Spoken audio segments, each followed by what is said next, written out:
Hello? Am I live? Only one way to find out. I think I'm live? Okay. I think we're officially live. I'm probably one of the most scuffed streamers out there, but basically today, it's probably going to be a little bit different than the YouTube videos.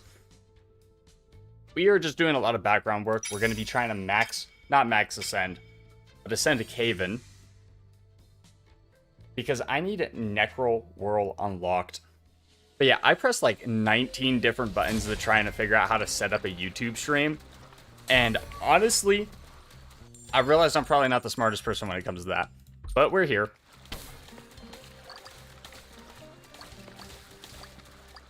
I figured since I'm just playing the game anyways, we might as well just stream it. Yo, Elpox, welcome. But yeah, we figured since... Or at least I figured since I was already playing the game anyways. Yes, this is the first YouTube live. I've been live on Twitch multiple times. At least a while ago. It's probably been a few months since I've actually done a live stream. But yeah, this is the first YouTube live. But yeah, I figured since today I was just going to be grinding out anyways, it was probably a good start to actually, you know, getting back into live streaming. Man, I'm kind of out of breath. So I had to just run to take out the trash real fast so I could actually get this set up. And the trash can's all the way out on the road. But we're getting there. But yeah, so I want Necro Whirl unlocked because one of the upcoming videos is I want to go for like a max Blizzard build. And the only problem is in order to get Necro Whirl, I have to ascend to this character. Yeah, the vids in action, yeah, so what I normally do with live streams is they're kind of like double-edged. So sometimes I'll do a lot of grinding, like today will probably be a lot of grinding, it depends on how fast I can ascend this character. But then there'll probably be a decent amount of times where I'm actually doing videos as part of the live stream. And then when I do that, then it'll just be the same video. Yeah, honestly, it was really nice. When I live streamed on Twitch, what I did is I literally would just rip the VODs and then just upload them as YouTube videos. So I was kind of just double dipping all the time. So I figured, I mean, it doesn't really hurt. I'm doing it anyways. But unfortunately, this is going to be a lot of just running around with Rocky Road because I'm level 3 on this character. And I need to at least ascend him once. I'm not gonna ascend him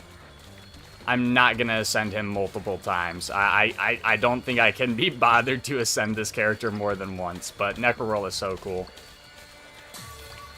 6-hour grinds for fun. We're definitely gonna be grinding for a while. How long? Have absolutely no idea, but we're definitely gonna be at it for a bit. Oh, let's go with Acid. We'll probably just swap up the infusions we're running on Rocky Road. Who knows? Maybe I actually come to find out that I really enjoy this spell. And as long as we can get the longest road possible, that's what we're here for. But yeah, the fastest way to ascend, unfortunately, is we're running like max, or however much devotion I can. It's not max. I think it's like 4 right now. But then after the first run, we're just gonna be going off. Come on, you can ascend to 3. I don't think I can ascend him to 3. Not in one day. I mean, it would be a long grind. I didn't even... Does it actually go to Ascension 3? I thought you could only ascend them twice. If you can ascend a character 3 times, that's diabolical. The good news about Rocky Road is I can just kind of bob and weave within these things. But look how much damage I do to myself. Like, 22 is a lot. Especially on, like, if I was using this character on hardcore. I just feel like this character is just not the greatest for that. We'll go with the Rocky Grind. Oh, for a second I thought I had damage numbers turned off. Tomorrow's video is going to be insane. So just a heads up. I had to turn down damage numbers and turn down my graphics. Because if I had my graphics at where they were, my PC was gonna blow up. And I was only on like cycle 3, but there's another hardcore run coming tomorrow that almost like I could actively hear the game like stuttering. My frame rate was collapsing. It was an insane run. But so that's gonna be tomorrow's video. We also might do a little bit of hardcore runs today. It depends. It depends. I really want to try Necro Whirl in hardcore. I know, a little bit of spoilers, a little bit of a teaser. But yeah, it was actually kind of brutal. I was gonna go to like cycle 4 or 5. But I actually was scared that my PC... No, thankfully my fans weren't coming on. It was just the game. Like, the game was like really like struggling to keep up. Go for more cast speed. Like, I would move, and then I would accidentally grab a magnet, and like all the XP would come to me, and I think my frame rate was going to like 10 or so. It was pretty rough. It was pretty rough. Yeah, for the sake of my PC, just in case it was gonna get to that point, because I wasn't sure if it was the game or my PC, and I didn't want to blow up my PC. That would definitely not be good.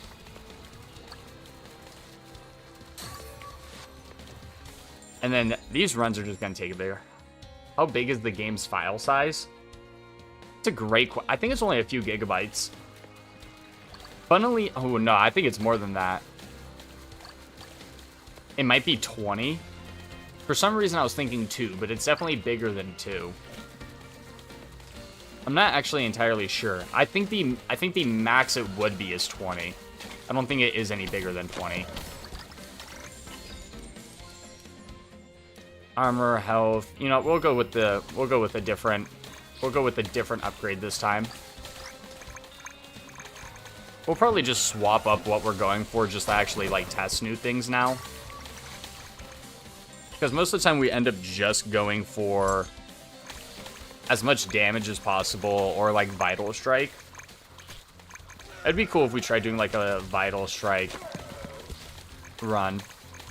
Your console gamers are small to me is 60 gigs. Okay, I mean that's a super fair point because console games are absolutely massive for zero reason. But yeah, no, this one. No, let's go with Flux. I don't think I've ever used Flux. I don't think I've ever used Flux. The problem with the crit build in this game is because it's all based on your stats. So like here. So the maximum of crit chance you can get in a run is 91%. So it's not like every run you're doing is going to be a crit run or crit build because you're naturally trying to get to that 91 threshold every single run you're doing. Especially on harder difficulties, like the crit is just so important. So like every build in my opinion is a crit build, which is a bit unfortunate. It's not like it's exclusive to a character. Like every run you do, you're gonna be trying to get as high as possible. Rocky Road with statues is kind of rough. We kind of just have to like curve around it. Let me through. Okay, we got 2 more. I don't think I've ever done a Flux build, though. I think I want to try out Flux eventually. With what spell, I have absolutely no idea. Let's keep on moving. More spell size. Yeah, if the game had, like, artifact exclusives, that would be amazing. Where it's like, just for this character, you got like a very special... I mean, I guess that's what like augments are trying to achieve, right? Because I know a lot of games don't have augments. We'll go with the crit rock. Rocky Spike. So because I know a lot of like the roguelikes and stuff don't have augments for your skills or whatever you're using. So I'm imagining that's what they're kind of going for with the exclusive relics, or artifacts, I guess. Relics, artifacts, same thing.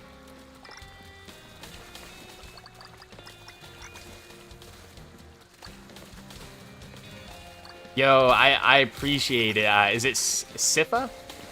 I appreciate it. Yeah, the 3-1 was really difficult in order to do. Some of those builds were really rough. The Aether Beam one, I honestly thought was going to be, like, infinitely better than what it was. And so I was doing that run, and I was just really hoping that we could actually pull through with the run. Because that one was really rough. But then I think it was even the one after that that was even more of a struggle. Now, Reginald's OP, and you'll see that in an upcoming video. Reginald is extremely strong. Let's get more cast speed. I think the problem is in all honesty, with the difficulty of the game. So I unlocked hardcore.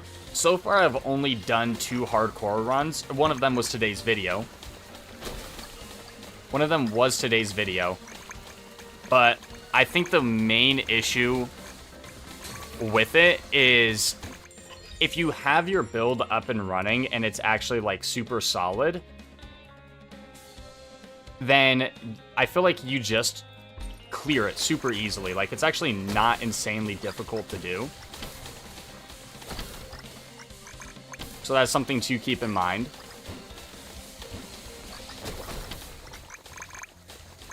Oh, we're taking too much damage. I'm not paying too much attention. Keep on running. Keep on running. You know, maybe Vital Strike is just the way to go on everything. We'll just go for some health regeneration. The crazy thing about Rocky Road is the fact that we can just hit ourselves with it, and the crate... No, this is disgusting. I think this should get nerfed. You can infuse yourself. It's probably one of the most, like, in my opinion, not greatest designed things about it. Because it's not very good. Or cast speed. Aether Beam is really hit or miss. The lightning makes it probably one of the strongest builds in the entire game, but that's also my other problem, is like lightning makes everything OP, especially once you get thunder. Like, I don't think there's a single spell in the game that doesn't benefit from thunder. I think, yes, I think hardcore base is more like a mid game. I think if you want like the truly hard stuff is when you start unlocking all the devotions and the covens. Whatever they're called. Covenants, same thing, surely they are. So I think that's one of the biggest issues, is until you start getting a lot of those going. Like, one of them is that I want is this perk called Onslaught. So what Onslaught does is it increases the amount of hordes, but like exponentially. So like that with hardcore would be like really insane, I feel like. The other thing I really hate about Rocky Road is there's no forward momentum on it. It's all behind you. So you're just doing so much running around.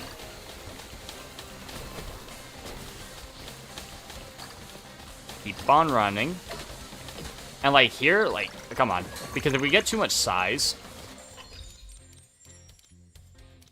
Yeah, I think Thunder... I don't know if Thunder gets nerfed or everything else gets buffed, and I'm kind of hoping for the alternative where everything else gets buffed with Thunder. I think that's definitely the best way to go about things. Like Dark. Dark is probably my prime example. I know I did a run the other day with Void. No! Okay, I got stuck for a second. And Void was super fun. Is it the worst infusion in the game? Easily. It's not even relatively close. It actually made me kind of sad at how bad it was. It was fun, but it wasn't good.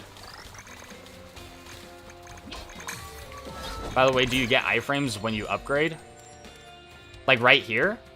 I mean, I can't get hit by anything. But like if a projectile were about to hit me, and then I upgraded and came out of the upgrade, no, I still get hit by the projectile. It's actually kind of rough. I've taken a decent amount of damage from that before. Where it's like something's about to hit me, I level up, and it will actually throw me off. I'll go with the occasional explosion. It'll actually throw me off because I'll be like, oh, I need to, like, move here. I level up and then forget that I have to move. And then I end up getting hit by whatever I was trying to dodge. Like, even right now, this is like no thunder, but just having lightning on the build is just so good. Let's keep on moving.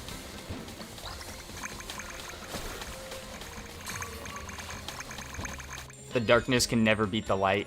You're so true. But in order for light to exist, there has to be darkness. Or is it the opposite? One of the two. One of the two is a true statement. Either the dark can't exist, no, because you can always have darkness without light, but you can't have light without darkness. But yeah, no, the Void run was extremely fun, but it was also really bad. Like, it wasn't awful, but it could be better, because the biggest problem about it is you can't damage the things that you corrupt, which in my opinion is kind of weird.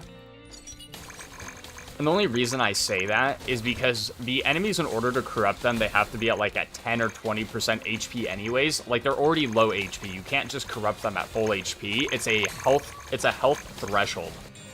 So if they're already at 10 or 20% HP, why can I not just like kill them or finish them off? Or at least with Void, there should be, with Void specifically, it should be like, oh, you can hit like a corrupted enemy to make them like decay faster or something like that. Because them being up for like 15-20 seconds after you corrupt them actually causes issues. And the fact that they can deal damage to you. I still want to try out a Void run on hardcore, because I do think it is like, it is really stupid in the sense of you're never in danger. Never truly in danger, I should say. Because none of the enemies will ever come to attack you. Okay, so one thing I am learning about Rocky Road right now is movement speed is king on this build.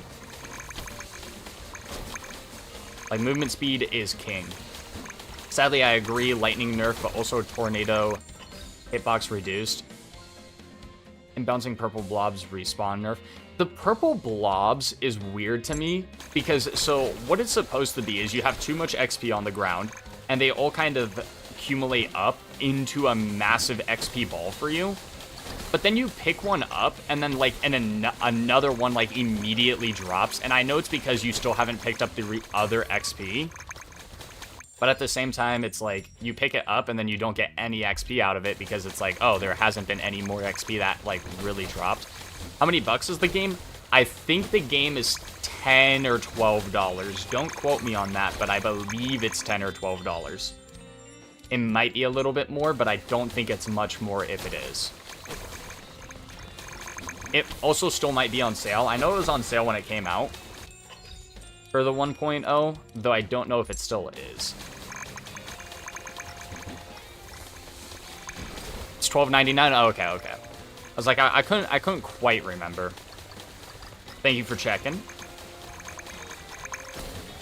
Yeah, the XP accumulate thing is pretty fun in my opinion, especially when you're on like cycles 2 and 3. Like, I think on my last videos I've been doing that, where I just go AFK for like the entire thing. I'm gonna be so honest, you guys. So what I do on my videos is I literally, like, I'll do cycle 2, I'll cut the video, and I'll go like, go get food, go watch a movie, and I just go pretty much full AFK as we're waiting, but then I'll let the XP accumulate.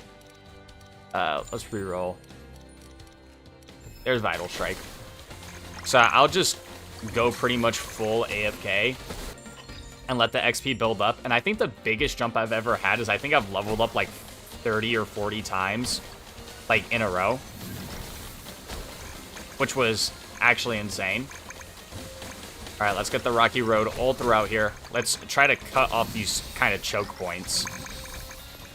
Technically speaking, if I had like more Rocky Road, I could just like perpetually make a circle.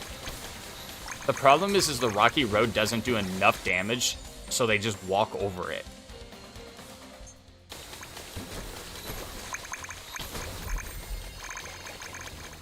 But we got Vital Strike.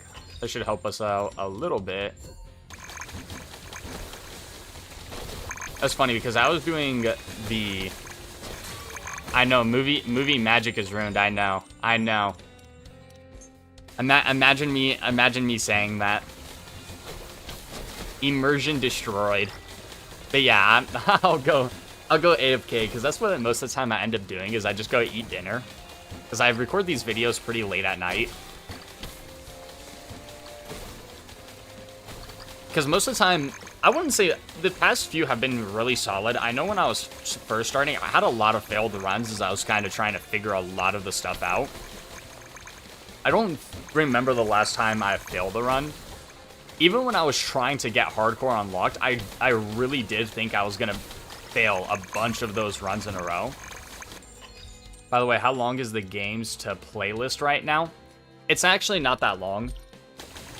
There's a lot of games I want to try out. The problem is YouTube algorithm really hates when you swap around games really aggressively.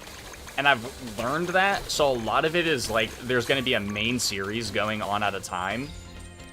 And then when that main series either like dies off with hype or I've kind of done everything I wanted to do in the game is when I'll probably switch to a new game. But like when you just play game, oh, YouTube does not like that. So that's the only reason I've been playing Spell Brigade so much. Also because I've been addicted to this game. I have so much left to do. Yo, welcome in, Nix. But yeah, so the playlist is not super long. I know Cinderia actually came out. Yeah, the last Cinderia, it's funny, I was literally just about to say that. So I know the Cinderia just came out with an update for Rivet, or like last week. So I was actually gonna make a video on that, but then Spell Brigade came out. So what I'm waiting for now is, because I'm in the actual Discord for Cinderia, is they're apparently about to do another really big update and adding like a brand new boss. So you know how Biome 1 got a new boss? Apparently Biome 2 is getting a new boss as well, and they're doing like a bunch of other stuff with it. So I was gonna wait for that update to come out, which hopefully is this upcoming week. They said it was soon.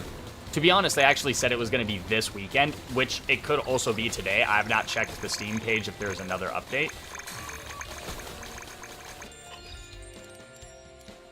So, but when the next update comes out, I do plan on going back to Cinderia for a bit, just because I really want to see what the changes with the Rivet are. Because one of them is insane. Rivet got a perk, it's a passive, where every time you do a chain lightning attack, you get 0.2 seconds off of cooldown. Which, if you have seen my videos on like my infinite turret cooldown build already, it's mental. By the way, how do you all get XP in chat? I have no idea. I have absolutely no idea. This is my first YouTube stream, so if I miss a lot of things that are going on, I apologize. We're here, and I have no idea what I'm doing, but you'll figure that out, as I'm probably one of the most scuffed streamers. Yeah, there should be a Cinderia soon, depending on when that update comes out.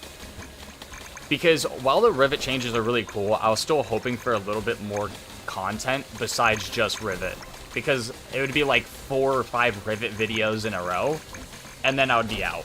So I was just waiting for a little bit more. Well, hopefully soon. I also know that the that Uma is in the reworks for a rework actually as well. But yeah, I do miss Cinderia. I think I logged in the other day just to kind of mess around. I don't think I did like anything though. I think I was just checking on like what my meta progression was looking like in case I was missing anything.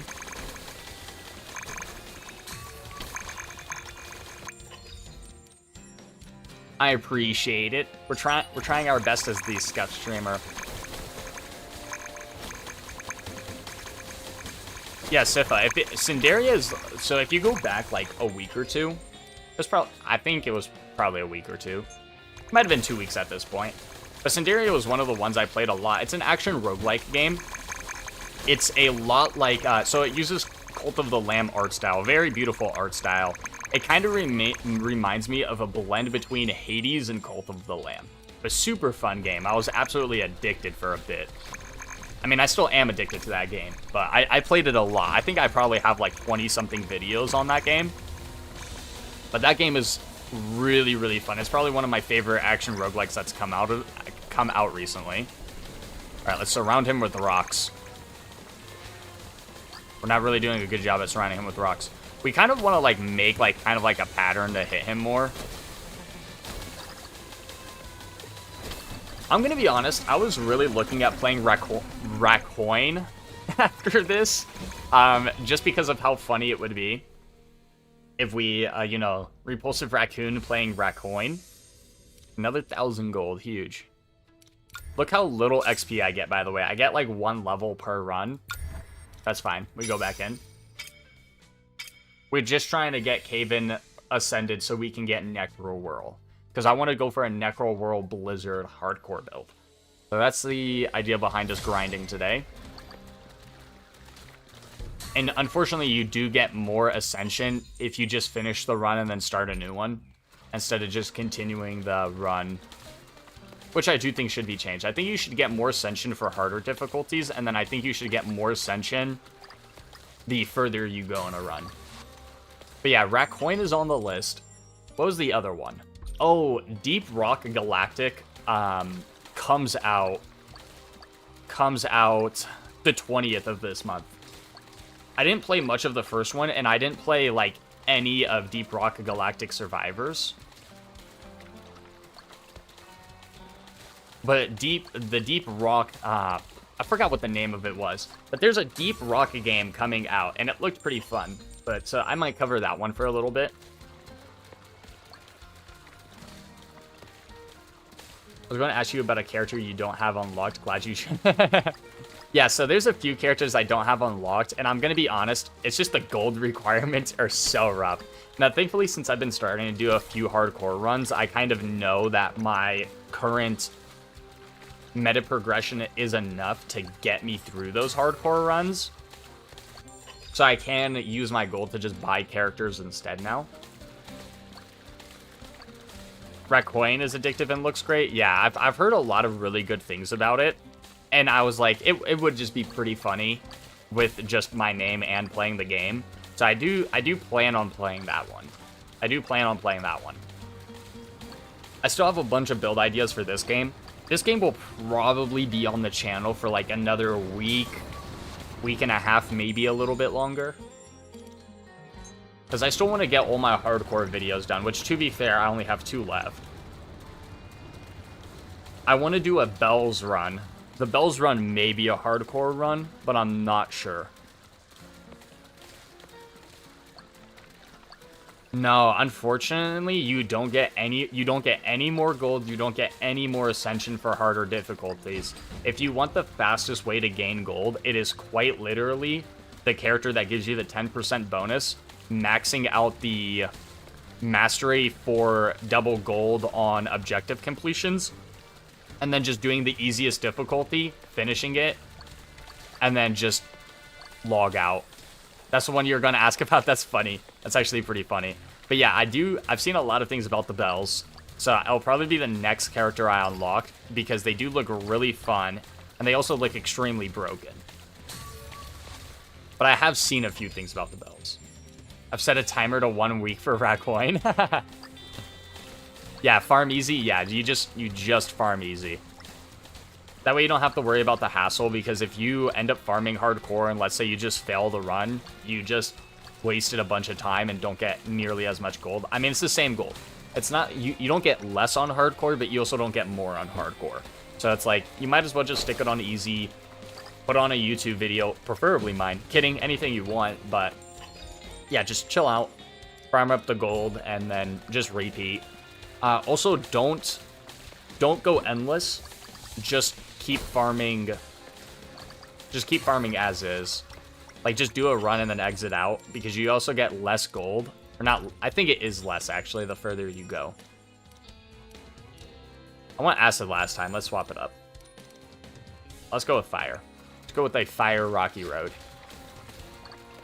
Actually, this is kind of, no pun intended, a fire build idea. Because we could have, like, a fiery mountain, and then just use wildfire on this build. Another build idea I wanted is a scepter mesh build, and it's called the You Shall Not Pass build. Okay, yeah, so you are seeing you're seeing a max damage numbers. And the max damage numbers is because I have the crit mastery. So if they're below 10% HP, they just get executed. which is just max damage. It doesn't apply to bosses. Can you tell us how to get the Covenant that allows you to choose the number of weapons? Yeah, so in order to get the Covenant that I'm currently using, it's called... Great question. Don't know what it's called. I've been using it for a long time. But unfortunately, you have to ascend 3 characters twice. Now, I can fact check for you. It's also on the wiki, but I believe it's Reginald, Pipwick, and Maggie. I do believe those are the 3 characters, but you have to ascend all 3 of those characters twice. Don't ask me why they made it that way. It's a very big grind in order to do that. The only reason I have it is because I played early access for a bit, and apparently I unlocked it. I've not played this game in months. I came back, and I had it unlocked. But yeah, so you have to ascend Pipwick, Maggie, and Reginald 2 times in order to get the Covenant that allows you to choose the number of spells you want to run. Now, the devs did mention they are looking into getting that fixed, or just better. Because one of the big things about it is it's just so much of a grind. Like, even just to get one character ascended once takes hours. Easily hours. So, to do it twice, you're probably... I'm going to be honest, it's probably, if you don't have any of them ascended, it's probably like a 20-hour grind just for this one Covenant. It's absolutely disgusting. But they did say they were going to make it a lot easier. And they're also going to make that Covenant in specific a lot easier to access. Just because a lot of people, obviously it's not fair that we had different unlock requirements during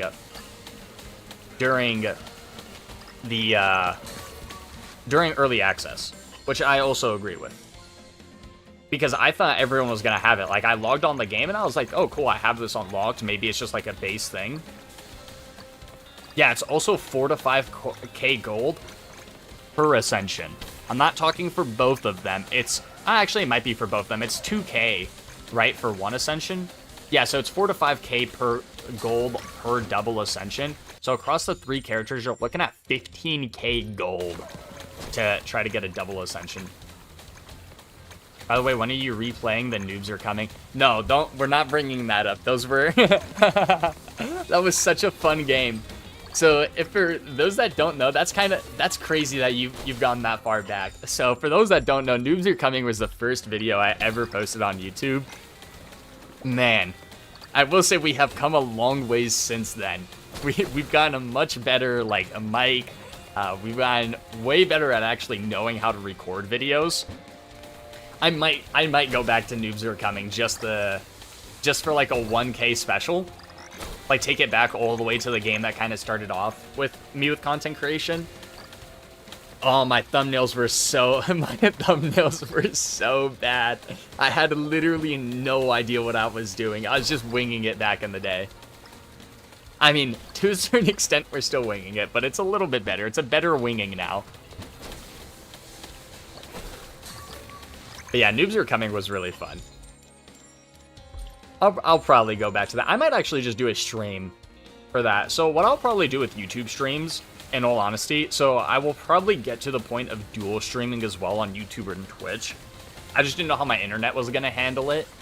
So far, the YouTube stream quality looks good. Let me know if it's not.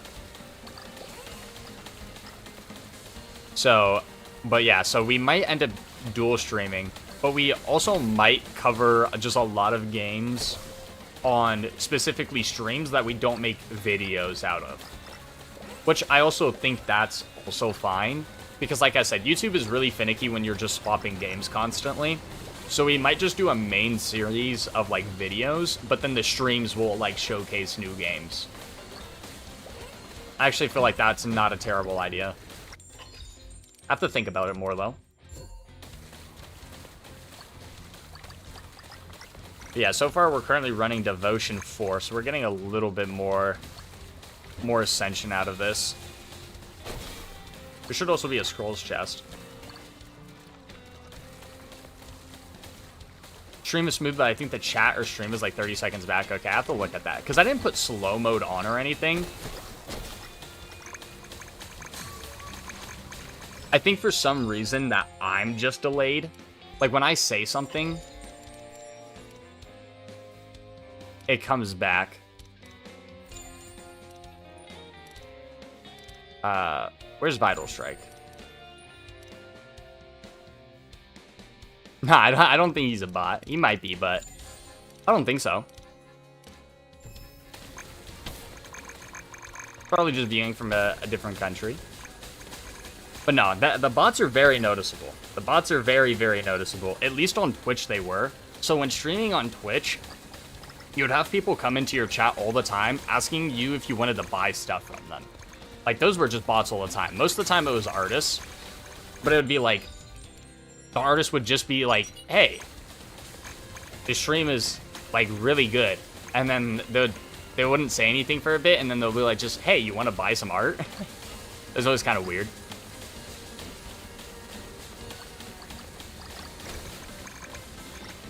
But yeah, I have to look to see if it's me that's delayed by a second.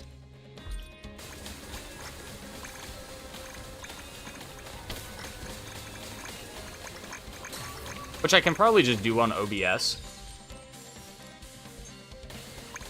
But we do have to take a look. Like I said, the streams will probably get better over time. Just trying to figure out the settings is probably gonna... That one's probably gonna take me a second. I mean, to put in perspective, I was trying to go live like 15 minutes earlier than I did today. And if you want to know the legitimate reason on why I was not able to go live, is because I couldn't figure out where the go live button was. I'm not joking. I was trying to find it because I thought that if I just clicked start streaming in OBS, that it would start streaming. But it didn't and kept telling me I needed my encoder for like my stream key. And I was like, that's weird. My account's linked. Like, I don't need any of this stuff. And then I realized I should probably actually hit the go live button. And once I did that, I was able to stream. Question, why did you stop streaming? Honestly, it was just because of time. It takes a lot of time to stream. And that was probably the primary reason why, is I was just trying to find a different job at the time. Yes, there is a big red button that says start streaming. That's why I'm saying scuff streamer moment. There will be plenty more of them. But yes, it was a very large button that I was unable to find. You are correct. But yeah, so streaming just is a really large time constraint. And it's actually not very common for me to have multiple hours where I can sit down and stream at a time. That's why a lot of the times with like my videos, for example, why I cut them, because I have to do other things while it's kind of running.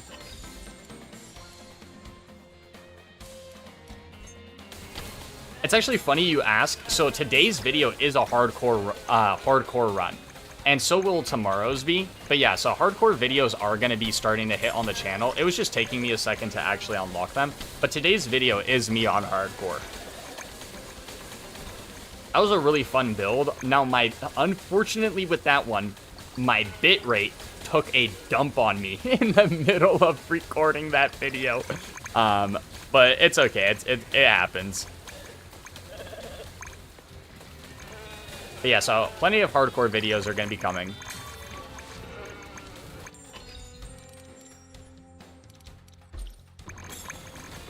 As for right now, we're just trying to ascend Kavin. We're going to take some damage here. Actually might lose a life. There's another goat, like, way... Okay, no, okay. Alright. Type 1 in chat if you absolutely hate Herd the Manatees. Top 3 games I've ever played. Oh, that's a good one. All right, this might sound crazy. Minecraft is number 1. Minecraft is the best game out there. For number 2. This is a hard list. I've played a lot of really good games that I didn't spend nearly as much time in. Ooh! I hate Herd the Manatees so much.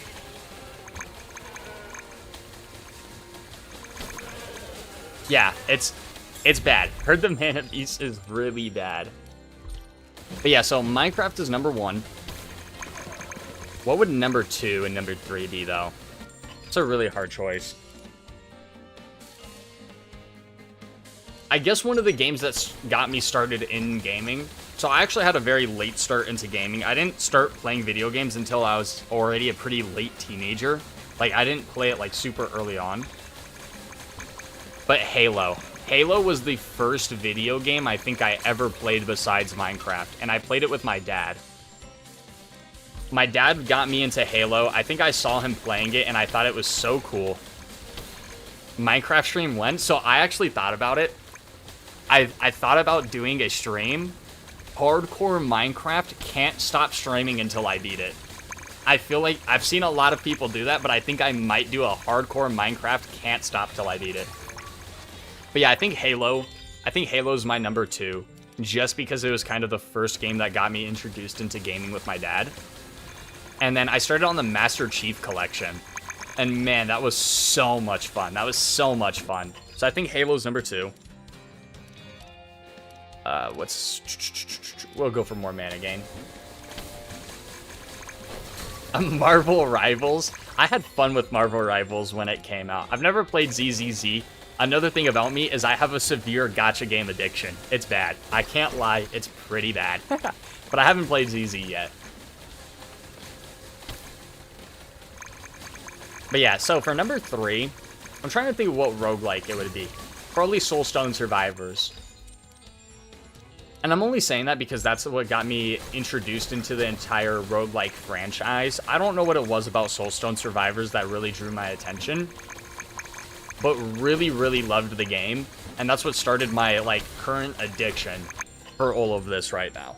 So I think for me, it's probably Minecraft, probably Halo, and then probably Soulstone Survivors, just because I wouldn't be here if I never played Soulstone Survivors. So that's just my personal list. Now, there's a ton of really good games out there. I cannot lie. I cannot lie. There's fantastic games out there. Roblox is one of the games I actually come back to from time to time with, like, my coworkers. Honkai Star Rail. I have a serious addiction to Honkai Star Rail, man.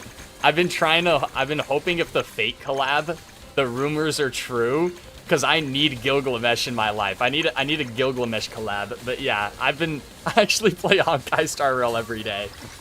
Cinderia is your favorite role? Cinderia's up there, man. Cinderia is so much fun. Cinderia is an absolute blast.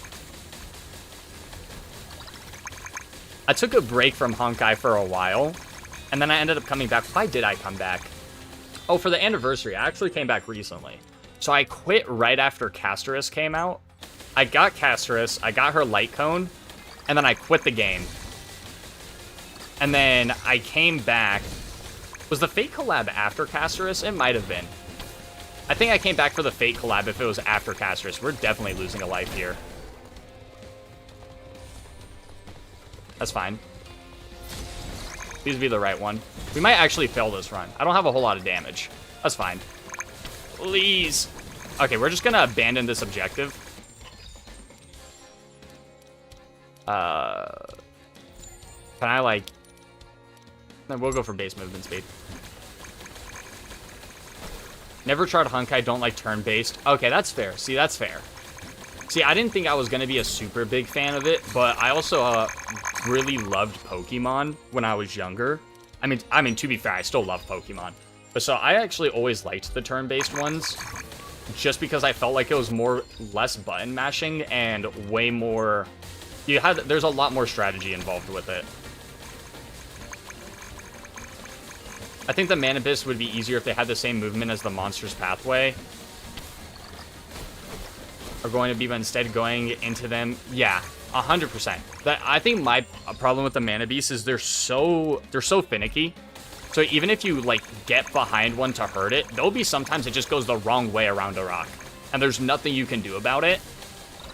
And then the problem with Mana Beasts is on the ice map specifically, you just start sliding around, and there's nothing you can do about it. Like if a Mana Beast is on ice, you're just done. Like, you're just done. Let's grab this health potion.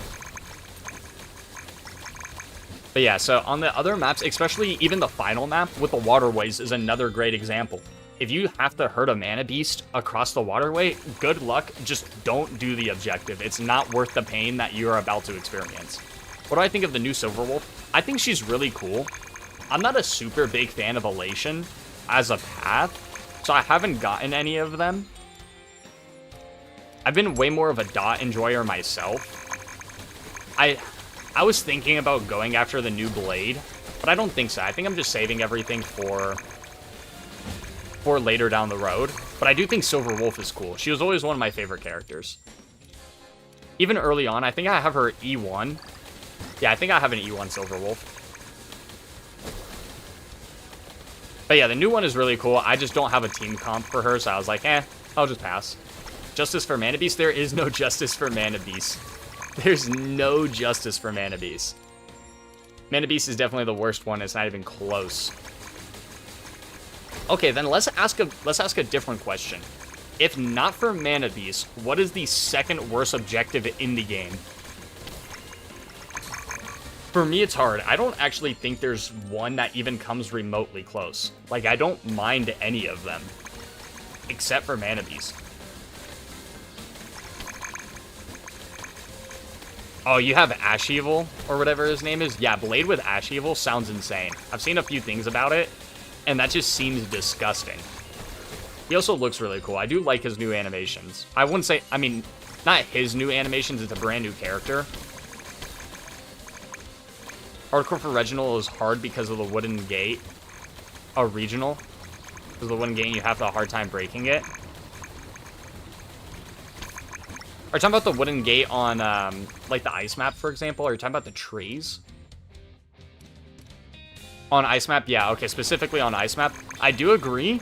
Wait till tomorrow's video. Tomorrow's video? No, I can't say anything now. I've given too much away. But I do agree. So, pro tip for that, you won't see it in the video. I talk about it in the video.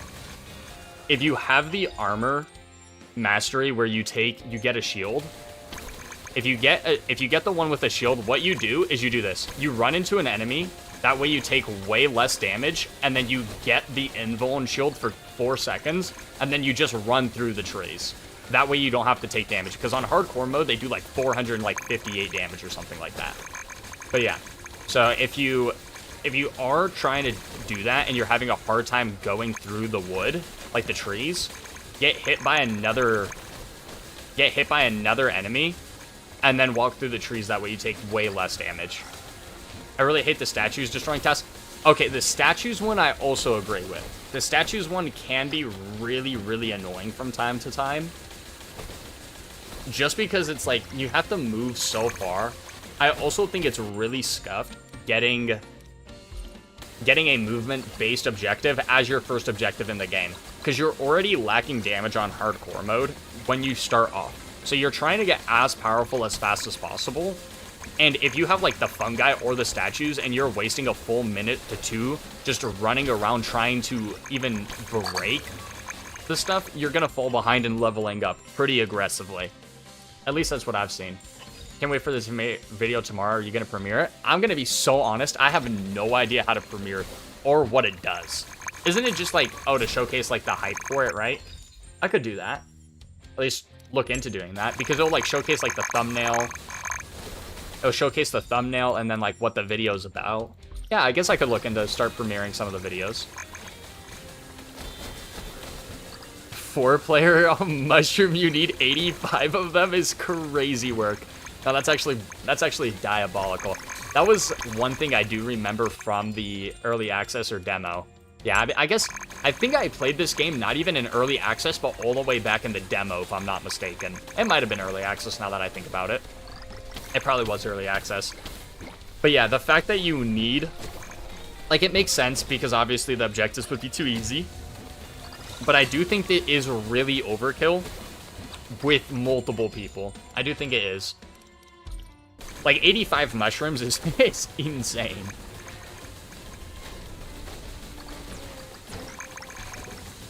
Yeah, I have a fresh YouTuber, yeah.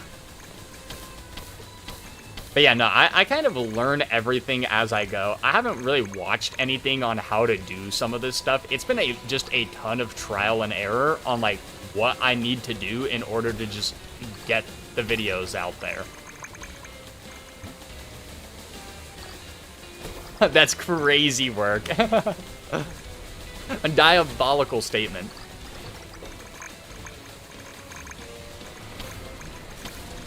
But yeah, we are a young YouTuber. I think I've only been doing this for... What month is it? January, February, March, April, May. It's May. Don't judge me for having to say the months out loud. I tend to forget the twisted. Rank increase. You see that? We're rank 5 already. Yeah, we're getting almost exactly like 1 ascension per run. We go again. The zigzag is the most effective way. Okay, that's what I thought. I was like, I feel like the zigging and zagging is probably the best way to go about Rocky Road.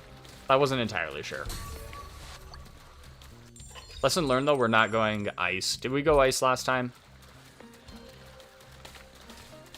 The Sun Mage is my favorite character. I take that back.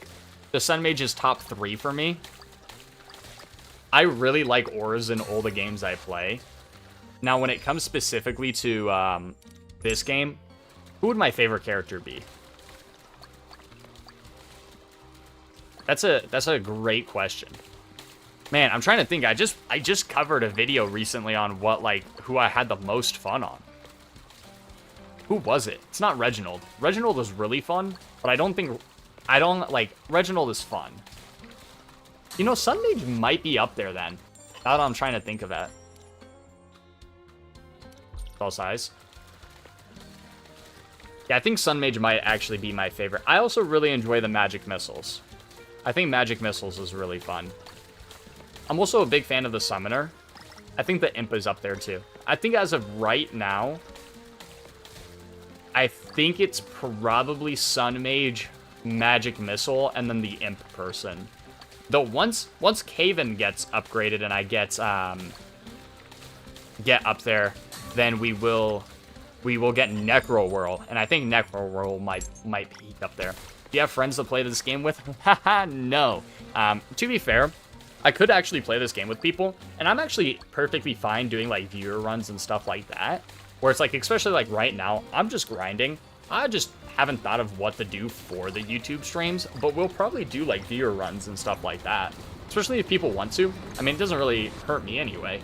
I'm just leveling up anyways, so. Raiders of Blackveil, that's huge. Wait for the 19th. I don't know if you're in the Discord. Massive update for Raiders of the Blackveil on the 19th. I am going back to Raiders of the Blackveil on the 19th specifically, and probably for a little bit after that. I love Raiders of the Blackveil. It's been so addicting. That is up there as one of my favorite roguelikes. Yeah, it is extremely difficult to get aura size on the Sun Mage, just because it has a very, very low kind of scaling. Yo, I'm doing good. Is it Nebulous? Nebulous. There we go. Nebulous. I'm doing good today. How are you doing? You don't say? I know. Yeah, the 19th. Keep an eye out for it, because we're going back to Raiders of the Blackveil, and my God, is there going to be content. There's going to be content. Gonna line up a new co-op game which you're gonna play and join you. Are you saying you like to join this one? That's fine. Or are you saying for like the future? Because I am okay with doing the viewer runs. Because it's like we can just all kind of do like the Ascension grind together, do gold runs and stuff like that. Because like I said, a lot of this is just gonna be like grinding in the background for the actual YouTube videos.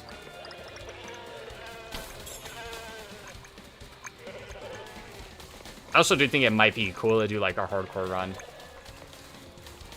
We're trying out here. I do need to get back into dual streaming. Yo, I appreciate it. I appreciate it a lot. Future? That's fair. Yeah, I do need to line up some like future streams for like viewers. That way people can get in, do some runs. Also, I feel like it would be kind of insane. Hear me out. 4 aura builds. I feel like that could be pretty cool.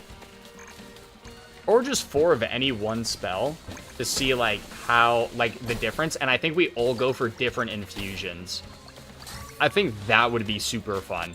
Like someone goes for like a corrosive one, because that would be like the damage amp. Someone has like a wildfire, someone has a thunder, and then someone has an ice. You can just call you Neb. All right, Neb. There we go. I am probably one of the worst people at pronouncing things in the entire space. I need some advice, man, if that's cool. How can I actually farm gold early XP? The grind seems like a pain after a while. I'm gonna be honest, the grind is a pain after a while. In terms of gold, the best thing you can do is, so when you're selecting a character, there'll always be one that gives you bonus gold on the next, like, mission you do. It's like 10%. You need to select that one. Then for your mastery, you have to mastery the gold one. It gives you double gold on objectives completed. And then just play on easy mode because the difficulty doesn't give you more gold. So yeah, just do the character that gives you 10% more gold, max out the mastery, and then just do easy, and then you just have to do that over and over again. But it is a grind.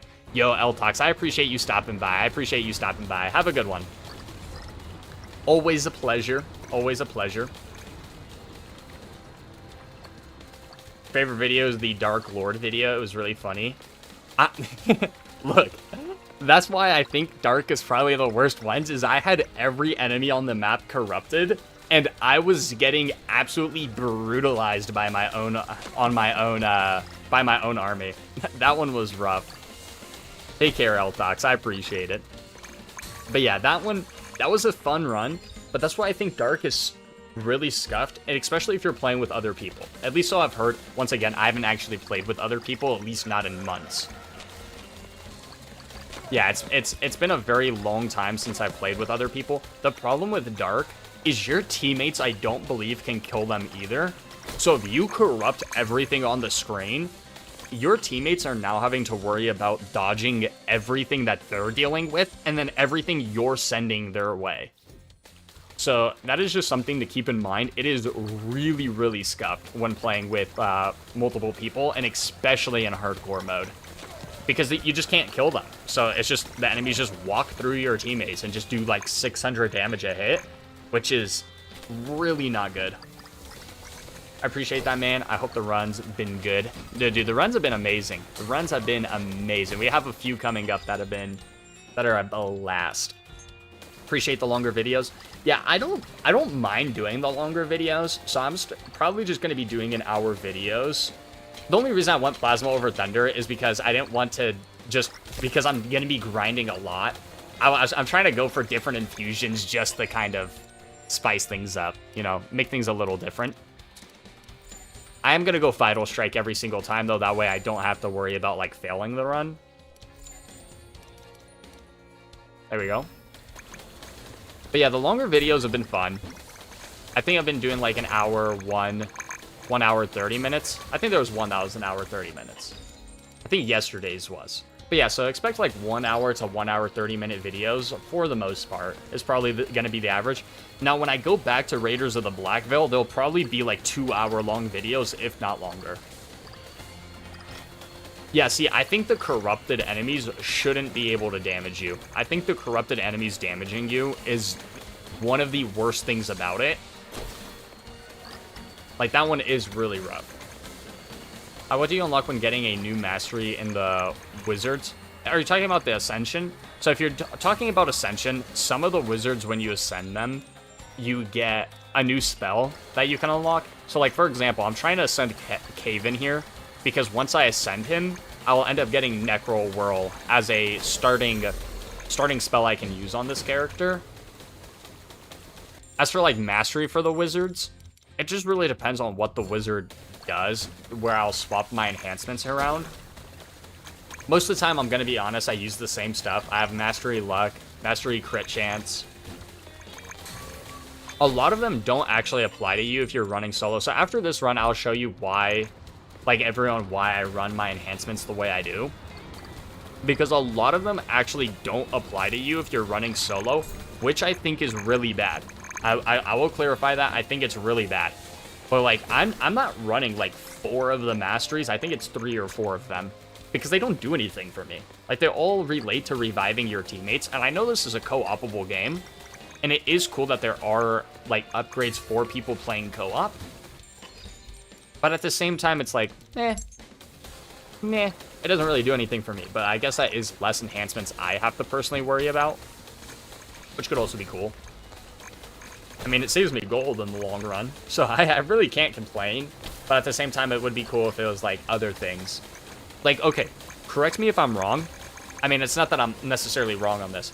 I think it would be really cool if there was a mastery or enhancement that you got that increased elemental damage, because there's no enhancement for it, there's no, like, mastery or anything for it, but if you got, like, a 20% bonus to, like, all elemental effects, like, on mastery, or just like, once you got that enhancement maxed out where it's like, oh, elemental effects do, like, more damage, or, you know, have, like, more of an effect, I feel like that would be so cool.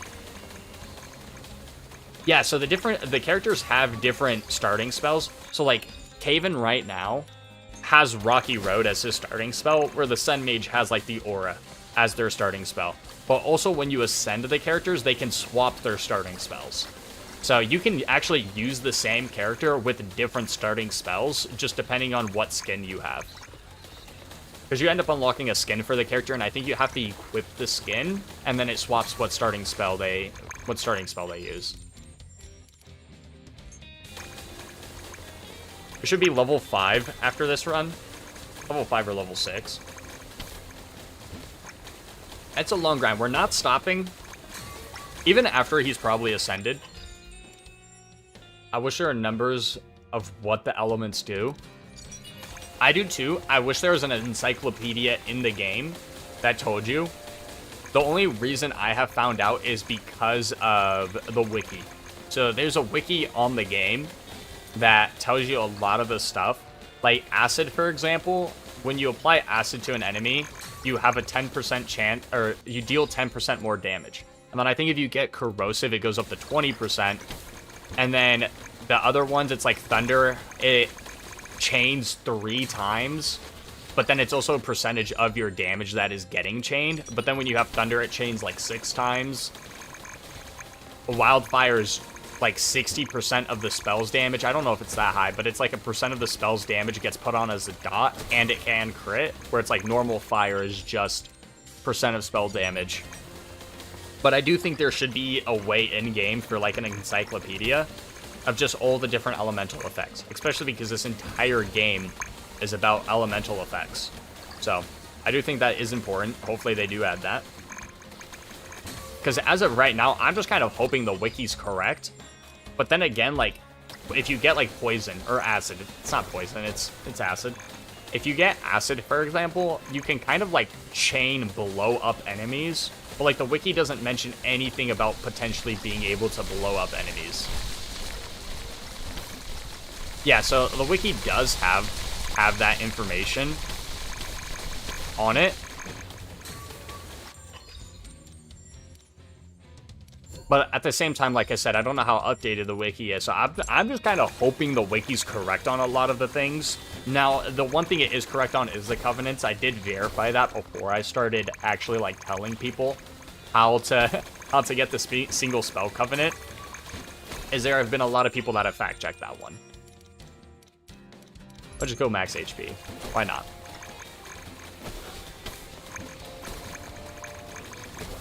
I do think the Rocky Road could be really good. It's just hard to get this spell to be really good, because it has no frontal capabilities whatsoever. And if you want my honest opinion, I think Rocky Road might be the worst spell in the entire game. That might be a little bit of a hot take, but I think it is probably the worst one in the entire game. Now, there are still a few spells I haven't used. I also need to work on getting all the spells unlocked. I've been slowly getting there. But today is Necro Whirl. And we'll probably end up doing a Necro Whirl run, just as a test. So a lot of the times what I do is when I'm trying to test something out for a harder difficulty or just using a spell for the first time, I'll actually do 2 runs. The first run, I only go to cycles 1 or 2, just to see, like, if the spell, like, it benefits more from, like, damage, cast speed, size, etc., if the size is applicable in that situation. And then I'll do a second run where I actually, like, that's the video, is that second run after I did a little bit of testing.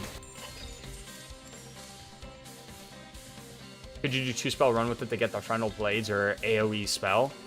I don't even know if I have the frontal blades, if I'm being honest. Is it the phantom blades? I think it's phantom blades. I don't actually know if I have phantom blades unlocked. I have to check. I do like the 2-spell runs. I do think those are fun. Just because you end up having to build synergies between the actual spells, they also look really cool. One of my favorite duos that I've done, actually two, the Lord of Darkness build, the aura did absolutely nothing, but it was cool looking. But then with the freezing the hell over build, where I went with broadsword and sickle, I thought it looked so cool. The sickles were actually doing a lot early on until the broad blades were just taking over because of how much they did do. But that was exceptionally cool with the 2 spells. So there will probably be a lot more 2-spell runs. It'll probably be a mixture of both. It'll probably be like some days is like a single spell and then some days is 2 spells. Because there's a lot of combinations you can run in this game. Like a ton of combinations you can run in this game. So watching your videos, some damage numbers. Okay, so that one is, we have the mastery for crit chance unlocked. So when you have the mastery for crit chance as an enhancement, if an enemy is under 10% HP and you deal damage to it, it immediately executes them. So it just does a max damage value. That you can't do that to bosses, but that's all it is that's the execution number, and it's just a surefire way of immediately healing them. But yeah, so that's what the, like, 999,000 is. It's just our crit chance mastery just executing. I get a spell to just add corrosive. Now, see, that's really smart, and I actually thought about that the first time when I was running Aether Beam the other day for my 3-in-1 video, is I was like, you just get bonus damage on acid. And I remember going for my first Brimstone build with, like, the Rune God build, and I was like, wait a second. Acid just increases the damage, so I was throwing fire on top of it so the acid would increase the fire's damage. And it wasn't until, like, I'm not gonna lie, till like yesterday or the day before, I was like, wait a second. If I just ran a different spell with specifically corrosive and then run my actual hard damage hitting spell, it would just be way, way better. So that will be coming. But yes, it took me too long to kind of think about that. But I always appreciate the suggestions everyone always makes. It actually does help out a lot. In the sense of, like, sometimes I'll be thinking of something to build, but then someone recommends an absolute banger of an idea. And I do appreciate that. I do appreciate suggestions. So if you ever have suggestions for a build, don't feel like, oh, I'm Mr. YouTuber and I don't want to hear your build suggestions. Recommend them to me. More likely than not, I will probably try it out. I might not get to all of them, but some of them do sound really cool, and I do want to try out those builds. So just keep that in mind. Upgrade. Let's just go crit damage here. This one's rough. This one is so rough, especially because we don't have a lot of damage. I set myself on fire. I'm pretty sure I just touched that one. Wait a second. Am I tripping? The fire one is one of the hardest ones for me to do because I can't remember which ones I stepped on sometimes. I'm dead here. We're not dead yet. Okay, well, we're dead now. And then we just cheat and land directly on this one. There we go. Look at that, wasn't even close. More damage. Alright, thankfully all the objectives are done. I have not used Karthik Charge at all. I definitely need to. That's the bomb one, right? Where you just drop a bomb behind you. Oh, I see what you're saying. Because Rocky Road is all behind me, and then the Karthik Charge would just be behind me as well, just doubling down. I could see that. It took me a second to, like, clock what Karthik Charge actually did. That sounds pretty interesting. That actually does sound pretty interesting. I'm just honestly not a big fan of anything that, like, only deals damage behind me. Because, like, what am I supposed to do here? Like, I just have to, like, keep kind of, like, hoping to run past everything because I can't hit any of these enemies. which also means movement speed is one of the best things you can run on this character for Rocky Road specifically. Which is why I will never take it. Let's go crit chance. And then we need to. We should be able to clear now. We just get to keep on running around.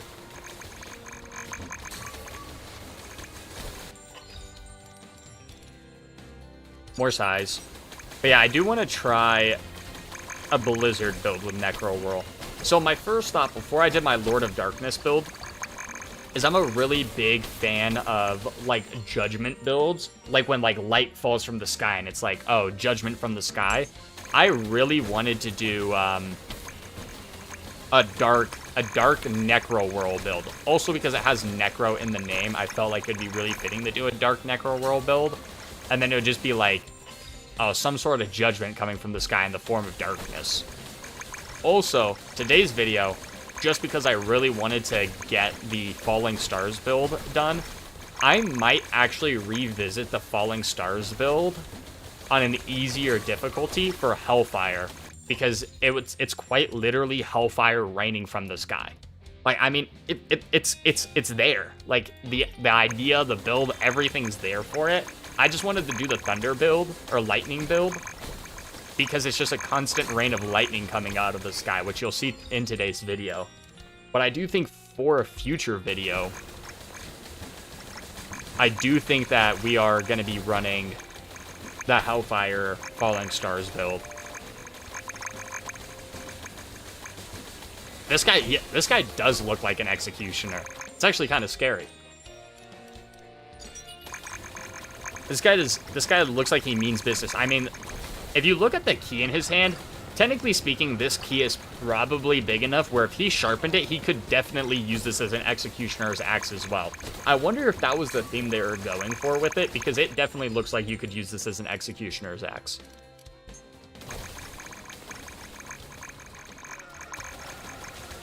Alright, we got a little bit left, and then level 6 should be here.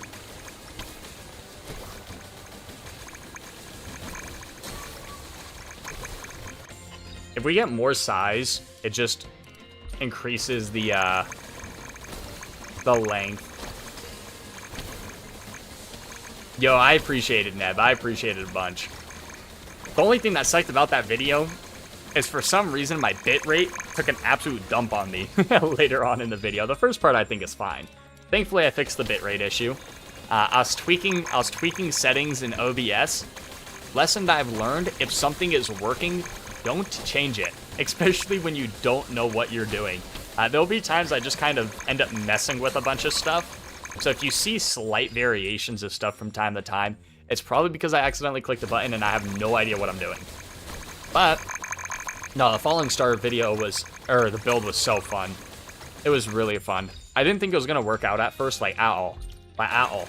Because I did a test run with it, and I got brutalized. I think on the first objective I died. Like, I couldn't complete it. I forgot what the objective was, though. I think it was, like, I don't even remember. But so I was kind of bummed out because I wasn't able to get the build going. But I was like, okay, I failed on the first objective. Like, I have to try again. Because if I don't try again, I was like, what does that say? So I was like, okay, let's give the build another try. And I'm very glad I gave the build another try, because it was super fun.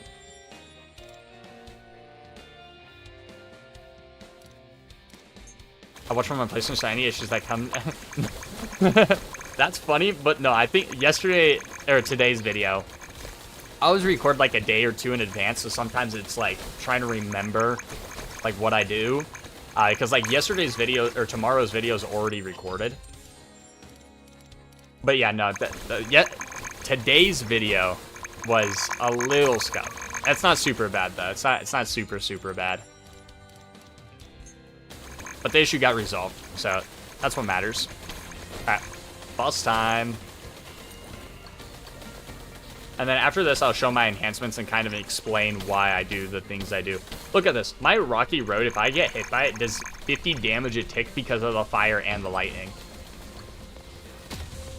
I do remember, I could be very wrong. I swear at one point in time, there was a augment for Rocky Road that made it so it healed you instead of doing damage to you. Like I said, I could be very, very wrong on that, but I am very positive at one point it didn't do any damage to you. And I think they should bring that back, because I think taking damage from my own infusions, especially early in a run, like, it makes it near impossible to run this on hardcore, for example. That's messed up. He's literally camping the outside of this ring. What happened? Do I, like, instantly die? No, I just take damage. Okay. Alright, we're on the third phase already. Start zigging and zagging. Oh, we could probably, like, draw stuff with this build. Oh, he's dead anyways. All right, so we could become a painter with this build. All right, another run done. There is peaceful mode? What? What do you mean peaceful mode? Oh, is that a covenant? What's for peaceful mode? But so, okay, we're rank 6, we're getting there. But so these are my current enhancements, and I'll explain why I don't take some of them. Harmony mode? I think harmony mode is, oh yeah, that's for, oh, it's allowing you.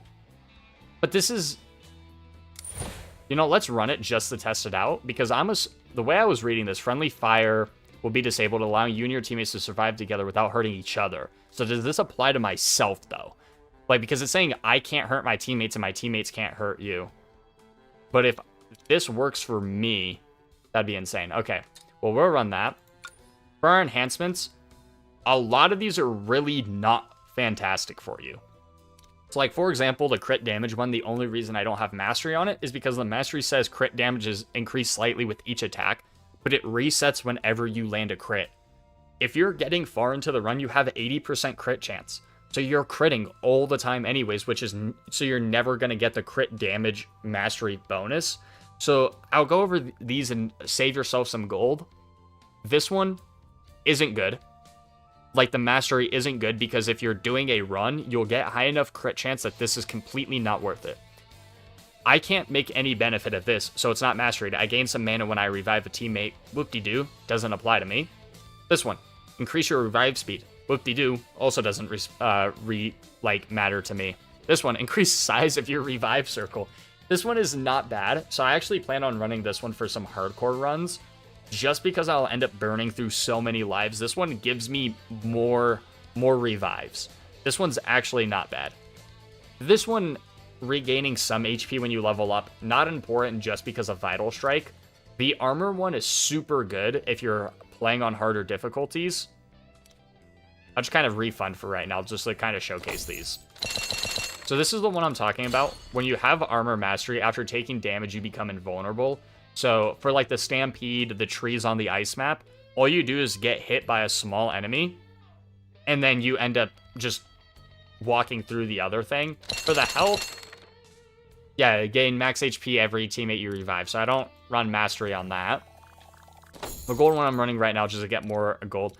The only reason I don't care about the cast speed, this 15% is such an insignificant amount when you think about it, because like a blue upgrade for your spell gives you 15% cast speed. It's the only reason I don't bother putting gold into this, because that 15% is so inconsequential that I just don't feel like it's worth the gold to dump. That's the only reason I don't run it. Also, the mastery really doesn't do anything. Spell size is only good on certain characters, but if you're running a character with spell size, you want this because you have the 10% chance of casting it at max. Luck, you always want this one maxed out. When just out of rerolls, you can spend your health. Luck, you always want this one maxed out. When you level up our improvements, your first level up only has improvements of increased rarity, so our first level up is pretty good. For the move speed, I don't have this one mastery. The move speed is really good having the 28%, but my resurrection beam doesn't matter. Crit chance will always be masteried because this is the one that allows you to execute, allowing you to just kill up enemies way faster. Banishes, the banish mastery isn't good Having more banishes is good though. Like I would ideally like to have this one at 5. I just don't have enough gold. I might after I reallocate some points. But it's mastery, we banish and then get offered a new one. It's okay. The lock, don't ever take this. You can lock a specific one so it stays in place. The amount of times you will run into a double or triple legendary level up is so rare that you never have to lock anything. If you get offered a perk with higher rarity, just take it. In my opinion, you just take the perk. I don't think locking does anything for you if you want my honest opinion. Dodge is insane. Dodge getting this one is insane. Now, the damage back isn't... It's okay, especially earlier on in hardcores. If you dodge an attack for 600 damage, you deal 600 damage back. But later on, this does absolutely nothing because the enemies are only doing 400 damage and they have, I don't know, like 10,000, 20,000 HP. It's not awful, but it's also not good. So I just leave my dodge at this, but don't have it masteried. I've never liked things that can only trigger when your health is low. 100%. I don't think having things trigger when your health is low is good at all. Like, it's really not. Because ideally, you don't want to be low HP. And the other problem is if you're building correctly, you will never be low HP. So you quite literally can't take advantage of it. Let's get some of this stuff back. Banishes don't really matter. I'll go for the move speed. Health doesn't... I normally even just take a little bit of health. Just even when I'm kind of messing around. We'll go with the crit damage. Get our dodge up there. And then what else do we go for? We'll just have increased mana gain for right now. But yeah, so a lot of the times if you're playing solo, like this is really all you need. Hardcore, I recommend getting the armor one maxed out. I just don't need it for right now. But besides that, like, that's really all you need. If you need more spell size, I would sacrifice your move speed for more spell size and then just try to make up, especially for the mastery because of how good the mastery is. But I would just give up the move speed for that and then just make up the move speed in the run. But yeah, that is that. All right, let's go. And then, okay, we're testing out the Harmony to see if Rocky Road still does damage to us. If not, is it Silas? Silas? You're a genius. Because then I'll actually use this spell. Alright, testing time. We got Road. Oh my god, it works! Alright. W for letting me know about that. Absolute massive.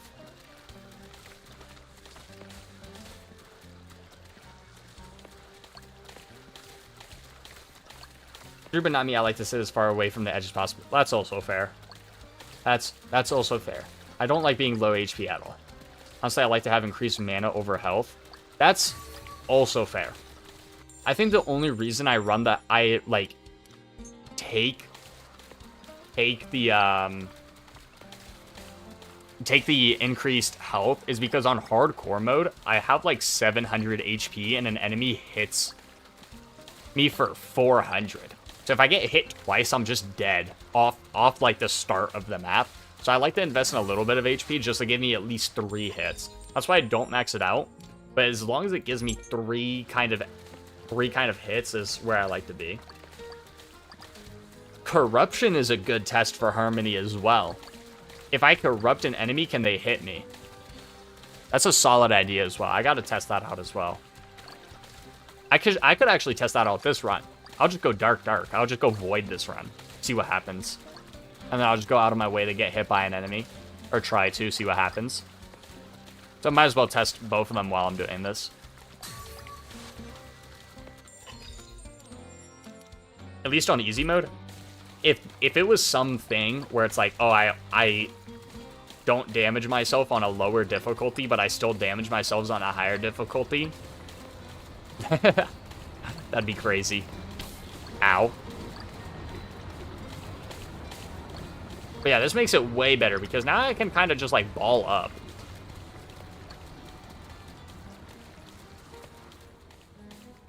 Now, do I have to move to cast it? Yeah, okay, it doesn't actually cast. I have to move. I was hoping if I, like, stayed still, if it would just, like, build a mountain around me. Does not work that way. Seal the rift. Okay, so, funny story. I was going for, when I did my imp video, it was my second run on the imp video, and in the video I stated, yeah, found out that if you summon an imp with an infusion, it can actually hit you and apply that infusion to you. I had such a good run going. The video was originally going to be using imps on the fire map, as I was using, like, imps versus, like, fiends was the entire idea behind it, because the fire's like a hellscape, whatever. I was right before the final boss on cycle 1. I corrupted myself. Keys inverted. Didn't know my keys were inverted. Boom. Dead, dead, dead. Died 3 times in the span of like 30 seconds. And there was nothing I could do about it because everything was inverted. The corruption wasn't going away. And I think I got back-to-back corrupted by my own summons. It was very sad. It's a very sad experience. But yeah, getting corrupted is the actual worst thing. You can get inverted controls if you get over negative 100 movement speed. See, I've heard people mention that. I thought they were joking because they were just basically saying, like, oh, their movement speed is so low that it was getting inverted. But it actually gets inverted. Okay. All right, we got some dark. All right, that enemy's corrupted. Okay, it's corrupted. Can I take damage? I think I still take damage from them. That's so rough. Okay, this enemy is 1,000,000%. You still take damage from a corrupted enemy. That's so bad. That's so bad. Why is that a thing? See, if Harmony allowed it so you didn't take damage from the corruptions, that would be really good. I actually think that would be perfectly fine. The fact that you still take damage. Okay, I had to make sure, like, triple check it. Because that just sounds absurd that I would still take damage for it. We'll probably go, like, fire for this. We'll probably go, like, hellfire. I feel like that's probably going to be the best way to go about this run. Just because dark doesn't do a whole lot. Is there an elemental combo that spreads acid because a spore play corruption build with Nelly would be so cool? Because the bells causing spore like explosion would be cool to see. Is there... I don't think there's an elemental combo that spreads acid. You just apply it. So, for example, if you have acid or corrosive, you end up, and you hit an enemy, it can, like, blow them up. Oh, lightning with acid, there we go. Because I was going to say, I know with corrosive specifically, you can kind of do it. Wait, does lightning spread the acid? Like, it actually, so if an enemy has acid on it, but then lightning hits that enemy and goes to another enemy, it applies the acid on a different enemy? If that's the case, I didn't know that. That's actually kind of insane. So Flux is really good for that. Okay. And yes, I do have a Discord. It will be in the YouTube kind of description. Not YouTube description. When you click on the actual YouTube channel, and there's that thing at the top that kind of talks about me, and then I'll have links there. The link to the Discord will be there after today's stream.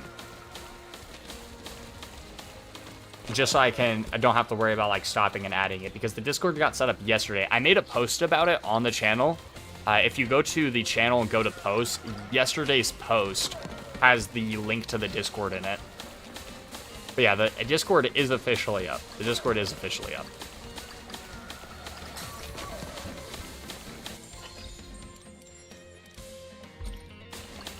Alright, we are Ascension 6. And, I mean, this is how ridiculous it is to actually, like, level up or ascend characters. Because what? This has already been like an hour? I think it's been longer than an hour. Yo, I appreciate it, Neb. Yeah, so I'll put it in the actual, like, description of the YouTube channel along with because my Twitch link is there. That's also why I need to probably go back to streaming on Twitch as well. But the Discord link will also be there as well. I might start including it in the description of YouTube videos as well, just in case more people want to join. That's not a bad idea. I'll probably do that for a video or so.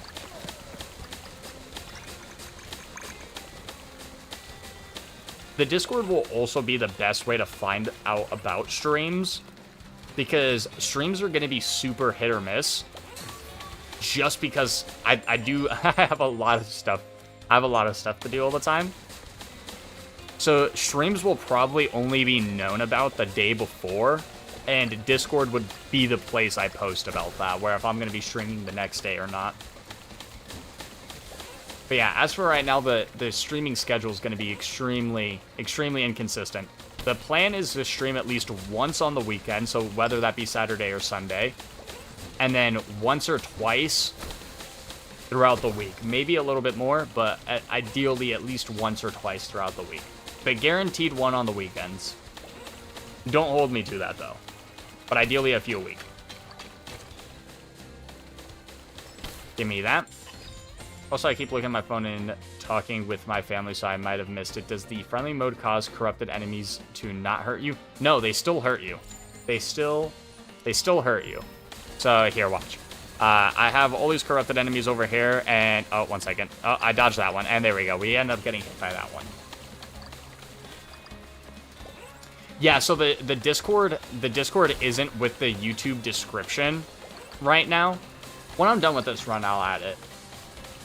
I'll add it to the description of the actual YouTube. Right now, the only place the Discord link is on the... I made a post yesterday on the YouTube channel.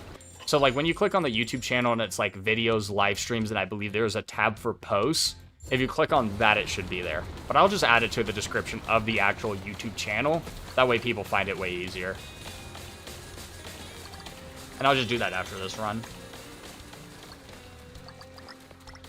Yeah, I do think it would have been really cool if we didn't have to worry about the corrupted enemies hitting us, but unfortunately that's not the case. We still do. 4 spell damage.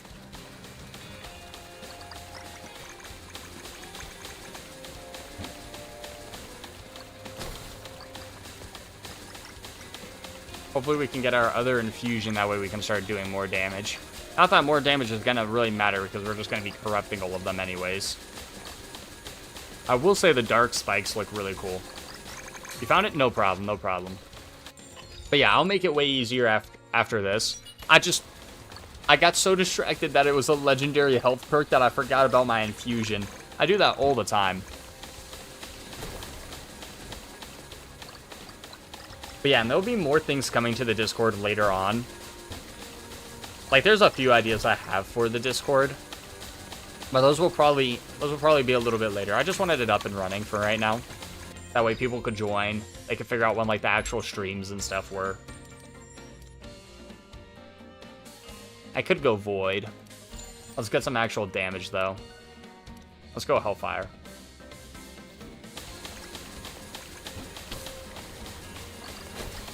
That is true. I do think in a future update they should look at it, because, like I said, I could be mistaken, but I'm fairly positive when I played the game before, there's an augment you could take that made it so it didn't deal damage to you, and it's the same with the Necro Whirl. Now, I've only played with the Necro Whirl when I've got it as like an additional spell, but the Necro Whirl deals damage to you. I am fairly positive I remember a time where you could get an upgrade for it, where it healed you instead of dealing damage to you, and I thought there was another one like that for Rocky Road. I could be very wrong, but at least I think I remember that.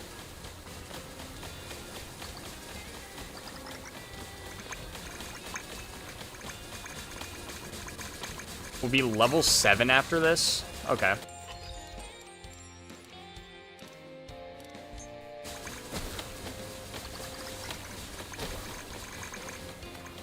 But yeah, Dark is still really strong because I don't have to worry about, like, any of the enemies ever, like, attacking me.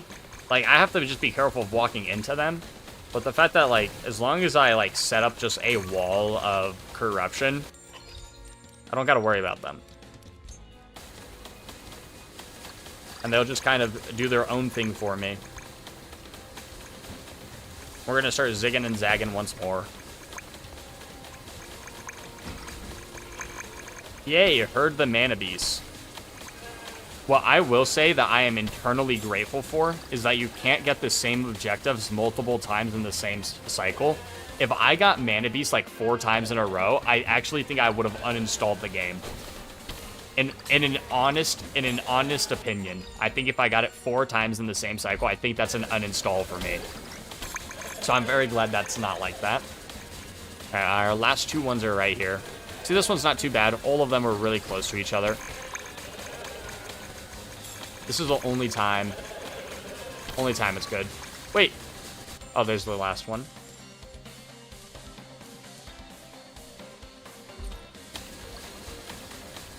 He's just sitting right on the edge.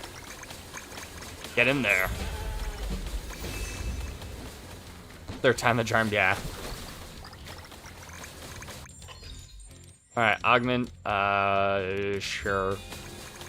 But yeah, let's see if I can just straight up corrupt myself. Wait. I'm not dealing damage to myself anymore. Wait, no, I am. That was weird. Yeah, that's the only reason why I actually prefer Mana Beast early on, like the first 2. I don't mind. It's when it's this one and the last one, specifically the last one, that it makes it super difficult. Just because there's so many enemies, it's hard to see them. But yeah, you can't get the same objective multiple times in the same cycle. Now, now theoretically, we can get like a golden crab like 4 times. I wouldn't mind that, but definitely not Mana Beast.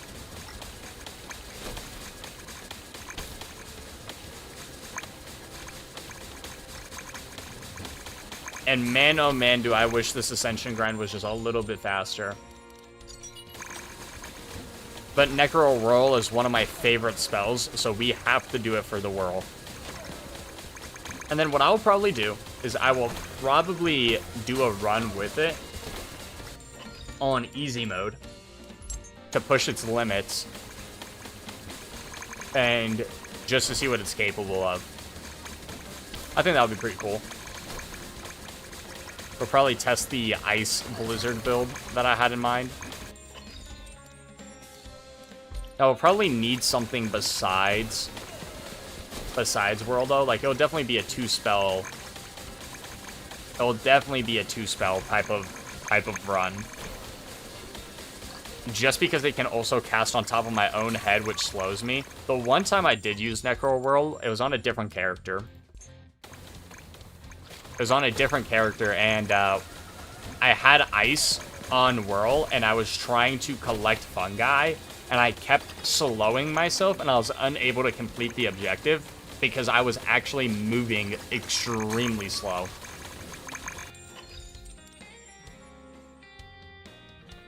Oh yeah, the Spores one is really hard to see later on as well.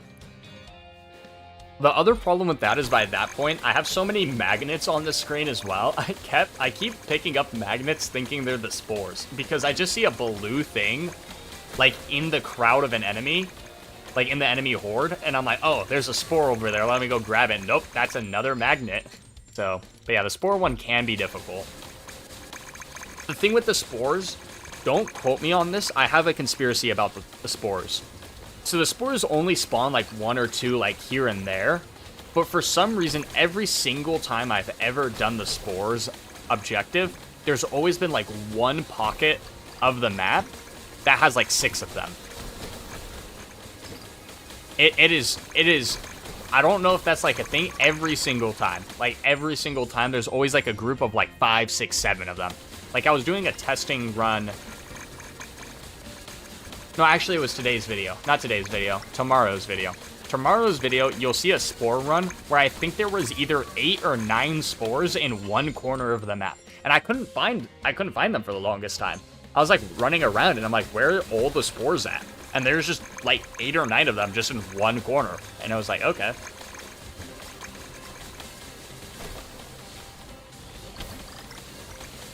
Yeah, it's always, for some reason, the Spores get like really grouped up and I have no idea why. I have no idea why. It's slightly annoying, but the good news is that's why I never really panic with the Spores. As long as I cover the map pretty thoroughly and I'm missing like 4 of them, even at the end, I'm like, okay, it's not the end of the world because I know there's going to be like 7 around the corner. Now, if there's ever a time there's not 7 around the corner is when we start panicking. Come back here, crab. Please. Please. There we go. We're starting to... Where'd it go? Oh, it escaped. Don't worry, Mr. Crab. We are your friend. We are not. We gotta lie to Mr. Crab. That way he gives me my augments. Oh, there's a bigger enemy dropping some eggs on us. Because I thought I saw one. It might have just been the bombs. I've never seen a chest spawn, which I think is weird. Like, in front of you? Or just in general, because if it's in general, that's a problem. I have seen one chest directly spawn in front of my face before. It just so happened, I think it was on this map. It was, like, up here. Because there's 2 locations for the chest. There's one right here in this corner where my mouse is. And then there's one right here. And I have seen one just like pop up, and it was actually kind of funny. Yeah, I've only ever had it happen to me once, and that was just because I happened to be standing right next to it. But I also wouldn't be surprised if there is a kind of code in the game that is like, oh, where are we at? Spawn chest away from wherever our location is. Like, it probably checks nearby radius for spawn and see if it can spawn there. Because I would not be surprised if there's a block.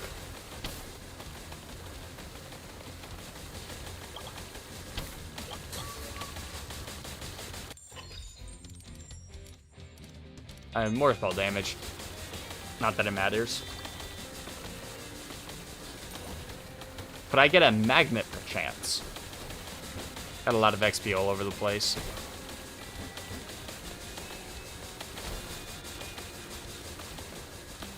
And we just got the rocky road being built.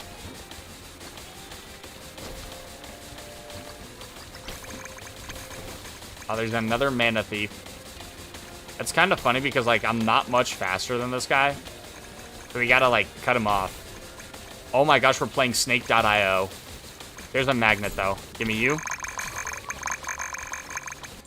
Is there a healing augment for Rocky Road? There's not, but there used to be. At least I very distinctly remember there used to be a healing augment for Rocky Road. I don't think it exists anymore. Unless, for whatever reason, it's like an augment where I have to grab all the other ones before I unlock it. That I have not tested.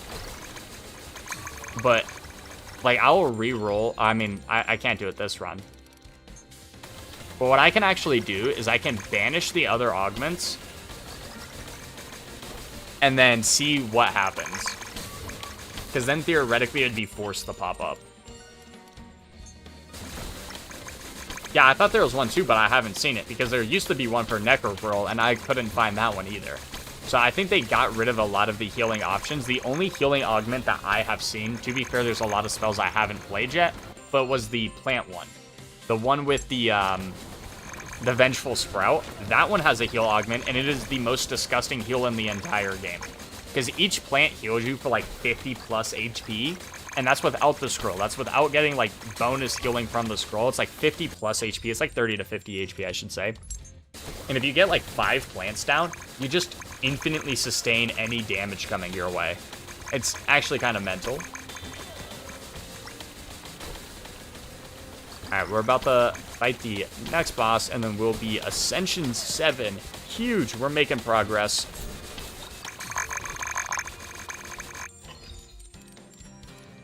Sure. It is crazy when you don't build luck. Like, here, I mean, I have 18 luck as well. Not building luck really makes a difference, like, by an insane degree. Like, I can't tell you the last time I've actually seen the legendary this run, and it just shows how, like, good luck is as a stat. Like, you want that one just maxed out way soon, like, as fast as possible. Especially in, like, 30 seconds or so. Not that I need to hit level 50. I always... Well, there's our kind of first legendary, or one of them that I've seen. I just like nice, even, round numbers. Fast speed for Rocky Road is interesting because it's just how fast the enemies take damage from the rocks. So, like, they're getting hit 7 times a second the moment they are actually on the rock. Which is really good. That's why cast speed on, like, Rocky Road is really good, and cast speed for Aura is really good. Anything that has, like, a super high consistent damage uptime spell, I think cast speed is actually better than going for damage. I was hoping the Ascension for the healer was the plants. That's fair. That is very fair. Hey, because who's the plants on? The plant, I forgot what character the plants is on. I'd need to do a run with them, though.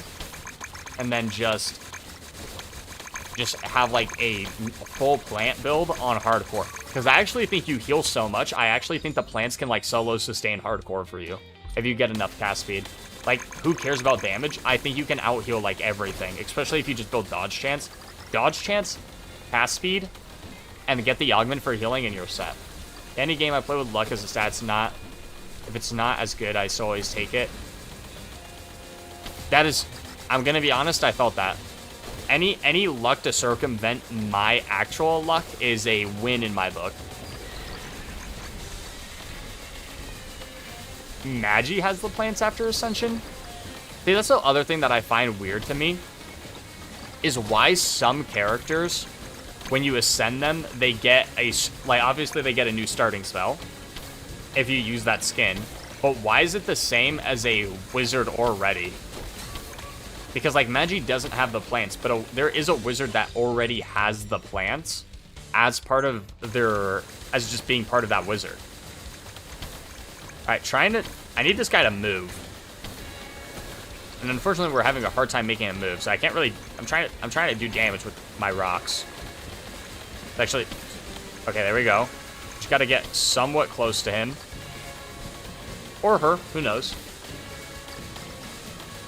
But yeah, I do find it extremely weird that some characters just get the same spells as other characters when you ascend them. I should look to see if there's any quests I can actually do on this character while I'm farming for him anyways. Yeah, another 1,000, and there's 7. We're gonna get to the point of only going up, like, not a full level every time I do a run, though. That's pain. That's painful. Super painful. What are you? Oh, ask Kavin, corrupt yourself with Rocky Road. Alright, cool. I guess we'll do that this run. So let's take Harmony off. And go again. And now we corrupt ourselves just might as well just get the skin out of the way. And then once we make him ascend, we'll actually have all the skins for him. That's cool. He actually might be the first character I have all the ones. Yo, have a good one, Silas. I appreciate you stopping by.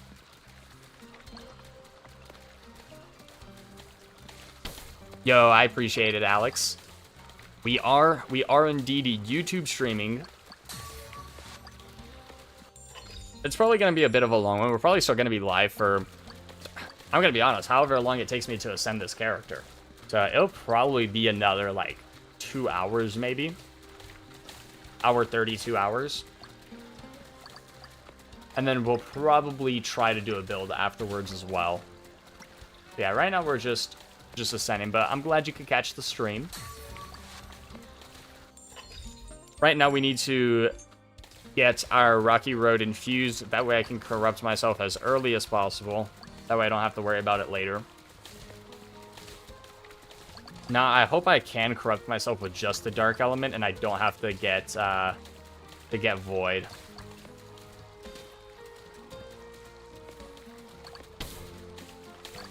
Because if I have to get Void, this is going to take a little bit. That's also way harder to do. Going through the drop a like and comment. I love how you grind like a workhorse I game just to become OP. Hey, I appreciate it. That's what it takes sometimes. I mean, you just gotta keep going, become as OP as possible. Also, just because it shows how insane builds can actually get. You've been grinding Relic Abyss too, dude. Relic Abyss is really fun. I really enjoy that game. All right, I'm going to be hopping out of chat. I'm gonna stream for the lurk view. Gotta get ready for Mother's Day dinner. Have a great dinner, Neb. I appreciate you stopping by. Always appreciate you leaving the comments. GG's. Appreciate you so much. But have a good dinner. I asked my mom if she wanted to go out to dinner. She didn't want to go out to dinner. My dad got out of surgery for something not too long ago, but he's doing okay. He's doing okay. But so everyone's just kind of chilling out. But we got the mom something nice. We wished her a happy Mother's Day.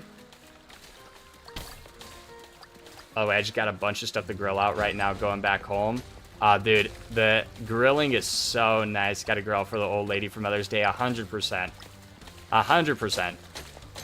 Always got to do something nice for moms on Mother's Day. Always have to. Hope everyone is having it. That was like the earliest scrolls chest I've ever seen. Hope everyone is having a good Mother's Day. Appreciate everyone stopping by. That was I was like, because I thought about it, so originally I was going to stream on Friday. Something came up. You'll see that in a future video on, okay, let's go dark first. Get this out of the way. Oh, let's actually grab the scroll. But so we were originally going to stream on Friday. That got postponed. And then I was like, okay, well, I want to stream on Sunday. And then I remembered it was Mother's Day. But I appreciate everyone that's stopping by. No! I got distracted. I thought that was Vital Strike. They kind of look somewhat similar. Okay, can I corrupt myself? I'm trying to corrupt myself. Do I have to wait till Void, or do I actually have to, like, get reduced HP in order to do this? I think I might have to get reduced HP in order to do this, because I think it's damage based on my HP as well. So I'll lose a life for this. It's not the end of the world.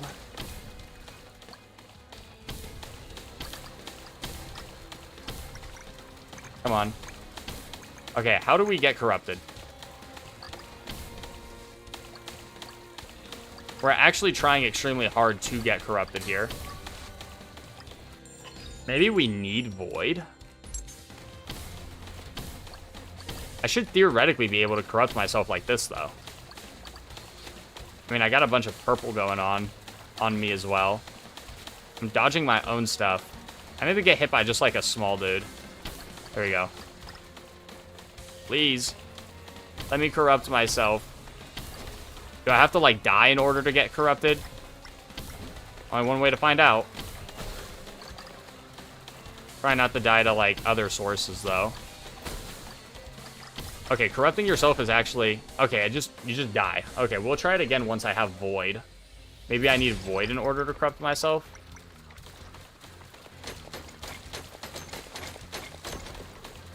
Because I should be able to do it, because I know I can get the infusions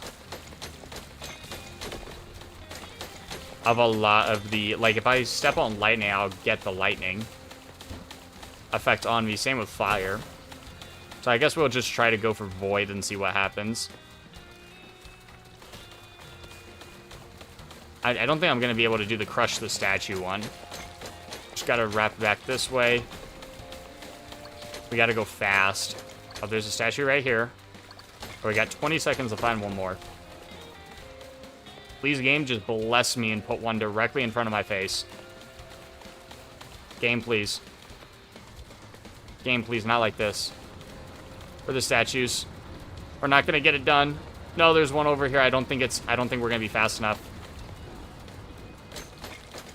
Please, please, please, please, please, please, please. Oh my... That was a 0-second buzzer beater right there. That was huge. I really thought I wasn't going to be able to do it. Alright, let's try to get Void going. Need to level up a bunch for that, though. I think I'm still pretty far away from our second infusion. Not super far. Far enough, though.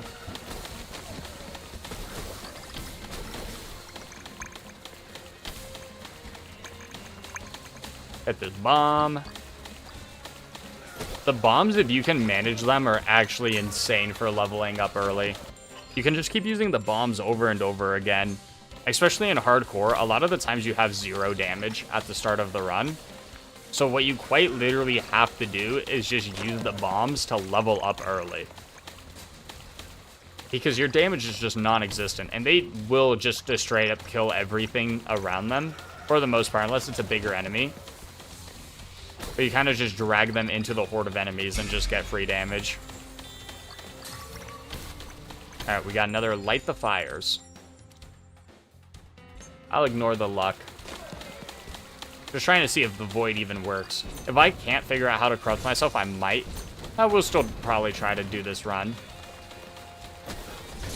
Not you.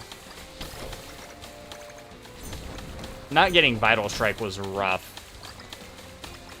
Especially because I am already down to 1 life just because I was trying to test that out. Please be the right one, thank you. It always feels bad on the last 2 when you mess up. Because then you have to just start all over again. At least you know which one the correct one is. But it is pretty rough. I'll go for Rocky Spike. I'll worry about the actual getting this with my normal XP. It always feels bad to try to use kind of like the augments. Like whenever you get an augment to upgrade your spell. I only recommend doing that if you have all the augments you really want. Now there's not a lot of like fantastic ones on a lot of the spells, in which case I would just suggest just banishing the augments. Just because you are guaranteed at least purple rarity or higher on whatever upgrades you're given. So it can be pretty good early on just to get some really, really good damage. Or cast speed, something along those lines. Alright, let's get Void. That's Wither. Need Void. Alright, there's Void. Can I corrupt myself now? There we go. Oh, my controls are inverted. Okay, there we go. Okay, this is weird. This is... Oh, this is... Go this way. No. Okay, our controls went back to being normal. Alright, there we go. We got the skin unlocked, though. Now, the real question is can I beat this run? That is the real question. I'm going to be packing absolutely 0 damage. I might just make a defensive fort for myself and just call it a day. But I am interested to see what the skin looks like. I think the skins in this game are honestly really cool. The fact that they're all kind of challenges that allow you to unlock them is something that I really, really enjoy. One of my favorite skins, though, is definitely the Reginald the Jack-o'-lantern. Reginald Jack-o'-lantern is one of my favorites. I've always been a really big fan of the Jack-o'-lantern looks on a lot of like either enemies, characters. Always one of my favorite skins in just old video games is just put a pumpkin on your head. But hopefully the one for Void is cool. Especially just because it has to deal with corruption. I'll just go for more max HP, why not? Gives me a lot of a buffer room. And we just keep on corrupting. Gotta watch out for all our own guys, though. Okay, so that's interesting. So we can still trigger bombs even though they're corrupted. It's not the end of the world. That's actually kind of helpful if we do want to kill things. Let's corrupt the healer. There we go. Now he'll start healing me. Oh, he's not fully corrupted yet. One of the weird things for me is an enemy will turn purple, but they're not fully corrupted yet, but there is no, like, real indicator on if they are fully corrupted. They're just, they're still purple. So it's like sometimes you'll think you've corrupted, like, the enemies, and you haven't. They're still attacking you. So it's just something you have to keep an eye on. Because it is very hard to tell whether or not these enemies are actually out to get me or not. Let's keep on going. We're not going to pay with our life just because I messed up. I got delayed fate instead of Vital Strike.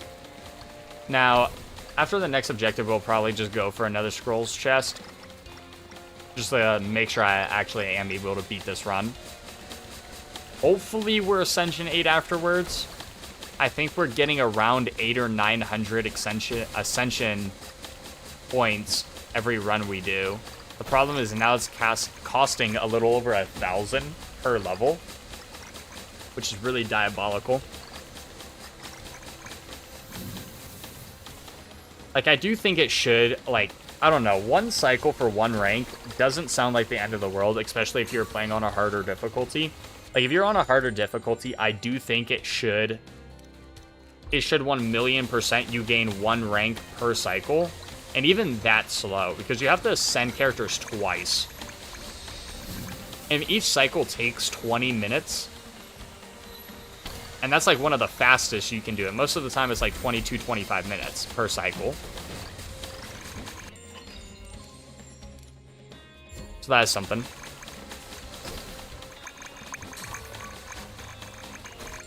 Yeah, it just takes time. It takes a lot of time. Or cast speed.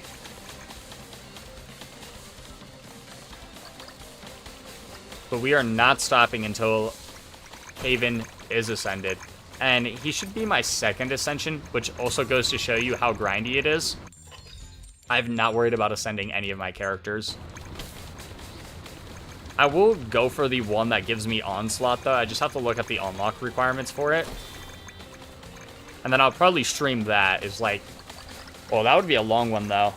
Because I think it's multiple characters that I have to ascend in order to get Onslaught as well. So I'll probably hold off on that one. Just for the time being. But it would be cool. It would be really cool running Onslaught. The sooner we get that, the better, so... Actually probably thinking about doing that after I do Necro Whirl. We'll probably focus on whatever characters gets me there.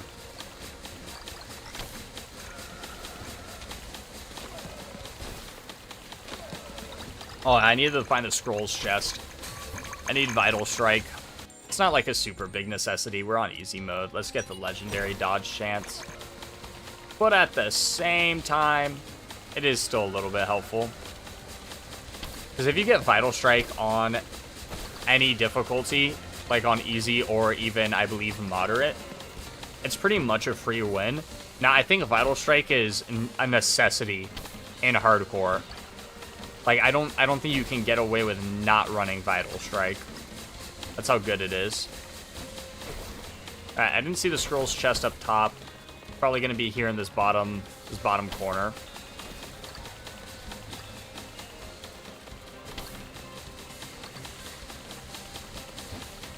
Is it not here? Where's it at? Where's my chest? This is the problem when it spawns in a location that I'm not entirely familiar with. Gotta keep running around.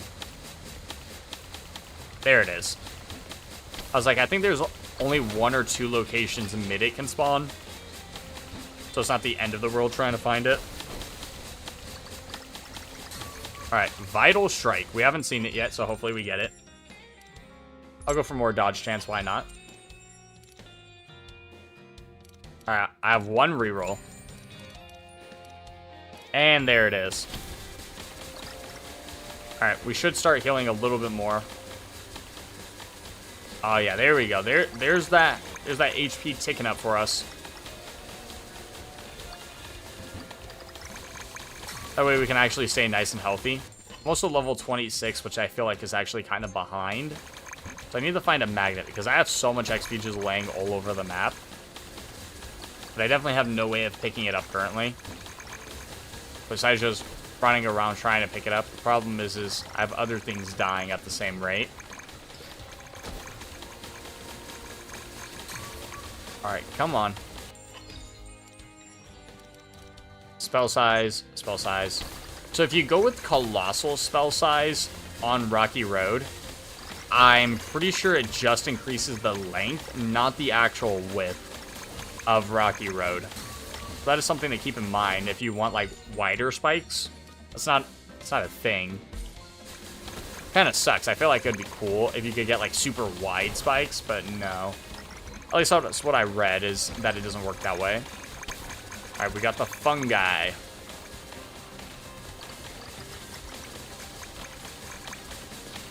We'll probably also do, like, for future videos, especially when I'm grinding, we'll probably do, like, live stream predictions on how many times certain things happen. I feel like that could be pretty cool.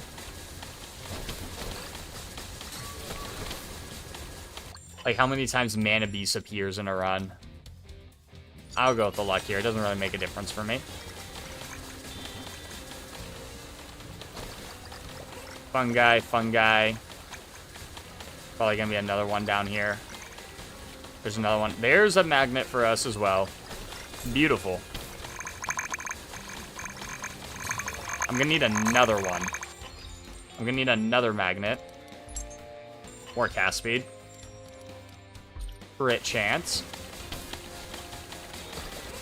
And at least I have a little bit of movement speed. That's why I also started investing into it. Because if I don't take any movement speed, you're just so slow. But if you end up getting the enhancement, it's like 28%, which isn't a lot. But it's much better than not having any. And that's the primary reason I started taking it. Because even right now, I'm actually moving at a decent enough speed where it's like I can kind of navigate and avoid a lot of enemy attacks. Not right now. I'm gonna get hit a lot. That was bad timing. Here, this is what I was talking about with the fungi, by the way. Like, there's 5, there's 2 more right there. That's 7, that's 8 right over here, too. Like, they all kind of just congregate in one corner of the map.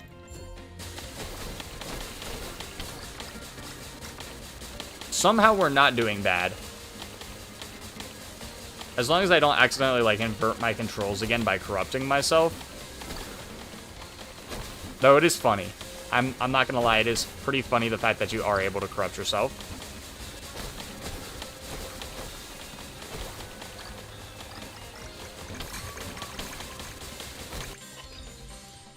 Alright, let's keep it going.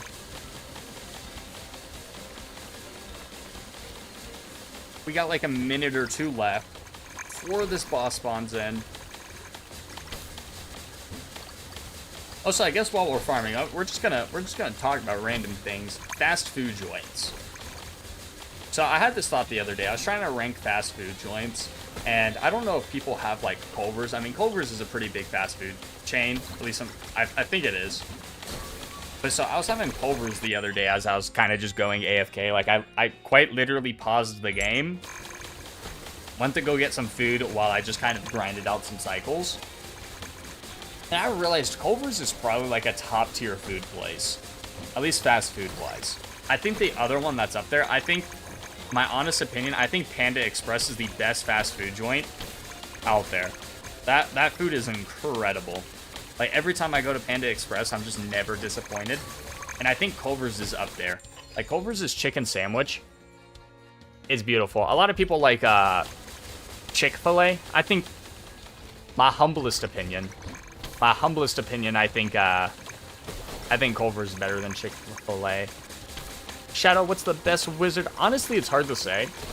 And I'm only saying that from the context of you can make pretty much any wizard work. So it's just whatever your playstyle is. Are there a few that are much better than others? Yes. So if you're looking for just, like, in my opinion, what wizard anyone can pick up and it's really good, Reginald. Reginald with the Astral Orbs is really, really broken. The only thing you want to focus on is when you get his augments for completing an objective, just go for Split Orb. Just go for Split Orb, Split Orb, Split Orb, Split Orb. If you just keep going for Split Orb over and over again, he's super busted. But then again, a lot of the other wizards are also super busted. But once again, it comes to playstyle. I just think Reginald is probably the easiest one to get up and running on any difficulty. So, that's probably who I would say is the best. Everyone else is probably around the same. I take that back. Instead of Kavin, the person I'm playing right now is probably one of the worst wizards. But ideally, once we ascend him, he'll be one of the better ones. But yeah, Kavin is not great. But Reginald is just straight up busted.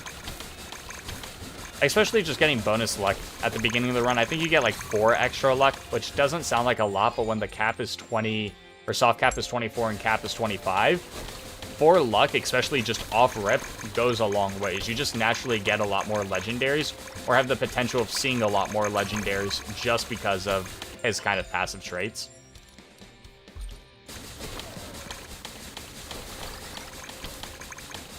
How do you unlock the 1-spell covenant? So, I could very well be wrong on the wizards. On the wiki, though, I believe it's Pipwick, Magi, and Reginald are all 3. You have to ascend them twice. And you have to ascend all 3 wizards twice in order to get the 1-spell covenant. But yeah, I do believe it is Magi, Hipwick, and Reginald. I know for a fact Magi is one of them. But yeah, it's 3 wizards, ascend twice. It's a grind right now. That's because I just downloaded the game yesterday and I bought 3 wizards already. They all suck, or I actually don't know how to build them. Honestly, a lot of it is trial and error with building the wizards. I think Reginald is the first character you end up getting, if I'm not mistaken. But Reginald is really, really, really strong. Like, really, really strong. But what are the other 3 wizards you ended up buying? And I can try to give some advice if you would like. But all the wizards, at least that I've played, are all, except for the one I'm currently playing. Exclude this guy. All the wizards that I have played are all pretty good. Some of them just take a lot more investment than others.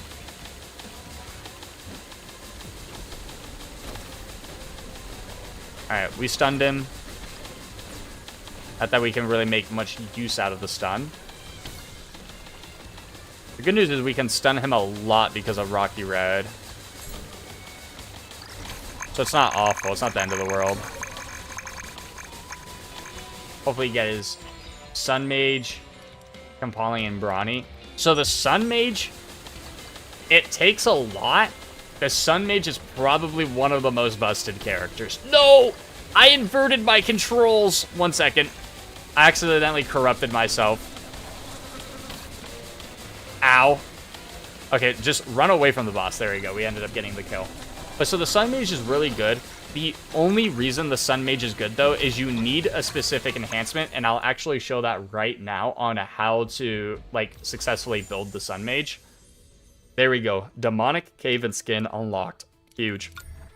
So for the enhancements, you need this one. If you want to run the Sun Mage.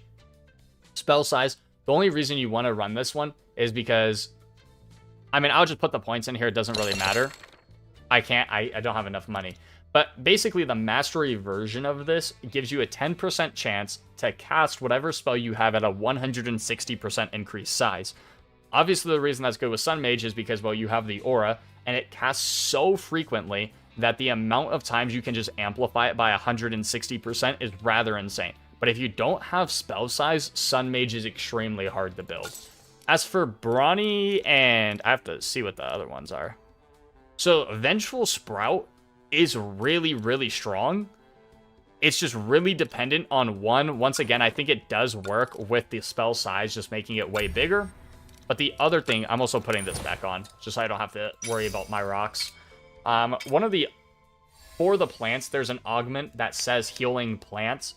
If you build enough cast speed, the Healing Plants solo sustains you because they heal for like 50 or 30 to 50, like heal every like tick. And once you have like 5 of them down, I don't know if you can get 5, but you get the point. You can heal through pretty much everything in the game. So that's how you would build Brawny. Now, the Campanale, I don't even know if I have him unlocked. I didn't see him that I had him unlocked or not. I do need to work on getting more wizards unlocked, which is what I'm going to do. I'm just trying to save up my gold for when I ascend this guy right now. But hopefully that helped a little bit. But a lot of it is kind of contingent on the enhancements you have, as the enhancements are really good, namely that spell size one. Now, that spell size one does not work for every wizard. Some spells don't get any benefit from spell size.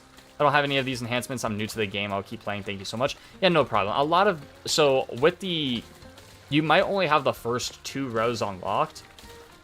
For the spell size, it's on the 4th row. So it's gonna be locked for a bit. The way you get that 4th row unlocked is actually by, you have to have 5 masteries. So what I recommend doing is once you do end up having enough gold, just the first row is the cheapest. It's the same cost on the first row, same cost like kind of on the second row. Some of them may be more expensive, but mastery the 5 cheapest enhancements. That way you get the 4th row unlocked, and because refunding is free, you can just refund your points afterwards, and then just put them all into spell size, for example. But yeah, it is a little bit of a grind, but yeah, once you get that up and running, I definitely think that the Sun Mage is really good. I actually have a video on the YouTube channel. It was the first video I did of this game. But I think it's like aura farming. It's like aura farming something. But that shows you how good the Sun Mage can be. And I took that one pretty far. I took that one in the, like, loop, like, 4, I think. But I had an aura that covered the entire screen. It was actually pretty fun. Sun Mage is one of my favorites. More size. Alright, let's not go dark this time because I've gone dark like the last 2 times. And I got the skin now, so I can kind of go for whatever I want.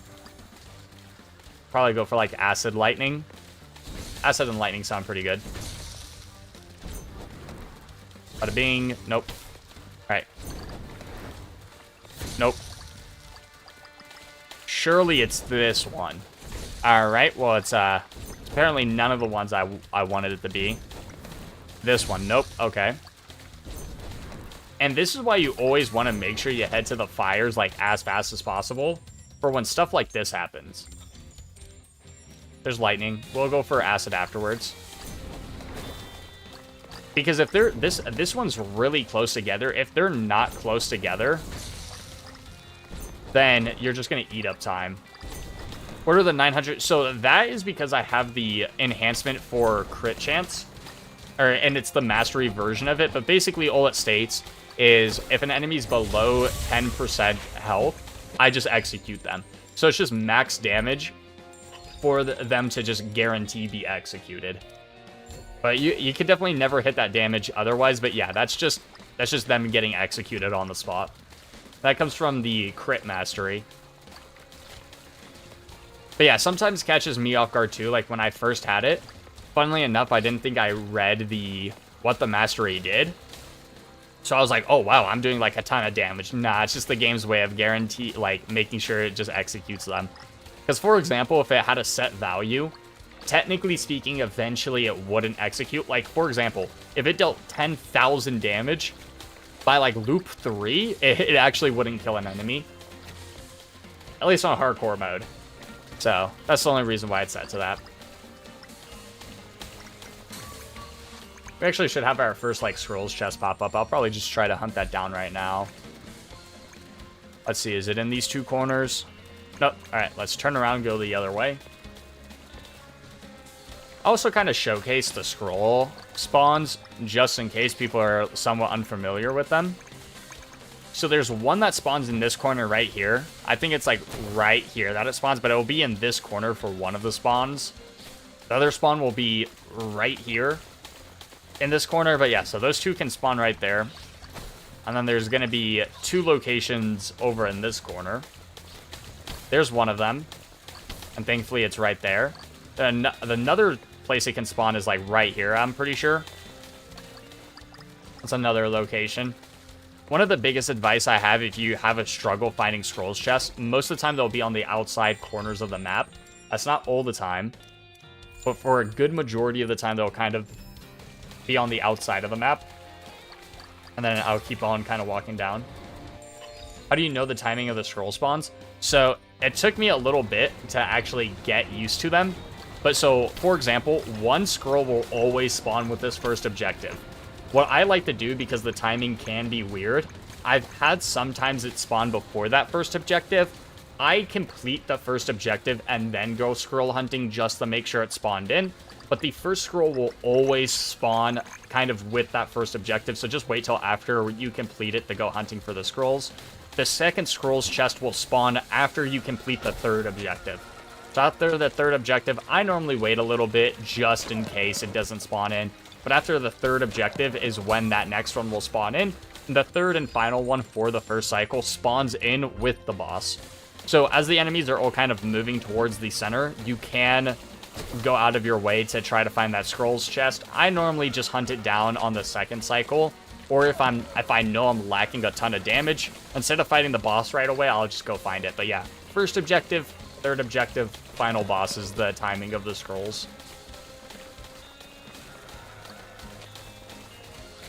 But yeah, it took me a little bit to figure that out. Because there would be a lot of times I was just running around the map trying to find them, and they weren't there. But that's the timing I found that to be kind of the best.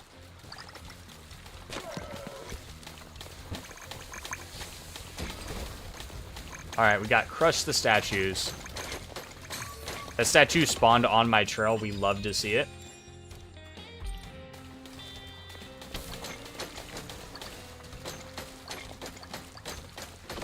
Alright, so we're not doing a ton of damage right now. Hopefully that changes once we get acid. It should. Because acid will make all the enemies take more damage. I was about to say reduce damage. Technically, it reduces their defense, amplifies our damage. Grab this magnet. Should get another level up here too. Fast speed, sure. Why not? And more size. Alright, let's go with Flux. No, let's go with Glen. I don't think I've ran Glen in such a long time. Slow everything down. I also like the idea of white lightning. I think it looks really cool. It's probably one of my favorite things about the game is just how pretty it is. Like, I think it's super well polished. Like, visually, that is. There's a few gameplay things that, like, for the Ascensions and stuff, but aesthetics-wise, this game is extremely, extremely beautiful. Alright, we just got one more statue after this one. Probably in this corner somewhere. And there we go. We got a stampede coming in. Sounds like it's coming from my right side. There it is. Crit rock. Man, slow is so good. I think ice is like a top tier infusion. I don't think it's the best, but it's top tier. Like, I think lightning is the best. I think ice has the potential of being number 2. If it's not number 2, it's guaranteed number 3. I think fire's up there. It's hard. All the infusions are good, in all honesty. I don't really ever feel like there's like a terrible infusion to be running. Unless it's dark. I should state that. And dark is not the greatest. Which is unfortunate, because I really like Hellfire. Like, that, like, kind of infusion or idea, there we go, has always been one of the coolest to me in a lot of video games. So I wish it was a little bit stronger. Dark used to be, like, really overpowered, though. At least if I'm remembering correctly. Dark used to be, like, giga overpowered. But I think they just nerfed it a bunch because... So when I first played the game, the Dark infusion wasn't actually a thing. But this was months and months ago. But yeah, so Dark wasn't an infusion in the game yet. And then they added it, and it was, like, ridiculously broken. So I think they just nerfed it, but I think they just overtuned the nerf on it by a lot.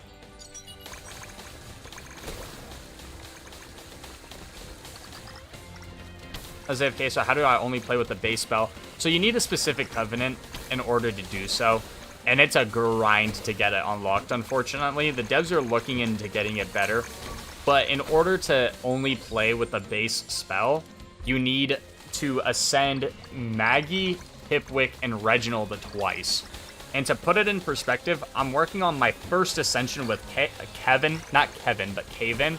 And I've been doing it for like 2 or 3 hours for one ascension on one character. But you need to ascend Maggie, Reginald, and Pipwick twice. It's a very, very long process, but the devs are looking into getting that reduced. But that is how you... Because with that covenant, you can just choose how many spells you want to start with. You can start with like 3, 2, or a 1. I'm just using 1 because I want my devotion as high as possible. Devotion is just by putting on the covenant, I can ascend faster. It's just weird because you have to ascend the characters in the first place to unlock the covenants, which then help you ascend faster, which you no longer need because you've ascended the characters. A little bit of backwards kind of kind of game system, if you ask me.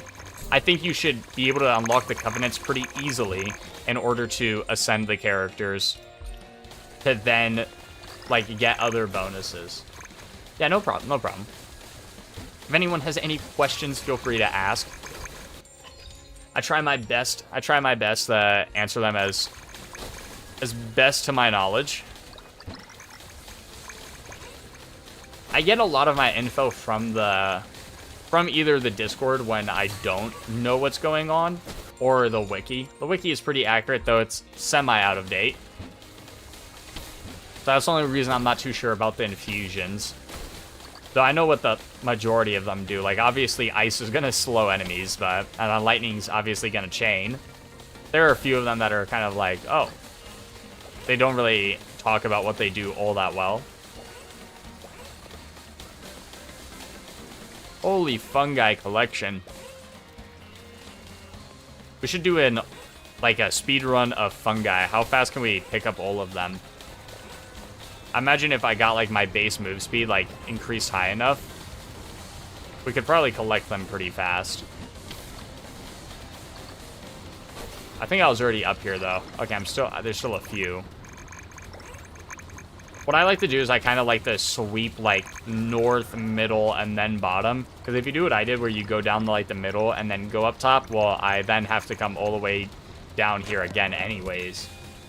So instead of like repeating paths, just do a sweeping motion.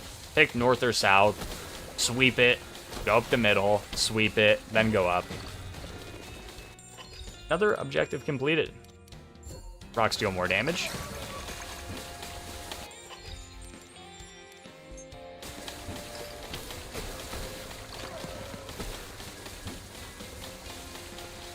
And this is why we take Vital Strike, is that we literally don't have to worry about absolutely anything. We can just kind of chill out, run through enemies, and just relax without any worry in the world whatsoever.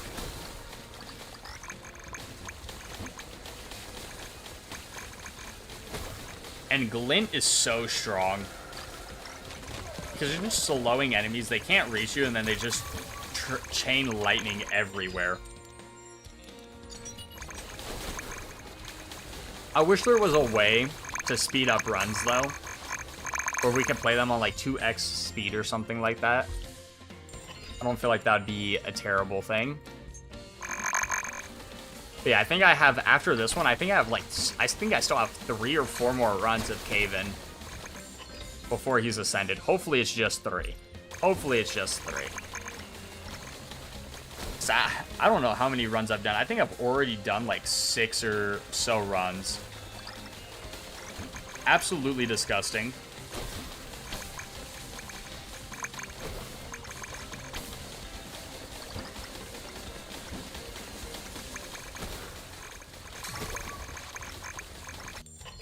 Let's keep on going.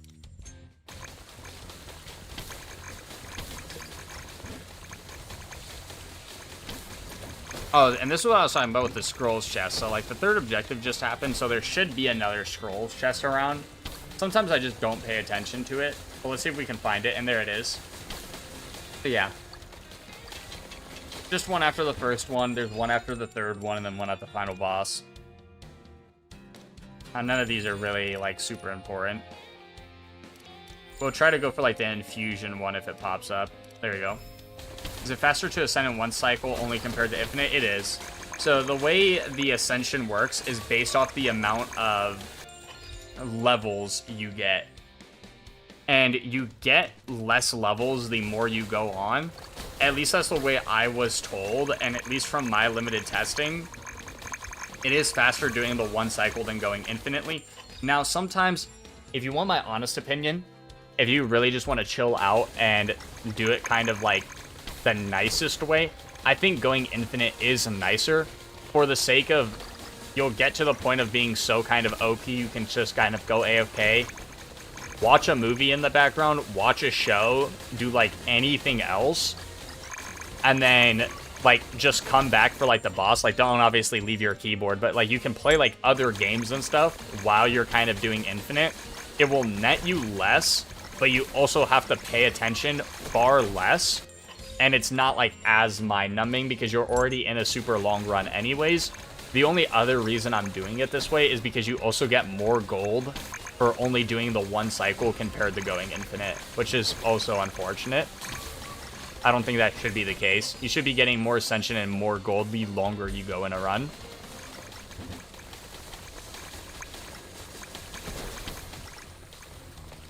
But yeah, currently faster doing the one cycle.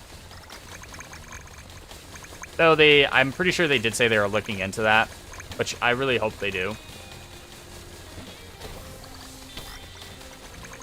So again, take some damage here as we try to clean up this sludge. We are a pro vacuum cleaner. I'll go with more crit chance. Sludge is almost all cleaned up. I can't say all cleaned up because we missed a lot of spots. Honestly, I'll probably lose a life here. That's fine. We'll just land on the sludge to clean it up. That way I can complete the objective. There we go. More size. More road.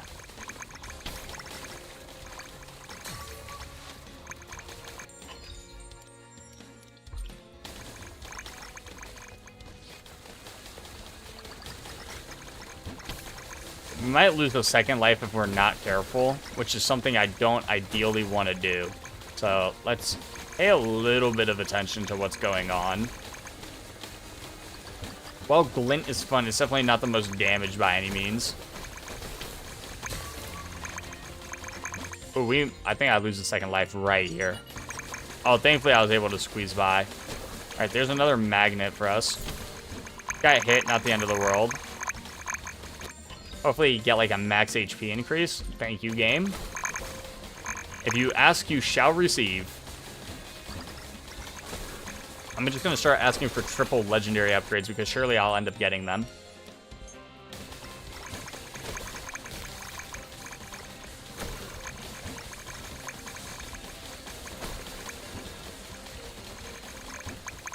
Alright, we got like another minute before this runs over.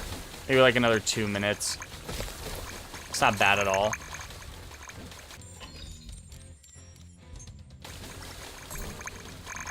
I think I've by far completed the most runs on this character now, though, just because of the Ascension grind. Grabbed another magnet, wasn't super necessary. Just trying to heal up a bit.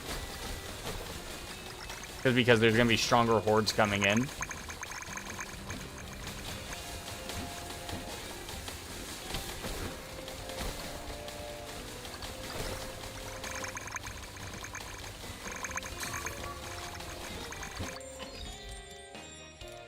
Fast speed.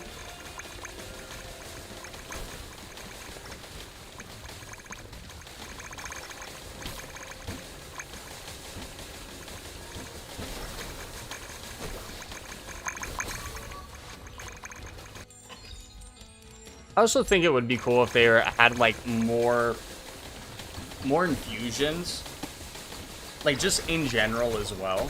But like if you could get more infusions on your spells, I feel like that would be really, really cool, just to like really mix and match. Because a lot of the times, I feel like you'll just end up kind of trying to go for the same thing over and over again. Especially with the way the rerolls work, because you can just sacrifice HP. Like if you really wanted to, you could just go Thunder over and over and over again on like the same spell, like infinitely. I don't think that's a bad thing, especially if you really like a specific playstyle. But I also do think variety is, well, it's the spice of life. So I do think more variety would be just more beneficial. Now it is, I say that, but it's a double-edged sword, especially when it comes to like me trying to make videos, because if I'm going for like a themed build and I re-roll multiple times and I don't get the upgrade, like that is just a reset. So I say that because I still think it would be better. But in terms of making it harder for me, it would make it a lot harder for me. But I still think it would be cool.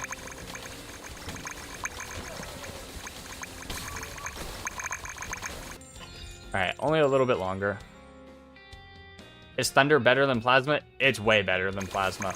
Plasma is really strong, but Thunder's the best infusion in the entire game, and it's not even, like, in my opinion, I think the only infusion that comes close to Thunder is Brimstone, which is Acid and Fire, and that's just because Acid amplifies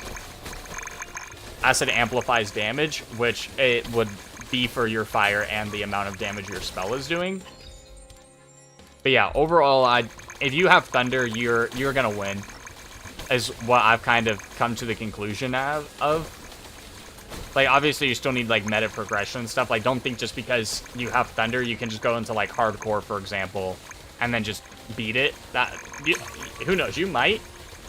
If you don't get hit, you'll do it. But Thunder's definitely super strong. Yeah, 3 Elemental Infusion would just be really, really cool. Because then you can, like, really mix and match stuff. Not saying you can't now, but obviously you'll just have a little bit more. But I do like the current infusions. I think all the current infusions are all really, really strong.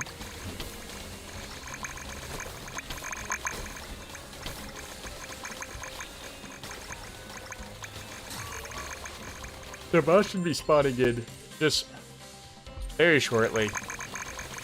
Didn't mean to yawn there. It's tiring. Sometimes it's tiring. I stayed up late last night trying to do the tomorrow's video. Not tomorrow's video, today's video. It was like 1 in the morning by the time I got that run done. A lot of times I'll stay up till like midnight. It'll probably be like midnight 1 or 2 in the morning as I'm trying to get these runs done. Oh, that hurts. Watch out for it again. I think this boss is my favorite, like, design boss. I do find it somewhat unfortunate that you can just cheese this boss to, like, an extreme extent. I'm not going to be able to do it. Maybe. But so when he does, like, this orb thing, if you have enough damage, all you do is you just sit here. Don't worry about the orbs coming in. They do heal him, and like I said, I don't think I have enough damage. But, like, so we just got him to his 3rd phase. So he's going to spawn in more of them, but he can't, he's not able to actually do anything to me because he's just trying to heal himself. Now, this 3rd phase, I am not going to be able to, like, circumvent. Like, he's going to get healed, he's going to get up, and then we're going to have to worry about it. Or maybe unless I create a wall so thick that they can't get through. That's the current plan, is create a wall so thick they can't get through. Alright, well, he's up again, but he's about to die.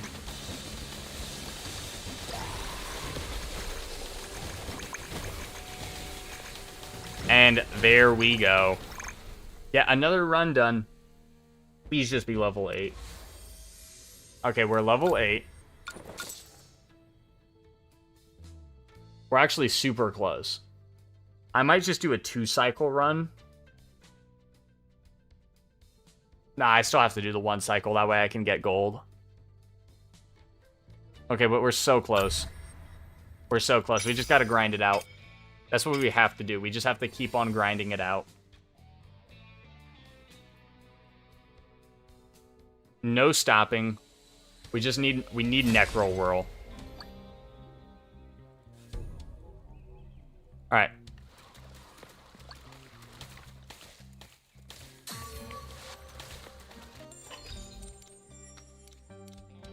Spell size. Yo, what's up, Luck? Good to see you in the chat. Just finished an insane run with Ludwig, ending in 1 million DPS and minus 600% movement speed and 230% damage. Nah, that's insane. I did my first hardcore run last night, and it was insane. I don't like the negative movement speed, though, so I still end up taking movement speed just to, like, kind of balance it out. Like, what I do for that scroll is I go, like, I will take, like, armor, move speed, armor, move speed, armor, move speed. A lot of the times you can go, like, double armor before you have to take a move speed, but I hate being slow. I hate being so slow.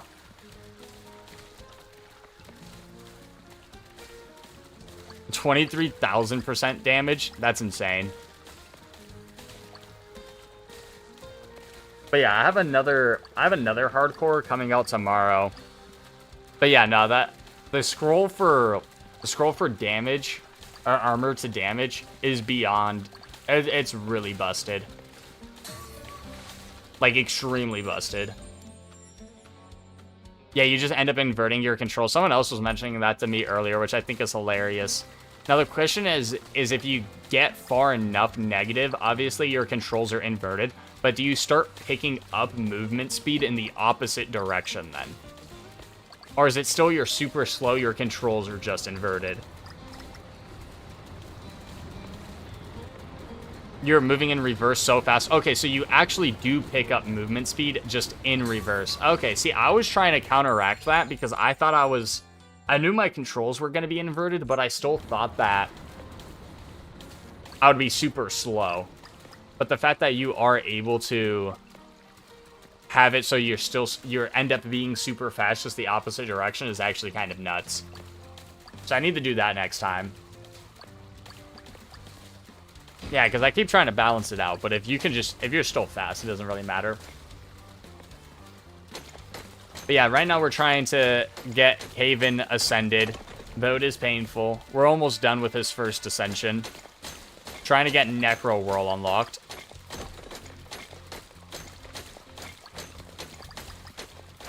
Yeah, I'll have to check it out, especially something like that. I did a Reginald run. My Reginald run will be up tomorrow. Are we going to be playing the same character again? Is it on Reginald? Oh, no, you said it was with Ludwig. Okay, okay. I was going to say that would be actually pretty hilarious. All right, Vital Strike. But yeah, Reginald is also just super strong. I think Reginald's probably the best character in the game. Just having that increased luck early on is so huge. And fusion. Let's go with like acid or something. I'll go fire.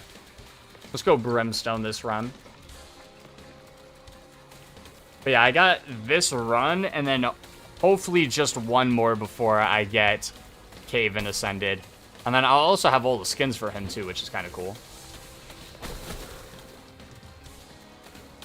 I was hitting 120k crits on the Sun boss, but I got the Hydra on Cycle 5, so I was only hitting 90k crits. I do think it is weird that the other bosses don't have stuns.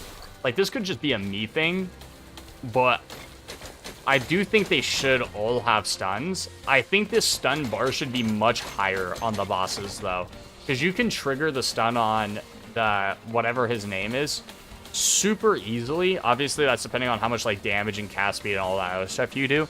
But I do think it is really weird that the other bosses don't have something along those lines with a stun bar. Like the bloated dragon or whatever his name is, I call him the fat dragon. But the fat dragon, like, it's super chonky. I mean, expected, it's a fat dragon. But at the same time, I also think it would be cool if they had stun bars.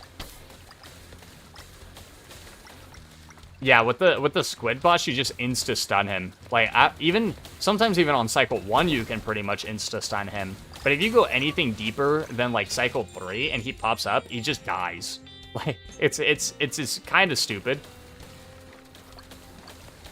It was also insane because my hardcore runs have actually been going better than my easy runs, which is really, really weird. In the sense of, like, I just feel like I'm packing so much more damage. I guess it's just because I'm trying so much harder in the hardcore runs to, like, make sure I actually beat them.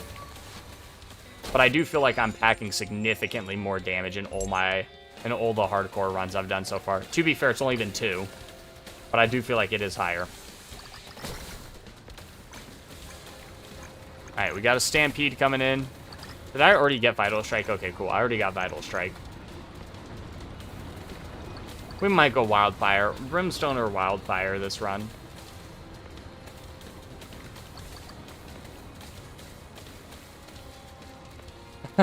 That's actually hilarious. Yeah, because I imagine you didn't have a whole lot of max HP, because what, the boss is doing like, what, 1,000, 2,000 damage by that point? Because even on Cycle 1, I think the boss hits you for like 900 damage. It's actually kind of crazy. I think it's around 900 damage that I got hit for on one of my runs. But yeah, so if you don't have like an ungodly amount of max HP, yeah, it just one-shots you. And the fact that you ended up running back into it is hilarious. Acid Lightning is so strong. Flux is so powerful. Oh, 1,400 HP? Yeah, that'll do it to you. Like, when you said insta-that, I was like, man, must not have a lot of HP. 1,400 will do that. Yeah, that's a one-shot from those bosses. I think for me, with my hardcore runs, I think I've tried being around like 2K. just to kind of survive like one-shot mechs. I wouldn't even really call it a mech. It's just taking so much damage. And there we go. Our second infusion. What did we get? We got the choice of Wildfire or Brimstone. I already did a Brimstone earlier, I'm pretty sure, so I'll go Wildfire now.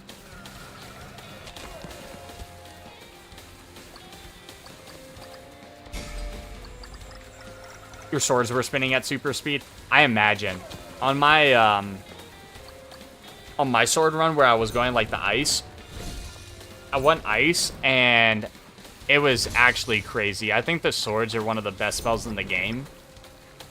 Like, if Reginald's the best character in the game, I think swords are probably the best spell in the game. This one. Oh my gosh, okay, never mind, I lied. I spoke way too soon.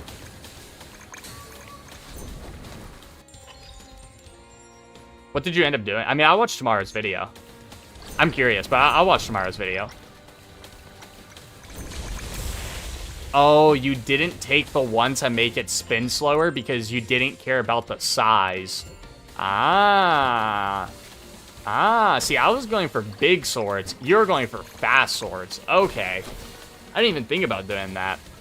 Because I was like, oh, an augment that increases size? That sounds amazing. But if you just have insane speed on it, technically speaking, you're doing more damage. Because I was having a higher application because of the size, but you don't care about that. You just want more damage. Okay. See, that's interesting. That's interesting. Yeah, I definitely have to check that out. It'll probably be a while before I do another swords run, though. I have so many characters I need to do. That's my favorite thing about this game is how many different wizards there are. Like, what, like 15 something wizards? It's like 3 rows of 5. Insert guy pointing to head meme. Big brain times 200 IQ plays.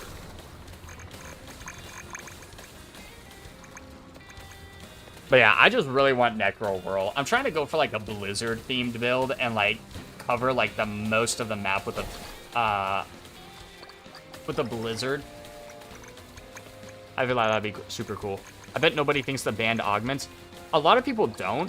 I started banning augments depending on what it was. So a prime example is Aether Beam.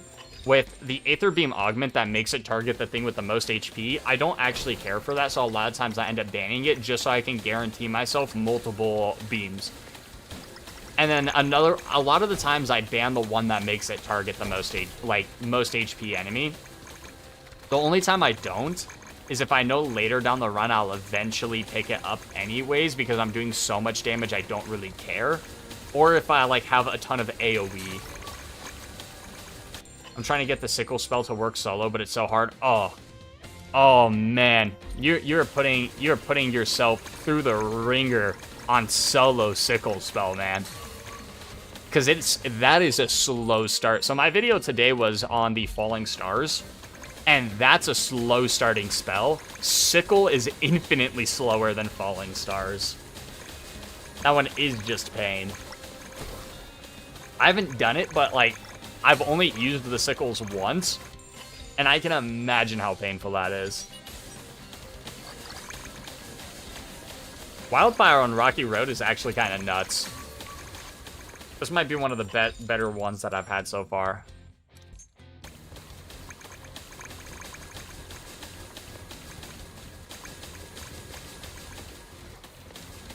Oh, that's right. You went with the acid stars. Because did you go full corrosive on your stars? I'm pretty sure you went full corrosive. I remember checking it out. It's either full, I know one of them was at least acid. You need to ascend Magi in order to get solo sickles, okay. Yeah, dude, it's been a grind. To put it in perspective, so this character I think I had at Ascension 2. I've been live, I don't know how long I've been live for. I think it's been, it's not been awful. It's been 3 hours. Yeah, I think it's been about a little bit under 3 hours that I've been live for. And I'm about to be rank 9 after this. So I've gone up 7 ranks in 3 hours. But that's a grind.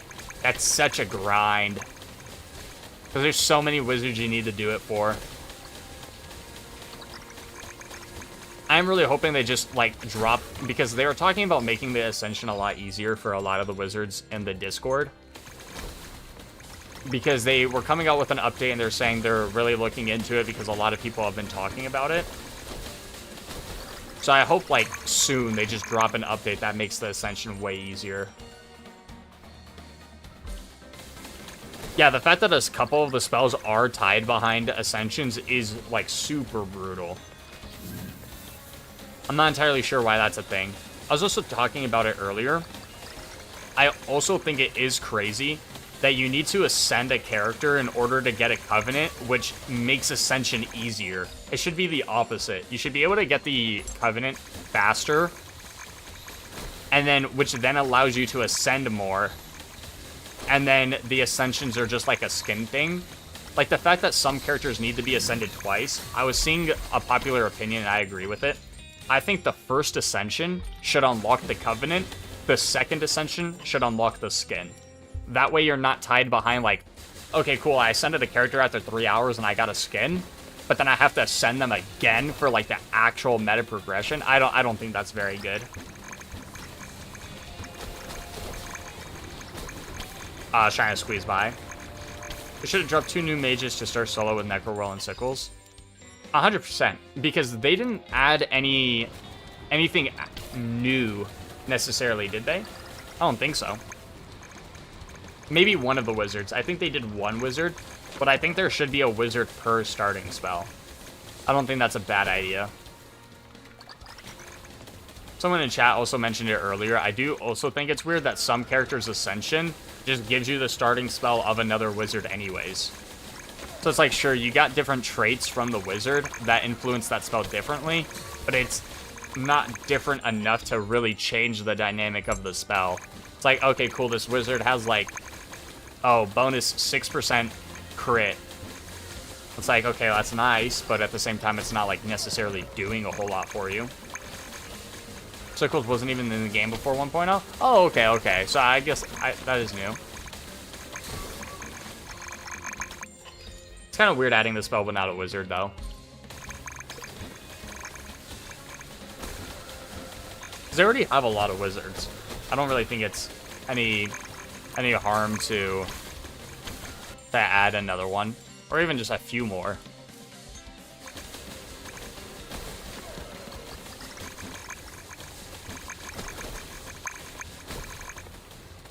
I just hope this run gets me a little bit into 9, rank 9. That way I only have to do one more run. I don't even know what run I'm on. I think I'm on run 6 or 7. I've just been pressing the arrow keys on the keyboard. And then just kind of chilling out, seeing what we're able to do. I have learned a lot about Rocky Road. One of them is you definitely take the, it's not a Covenant, but the Harmony thing where you don't deal damage to yourself. Yeah, that's a necessity to run. Gonna go finish the video for tomorrow. Good luck, man. Hope the run is absolutely insane. I appreciate it. We're gonna be ascending for a bit, so. Okay, all right. That 6-7 is crazy work. But I'll catch you later. Like, I appreciate you stopping by.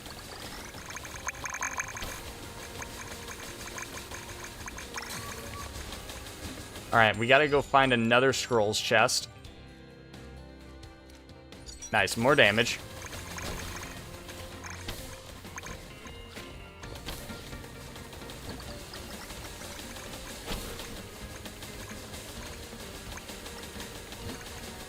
Alright, let's go find the scrolls chest just so I don't have to worry about it.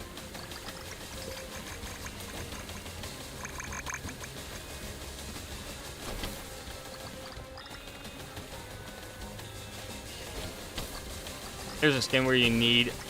Yeah, I have all the skins. I just need the one where I have to ascend, and that's the last skin that I have on this character.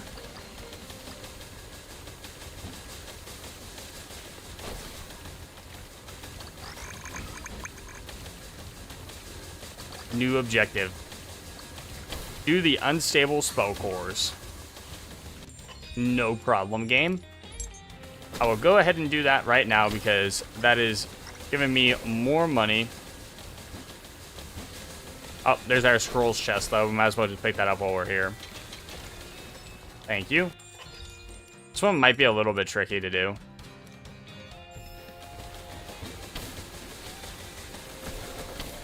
Oh, this one's going to be really tricky to do, I think. Hopefully not. Hopefully we can get just like a few solid pushes from all around, as long as I can get them closer. The thing I always do is I always just try to get them closer first before I worry about like actually getting them in. We're probably going to lose a life on this one. Honestly, okay, let's just get these two in. They're right there. Keep on zigging and keep on zagging. There's another one. There we go. Kind of, okay, well, we pushed those the wrong way. There we go. The last one was back over this way. And there we go. Another objective completed. We are the objective master. It's actually crazy because I forgot which character it was, but there's one character where you have to collect like 4,000 shrooms, like of the fun guy, and it's insane. Like, who decided collecting that many fungi on a single character would be like even remotely a thing? Probably gonna level up a bunch here. Oh, we only got 3 level ups. Hopefully we get a magnet soon, though. Oh, that was a bomb. I walked straight back over it. Thankfully, we're healing. We haven't lost a life yet, though, so we should be A-okay.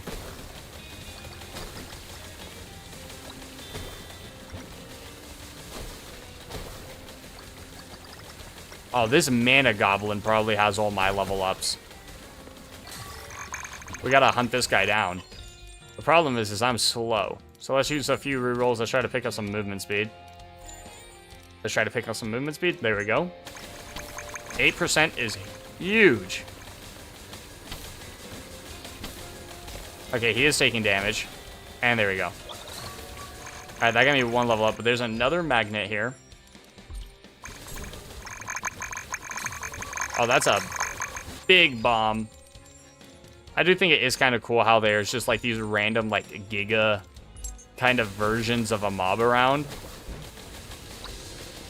Like, look how big that explosion is on the bomb. It's so cool. I think you should be able to like encounter those enemies a lot more often.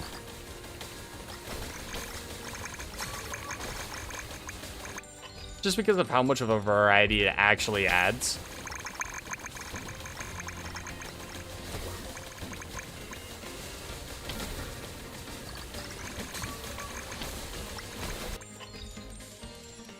More size. Alright, we don't have much longer until this boss. To be able to hit another level 50 here. Okay, more cast speed. There's a stampede incoming. And that's why we invest in move speed. The stampedes really aren't an issue. It is crazy because the stampedes are in hardcore mode. You can actually get 3 of them back to back, which is probably one of the most insane things. Like, having that many back to back is actually pretty hard to dodge.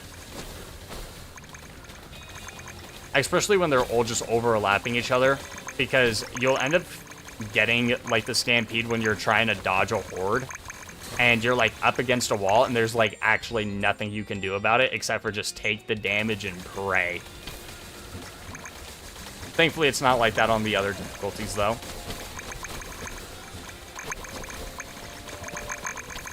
There's a health potion over there, nothing in case I need it. I'm pretty sure I'm not going to. Yeah, we got 30 seconds or so left on this run. It'll actually be like a minute or two, but hopefully till the boss spawns in. I feel like our damage is not bad. Hopefully we can actually kill the boss at a decent rate. It always feels bad when you're lacking like an ungodly amount of damage, and the boss fights take you like minutes to do. I've had a few boss fights take me actual minutes to do. Now that's painful.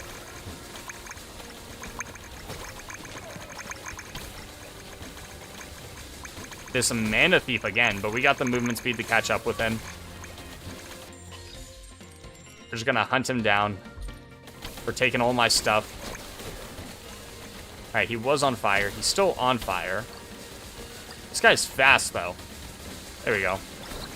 Got my mana back.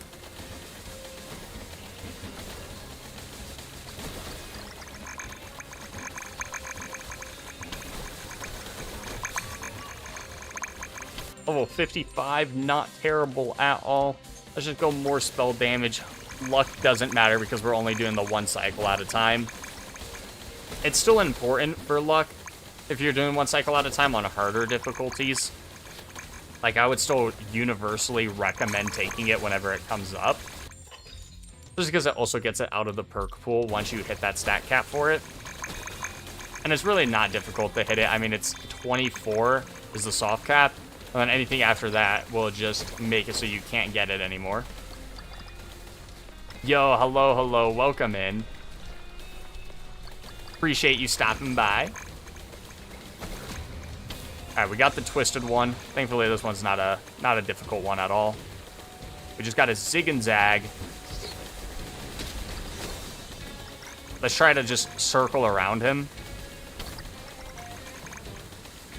There we go, second phase. And now we just keep circling around him to do as much damage as possible. And this is kind of insane that we can do this with Rocky Road. The fact that we can just kind of keep cycling over and over again, or circling, not cycling. Now this only works on this boss and the one where we can stun it. He's gonna heal up here, but he's actually gonna die because you can just cheese this boss if you have enough damage. And there we go. Do you know how to unlock the ability to have 1 or 2 weapons only? Yeah, so in order to do that, there's a special covenant. I'll actually show that right now that this runs over. But so it's this one right here. It's the where you have the ability to only use 1 spell less. In order to unlock this, you need to ascend Reginald, Magi, and Pipwick twice in order to actually get that unlocked. It's under a super, super hefty requirement in order to do it. Yeah, it's Magi, Reginald, and Pipwick twice. Now, they are working on trying to get that kind of reduced for the grind, just because it is a lot of a grind to do that. But yeah, that's how you get the ability to kind of pick how many weapons you start with. And then I'm running it just because we ascend faster with a higher devotion count. And we're working on currently ascending Kavin. It's not Kevin, it's Kavin. And after this run, I'll be able to ascend him, which unlocks Necro Whirl. And so, at least Necro Whirl as a starting skill, because you can get Necro Whirl in your run, but not as a starting spell. So, I wanted to get it as a starting spell so we can put together kind of like a Blizzard build, because I feel like that'd be really cool. So we got this run left, and this will mark our first Ascension with Kavin. And we'll also get all the skins for him unlocked.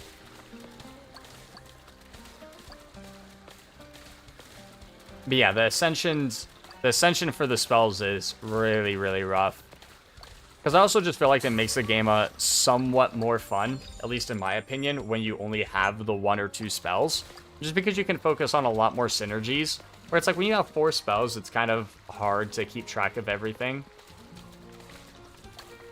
Then you take so long, I'm already 34 hours and I haven't even unlocked. Yeah. So to put in perspective, I don't even have all the enhancements unlocked. No, I don't think I'm like 30 or 40 hours into the game. I played a lot. I wouldn't say a lot. I had like 20 hours in early access. So I think I'm around 30, 40 now. But yeah, I don't have all the enhancements because of how the gold requirement. Yo, what's up, Des? Hello, hello. But yeah, I don't have all the enhancements. In order to get that covenant for the 1 or 2 spells, I've been telling people just based off of this, to put it in perspective, to ascend Kevin from 0 to 10, it's taking me around 3 to 4 hours to do. So based off of that, in order to ascend a character twice, it takes roughly 8 hours, and you have to do that with 3 characters. So it's like a 20-hour grind, and that's like putting it at the low end. It's more likely going to be like a 30-hour grind in order from like start to finish to get that Covenant unlocked. But the devs did mention that they were going to be coming out with an update, hopefully soon, addressing that.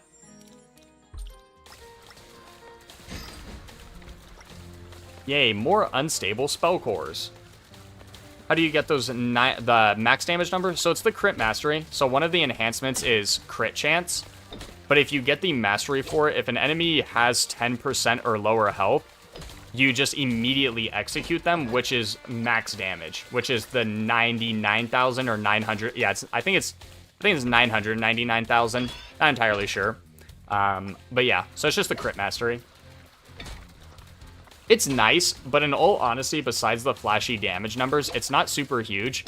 Because if an enemy has 10% HP or lower anyways, your like next attack on them is already killing them. So it's not like a make or break. It's nice because you have to hit them one less time. But it's definitely not like the most insane by any means. There should be 2 more unstable things down here. Let's go with acid. There's one of them. There's the other one, okay.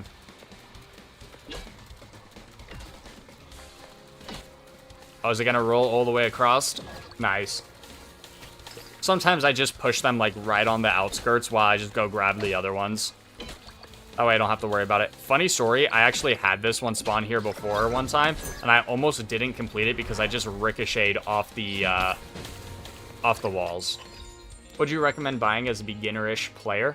It depends. If you're talking specifically about the enhancements, the nice thing about enhancements is you can refund them without any penalty. So you can mess around with the enhancements as much as you want, because you can just, if you don't end up liking one, you can refund. I recommend always trying to go for the damage one. It's 25 damage in the mastery, makes it so you deal more damage to enemies above 70% HP, which is going to be every enemy that you hit for the first time. But so the damage enhancement is really, really huge. Other than that, in my opinion, I always take a little bit of health. A lot of the other ones aren't super good. I'll go over my enhancements after this run, just to kind of show what I go for. It also depends on if you're playing solo or multiplayer. If you're playing multiplayer, the priority of enhancements actually changes, just because there's a lot of ones that really do benefit multiplayer. It's just for me, since I'm running solo, I ignore a lot of them. I do agree. I think rushing to unlock the gold bonus is massive. So yeah, on the 3rd row, there's a gold bonus, and it just gives you bonus gold. But the mastery of it, what the mastery does is every time you complete an objective, you get double the gold for that objective. And it nets you a few hundred more gold a run, which is not a lot when you're thinking about it, because each upgrade will end up costing you 1,000 down the road, so 400 bonus isn't a lot. But because of how hard it is to get gold, that, in my opinion, is a necessity. Like, that's what I'm running right now, just as I'm Ascension and grinding, and I'm getting like 1,000 gold a run. Sometimes a little bit more. But I do think rushing to get the gold bonus is probably one of the safest things. Yeah, other than that, it's just trying out new things. Some of them are a trap. Oh, the armor, yeah, the armor mastery one's super OP. You don't need it early on, but for example, I started running hardcore. Like today's video, I was running hardcore for it. The armor mastery saves you so much in hardcore, it's actually disgusting. Even on the medium difficulty. Like if you don't have the armor mastery and try doing the middle or hardcore, it's still doable, but it's infinitely harder. So that's one thing I do recommend as well. Now, if you're just farming for gold and or Ascension, you can just swap it off for something else. Like I said, I will go over it because a few of them are a trap. A few of the enhancements are a trap. One of them's the cast speed one. I don't actually have any points into the cast speed one, and next time I level up, I'll show you why. We should level up here soon. Hopefully this goat just dies. Alright, let's see. Let's see if I can get it. This right here is why the cast speed enhancement is a trap. at max, it gives you 15%. That's it. It gives you 15% cast speed. A single spell upgrade is giving me 25% cast speed. So there's no reason to ever run the enhancement for more cast speed when you're getting so much more for simply upgrading the perk. So I stopped using it. I upgraded it and had it masteried for a bit. Problem is the mastery also is only when you're under 28% HP or something like that, so not very good. Yo, what's up, Heisters? Glad you could make it in. Do I go? I don't think I've ever gone Blight. You know what? Just for the sake of it, we'll go that. My go-to at the moment is gold armor and luck. Yeah, I think that's a solid roster. Do you have all the tiers unlocked? And what I mean by that is, do you have all 5 columns, or do you just have 3, or do you have 4? Rerolls are good. Rerolls are insane. Especially if you have like a really good build going, you can get your build to absolute insane heights by just abusing rerolls, especially if you have good healing output.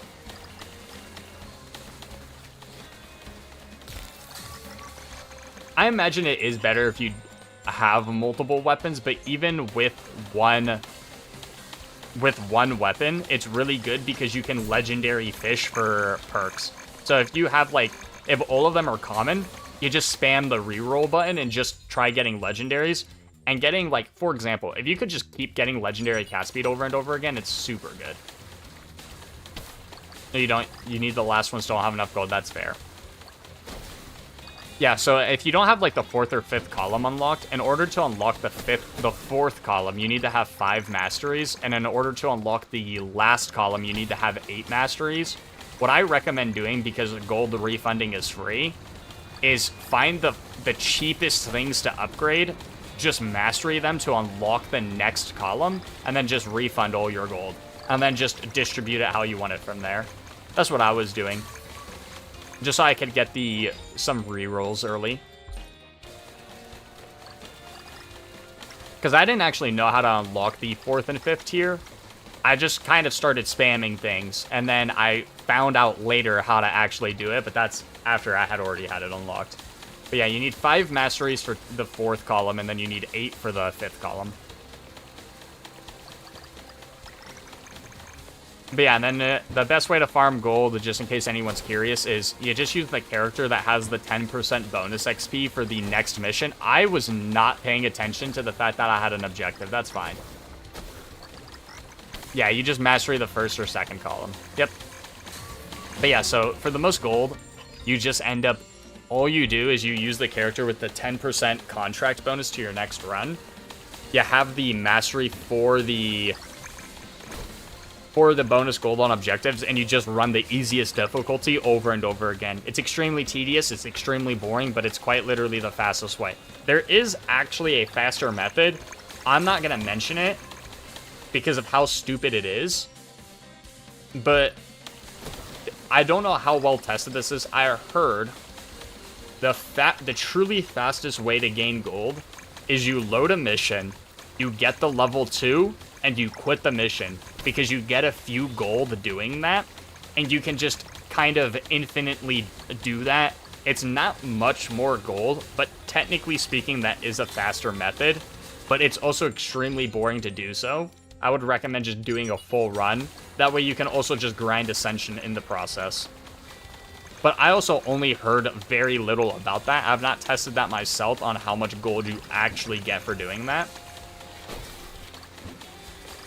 But doing the contract bonus, the objective double one, and just running the easy mode, you gain like 1,000 plus gold every single run. Except for if you're like me, which you failed an objective, and then you will get less gold.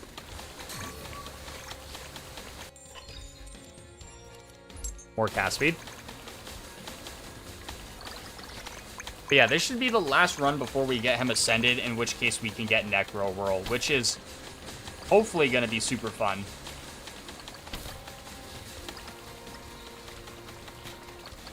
I'm excited to see what we can do with that one. We're probably going to want a lot of size increase, just to like cover the map. What about mages? Would you recommend buying any of them specifically? Right now, I just got Balthazar because I thought the life show would be cool, but other than that, I'm just focusing on the enhancements. Honestly, I will go over the wizards after this one. There's a few of them that I had personally a really fun time with. There's also a few of them that I would honestly stay away from, especially if you are just trying to focus on gold, because each wizard takes like 2,000 gold, if not more. Kind of takes the fun out of it. Oh, 100%. It really does take the fun out of it. Nope.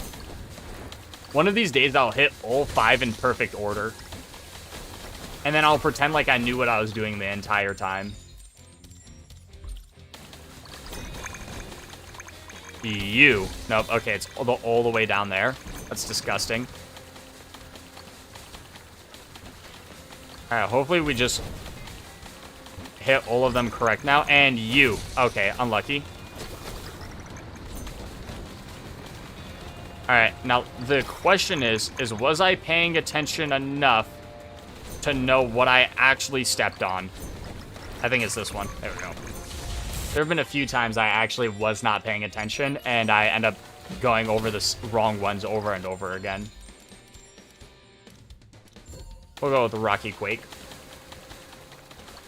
I do think Blight looks really cool. I think this is one of the first times I've ever actually used Blight. And I do like the dark green. I think it's pretty cool.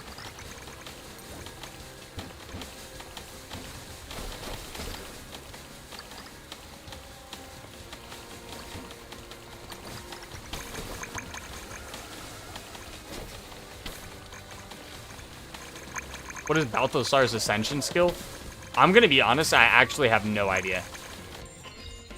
I could pull up the wiki real fast and take a look, but I don't actually know if I have Balthazar or not. I don't believe I do. I don't think I've bought him yet. Just because I was so focused on trying to get all my enhancements done. And there's a lot of wizards I still haven't played yet.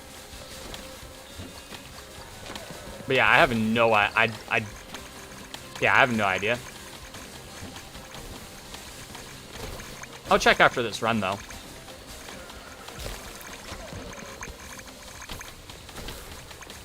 For the fun of it, this mode might be really funny with an insane amount of movement speed. Yeah, no, this, I think with the movement speed, so the other thing with Rocky Road is I think movement speed is king on Rocky Road. Like, it's not even relatively close.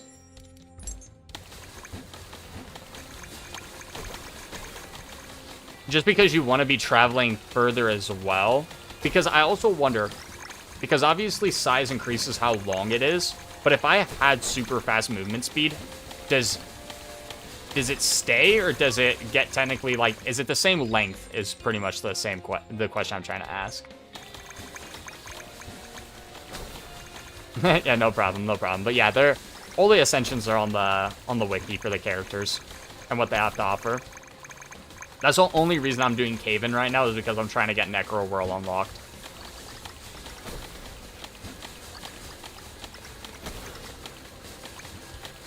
Thankfully, we're almost done with this run. This run should be the last one. If I'm like a fraction short, I'll probably just go in and do like a first objective just so I can actually have this unlocked.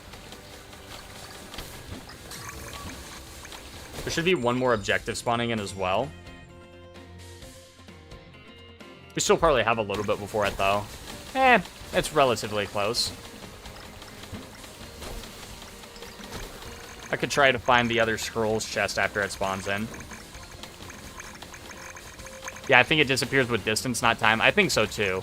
If it was time-based, then it would be, like, super insane with move speed. I still think it's really good with move speed, but unfortunately, I just don't think it would be... It's not a time thing, it's a distance. So we would need movement speed and size. Which isn't, like, the end of the world. But then the problem is then we also need damage and a bunch of other stuff. I can't seem to find out about the Ascension skills on the wiki. No problem. Like I said, I'll check after this run. It'll only take me, like, a second or two. This is the enemy I'm talking about. Not this specific enemy. I think they should have, like, these mutated enemies where they're like way bigger. They're so cool. I wish there was so much more of these in the runs. Like every time I see one, I think the design is amazing. Look at it more. There's a chance you could outrun the cast speed and it wouldn't be a continuous line. That would be hilarious. That would be absolutely hilarious if we could outrun the cast speed of it. And we'll start re-rolling. Can I get move speed? There you go. And so it begins. Yeah, because can we get it to the point of there being gaps in the rocks? Like, are the... Okay, this is going to be really stupid. Hopefully, we'll use this last bit of the run to just going for speed. More base move speed. Uploading the video now, I just had thought Rocky Road with a lot of the reverse move speed. Yeah. Like, what happens to the spell? Like, does the spell just break? Would be interesting. So far... Alright, how far is... I'm gonna be honest, my trail looks pretty far. Because it also depends on how it's, like, coded. So I'm just gonna keep getting more and more move speed because I'm gonna be honest. Call me crazy, but it does actually look like my trail might just be a little bit longer. Dodge reroll. We want movement speed. We'll pay with our life for more movement speed. We also still need to complete this mushrooms, though. Or fungi, not mushrooms. The hell is reverse movement speed? So there's a... Here, I'll show you right now. There's this scroll. Let's see if I can get it. Okay, I didn't get it. There's a scroll in the game. What it does is you gain 1% damage for every armor you have, but you lose 0.25% movement speed for every armor you have. Reverse movement speed is you can get negative amount of movement speed. When you get negative amount of movement speed, once you hit 100%, if you get 100% negative movement speed, your controls actually become inverted. And if you keep getting more and more negative movement speed, you actually go turbo fast in the opposite direction. So you'll be inverted, but you'll be super quick inverted. But that's what the negative movement speed refers to. But yeah, that happens after you pass negative 100 movement speed. And it's only possible if you get the scroll. Which unfortunately we didn't get there, but we'll probably showcase it in a future run where we just have the inverted controls. As it's really stupid, but it also seems extremely fun. Alright, thankfully we're close to this boss.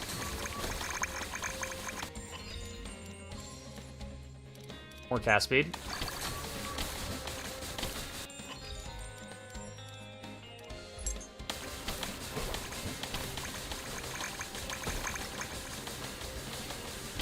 Yeah, you just want to keep stacking as much armor. I'm gonna be honest, Luck. I don't trust myself to to not leak anything on Discord. Not that I have anything bad, but always wanting to make sure. Because I'll be the type of person that accidentally leaks combos with other creators and stuff like that. Not that anything bad's there. Yeah, 24,000 armor is absolutely insane. Not 24,000, 2,400. I'm gonna be honest, I will always say 2,400 when I see 24,000 and vice versa. I'm probably one of the worst people at actually saying that correctly. More size.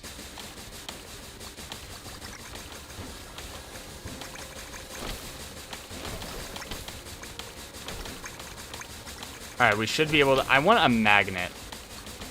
That way I can actually get all this XP.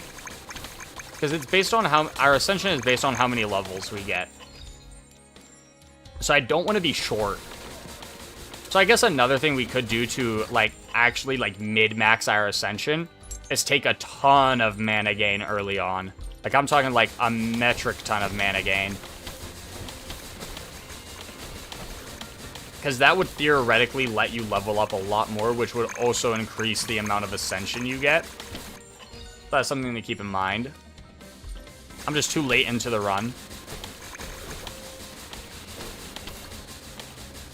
The only reason I'm dodging the luck augments is just because I'm doing just one cycle and done. So I'm just clicking random things for it.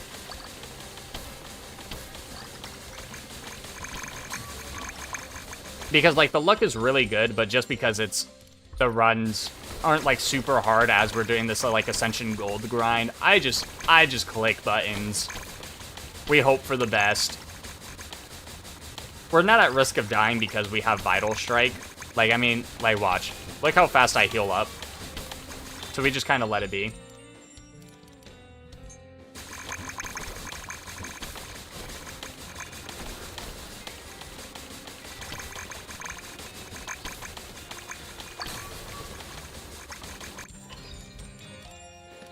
Let's get more move speed.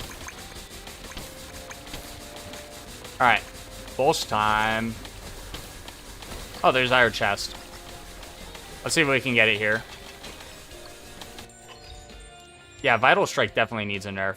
I'll re-roll just to see if I can showcase this scroll. This is the one. It's the offensive defensive one. Your damage is increased by 1% and your move speed is reduced. I'm not going to take it here just because I want my move speed. I'll just take this one. Not that it matters. We're going to be moving a lot. Yeah, Vital Strike is way too OP. Yeah, Vital Strike is a mandatory in my opinion. Especially when you're doing like hardcore and just harder difficulties. Even on medium difficulty, it's like at the point of getting to that point of like, oh, you really, really want this. But on hardcore, it's like I will re-roll my first scroll chest an ungodly amount of times until I see Vital Strike. Alright, there we go. We should be able to ascend Kavin now. If not, that's sad. Very sad. And there we go. We're going to be able to ascend Kavin. Do you see? This is my problem with the game. I thought it was like 4,000 for every 2 level ups. No. It's 4,000 gold for 1 ascension.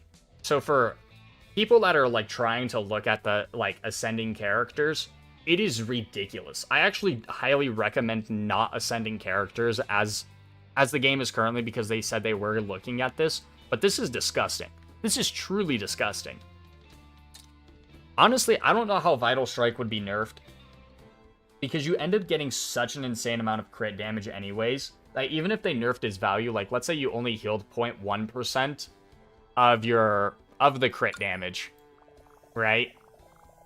Later, once you're on later cycles anyways, you're just healing for an ungodly amount. Like it'll nerf the beginning part of the runs, which one could make the argument of that's why it's so strong, is because it lets you survive. All right, where were we at? Who was I just, okay, I was like, where's Kavin at? To change it so it heals from non-crits instead of crits. See, I think that would be a fantastic idea if it healed from non-crits, because then it would make you think about doing it. It would also make it... Here, let me upgrade this. It would make this mastery not completely worthless. So this mastery just says your critical damage is slightly increased with each attack, but it resets when you land a crit. Well, obviously, the later on in your run you go, your crit, this is never going to apply because everything you're doing is pretty much a crit. But if you're trying to purposely not crit to make use of Vital Strike, this is insane. This would actually be a really good mastery, so I actually think that change would be really strong. Or not like strong, but I think it would be a solid change just to also make use of another thing in the game that's currently useless. So it would nerf, but also kind of buff something else. Alright, enough of that though. Let's ascend Kavin. And there we go. Whirl bound Kavin. And now this outfit has a different signature spell, Necro Whirl. Spell size, get you.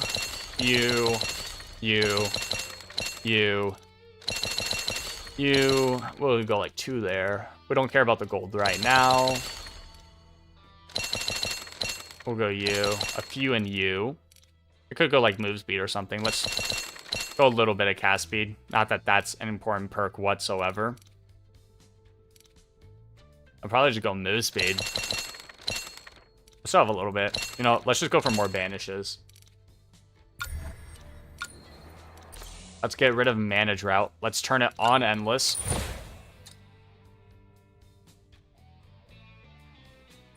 Max out the bans. Mastery doesn't do anything though. But the Mastery just offers another upgrade, but like I don't think that's that good. Like I could take off my my move speed for it. I'll leave it now. For now. Because I'm gonna end up running out of all the bans anyways, because you only get the 5. So it's like, sure, I get like 5 replacement perks, but oh well. Alright. Time to look at Necro Whirl. Why going for regeneration? Honestly, I just like it just in case I don't get Vital Strike. It also just helps out early on in case I take way too much damage. Oh, why take out Harmony Pact? Nah, you got a good point, because I'll deal damage to myself with Necro Whirl. I forgot about that. I forgot they changed Necro Whirl. Whoopsies. Here we go. Now we're starting the run. To test out Necro Whirl. But you definitely need Harmony with Necro Whirl, especially when you're going for size increase. Oh, 100%, but like, one ban over...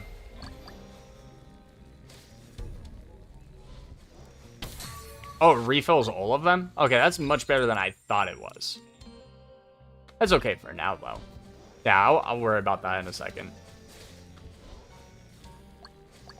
Alright, so this is what Necro Whirl currently looks like. The augments for this spell are absolutely insane. But you definitely need to run Harmony for this spell, or you'll just end up killing yourself later. Now, I do want to go with Rost on this. On this build. And then anything that gives me size. Cast speed and size is the name of the game to go for this Blizzard build. We also have it so we can get like a Giga Whirl, which also sounds really insane. There's a size increase.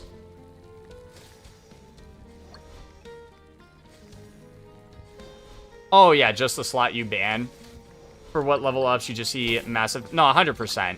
It's just for me, I know a lot of the times I'll end up still liking a lot of the upgrades, even later down the road. Because it's like, it's really hard to actually ban things, in my opinion, because you kind of need, especially like on hardcore, like you don't need everything. Like one of the ones I ban is the health regeneration. A lot of times I'll ban Mana Pool just because of Magnet.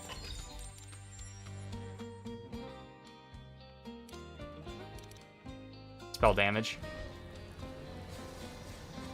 You forgot to talk about the mages and trap enchantments.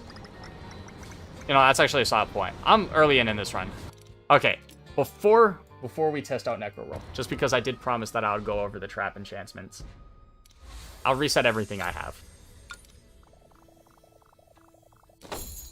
This is for solo play. This one's honestly not terrible because it gives you more revive cores. The problem is these first two right here specifically are just revive speed, which literally doesn't matter in solo play. This one is the size of your revive. Also doesn't matter in solo play. Another one is the regeneration mastery. You regain some health when you level up.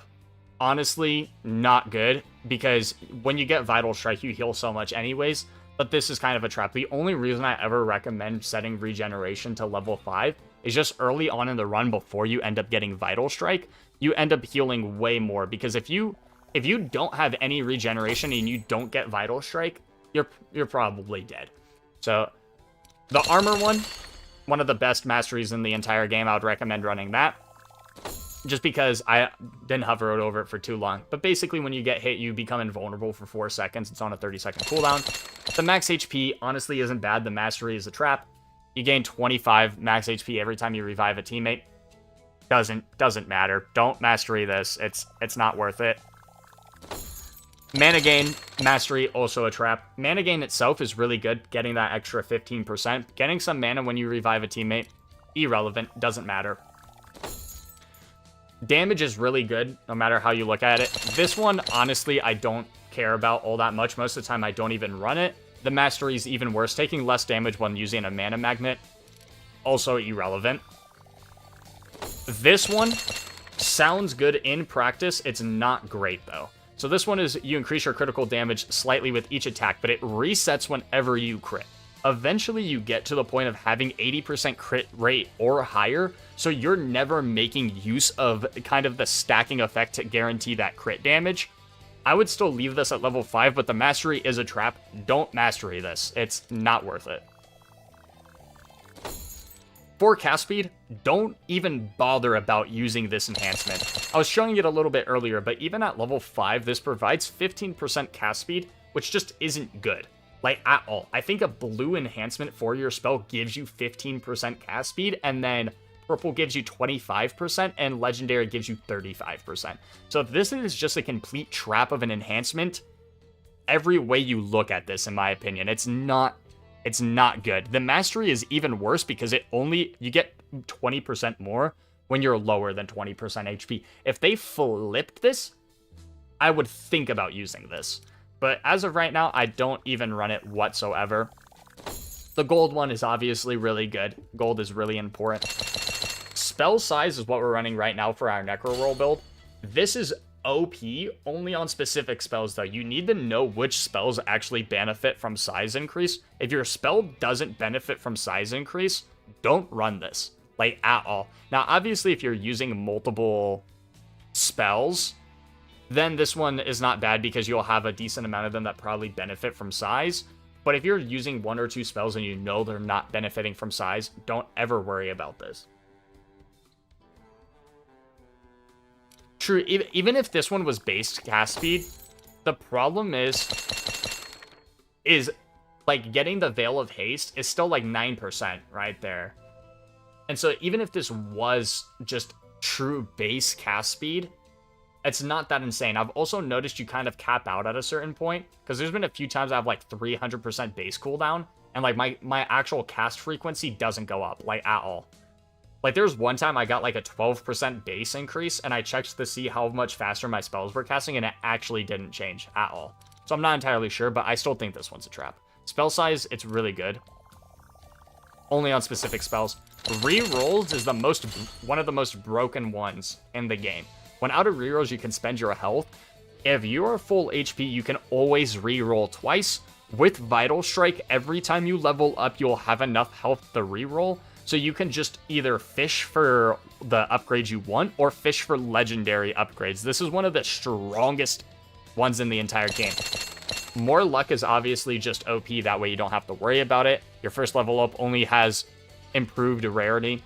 Honestly, not fantastic, but if obviously you start the run and get a legendary, cool. So I run the mastery on this one, just because why not? The movement speed, I like it. The mastery is a trap. The resurrection beam doesn't matter at all. Crit chance is really good. Your attacks instantly kill monsters with less than 10 HP. That's when you see the like 99,000 or 999,000. Other than that, I would honestly just leave that level 5, because most of the time if an enemy's below 10% HP, the next attack is killing them anyways. So it's not the end of the world. For banishes, I like to run a lot of banishes. Sometimes I'll run 3 or 4. 5 doesn't really make a difference. The mastery, honestly, the mastery is a trap. Getting an immediate refresh on whatever you banish, it's cool in theory, not great. Lock, stay away from this. This is just straight up terrible. Let me explain why. The odds of you getting a double or triple legendary level up is so incredibly rare that you will never need to lock something, because you just pick the thing with the higher rarity.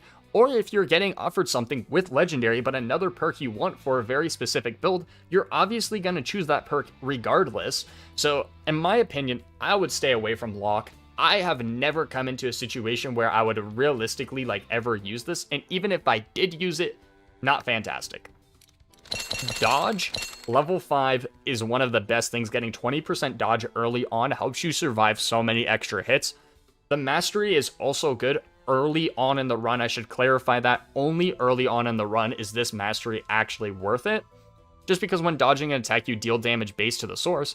But if I'm on cycle 4 or cycle 5, if I dodge a hit for 500 and deal it back to an enemy, it doesn't really do a lot. The enemy has like 15, 20,000 HP. So at the end of the day, the mastery is good early on, but I wouldn't necessarily recommend it. But that's all the enhancements. Hopes that answers any people's questions. Let's go back to what we had.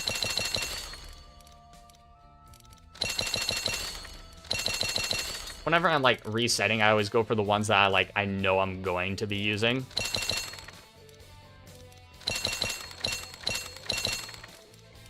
I always like to just throw like 2 or 3 levels in here. That's the only reason I don't think this is base, because there has been a few times I have gotten like a base upgrade, and it's just not very good. Like, I get it and my cooldown doesn't increase.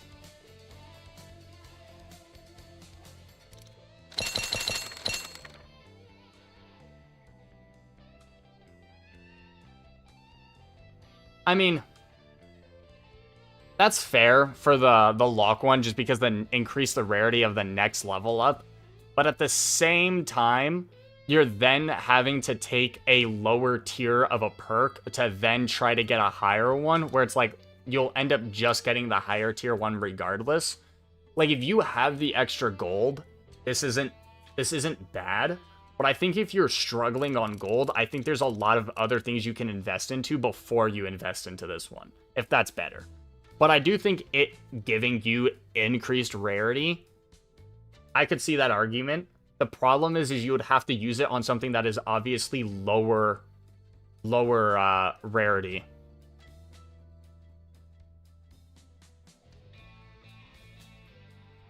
I mean, it's not like you're taking it, though. This one's better than I thought it was just because of the mastery, but I would only invest in this if you have just an excess amount of gold. I need to take it out of this. Because I still think, like, all of these ones are, like, infinitely better. Do that, do that.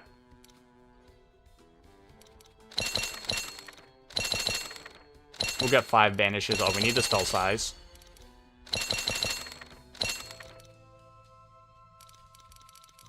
Do I want anything else? I mean, I guess I'll just go dodge. Alright, there we go. Alright, now we're starting the run with Necro Whirl. It's true if you don't have movement speed. Yeah, that's... Like, in terms of priority, is it better than I initially thought? Yes, I will agree to that. But I do think there are just better ones. Alright, let's see what we get. We want to get our luck maxed out as soon as possible. And more size. Alright, so the idea behind this build is it's kind of just a test. I want to run this on a harder difficulty. But we're going for a Blizzard build. I'm trying to see how good a Blizzard build is in, like, actuality. So we're just going to go double ice, get frost. Freeze everything on the entire screen and hopefully just be okay.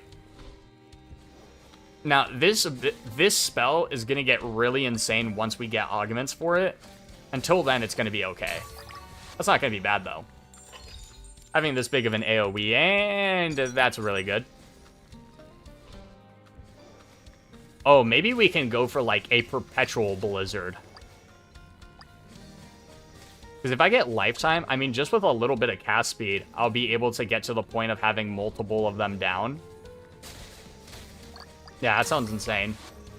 This is already not bad. Oh.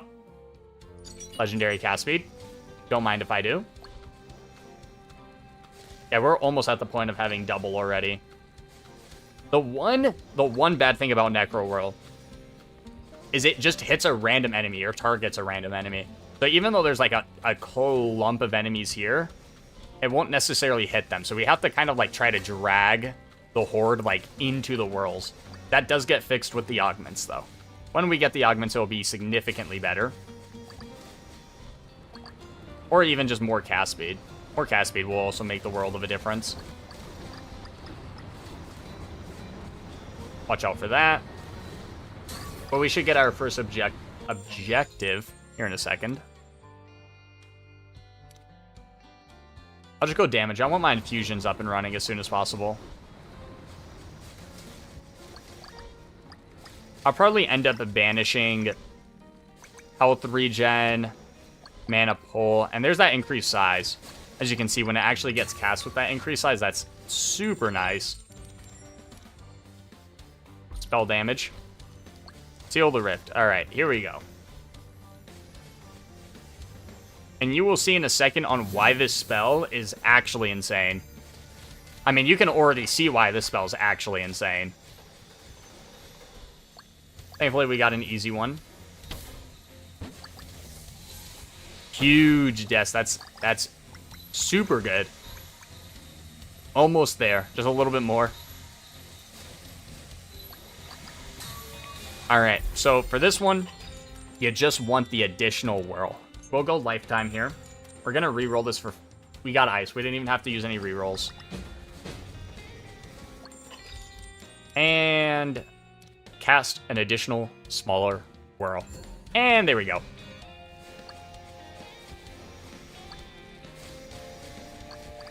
So we're just going to be starting to cast a lot more whirls. Now, I wonder if one of them, if they both are going to benefit from the size increase, for example. Now, they are smaller, but I do think getting more whirls is ideally more beneficial, especially long-term, just because you're hitting a lot more enemies. I'll go for more lifetime. And we are going to need to get that size increases up.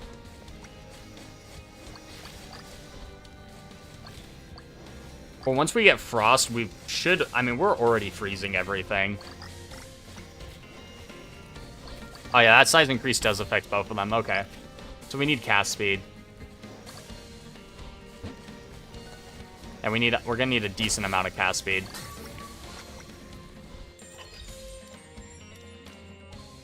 This is what I'm talking about. This is what I'm talking about. Is sometimes you just gotta ask, and you get what you want. Yeah, okay, we're now casting the second one while the first one's out.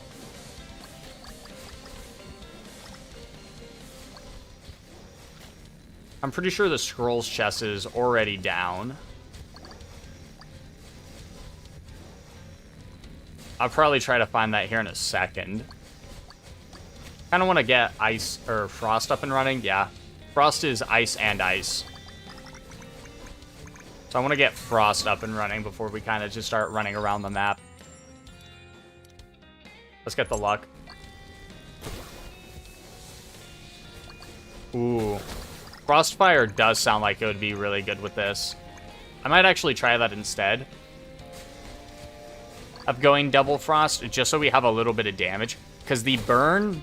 Because the enemies will keep taking that burn dot because they're inside the world, because they're getting slowed so aggressively that they can't move. So I'll probably go for, what is it? Not wildfire, frostfire, frostburn, something like that. That's too good to not take. Because it'll also help out with the spell's damage a lot. Because it's not bad, but it doesn't do a whole lot. It doesn't do a lot of damage. Alright, let's start our great journey for this scrolls chest.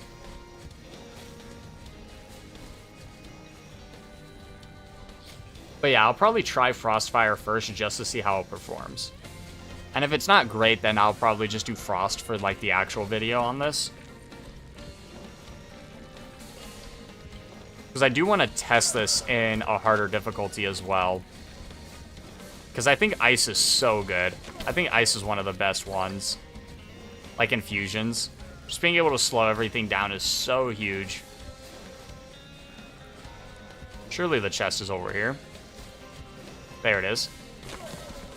Sometimes it takes a second to find these things. It's a moving one. Get hit by the bomb. Nice. I need my whirl to land on this chest though. keep going with upgrades for now. I'm not at the point of using just rerolls on it willy-nilly. Please, chest. Just break. I want my scroll. Oh, and we gotta herd the mana beast directly on top of where I'm at. Alright, we are gonna reroll for Vital Strike.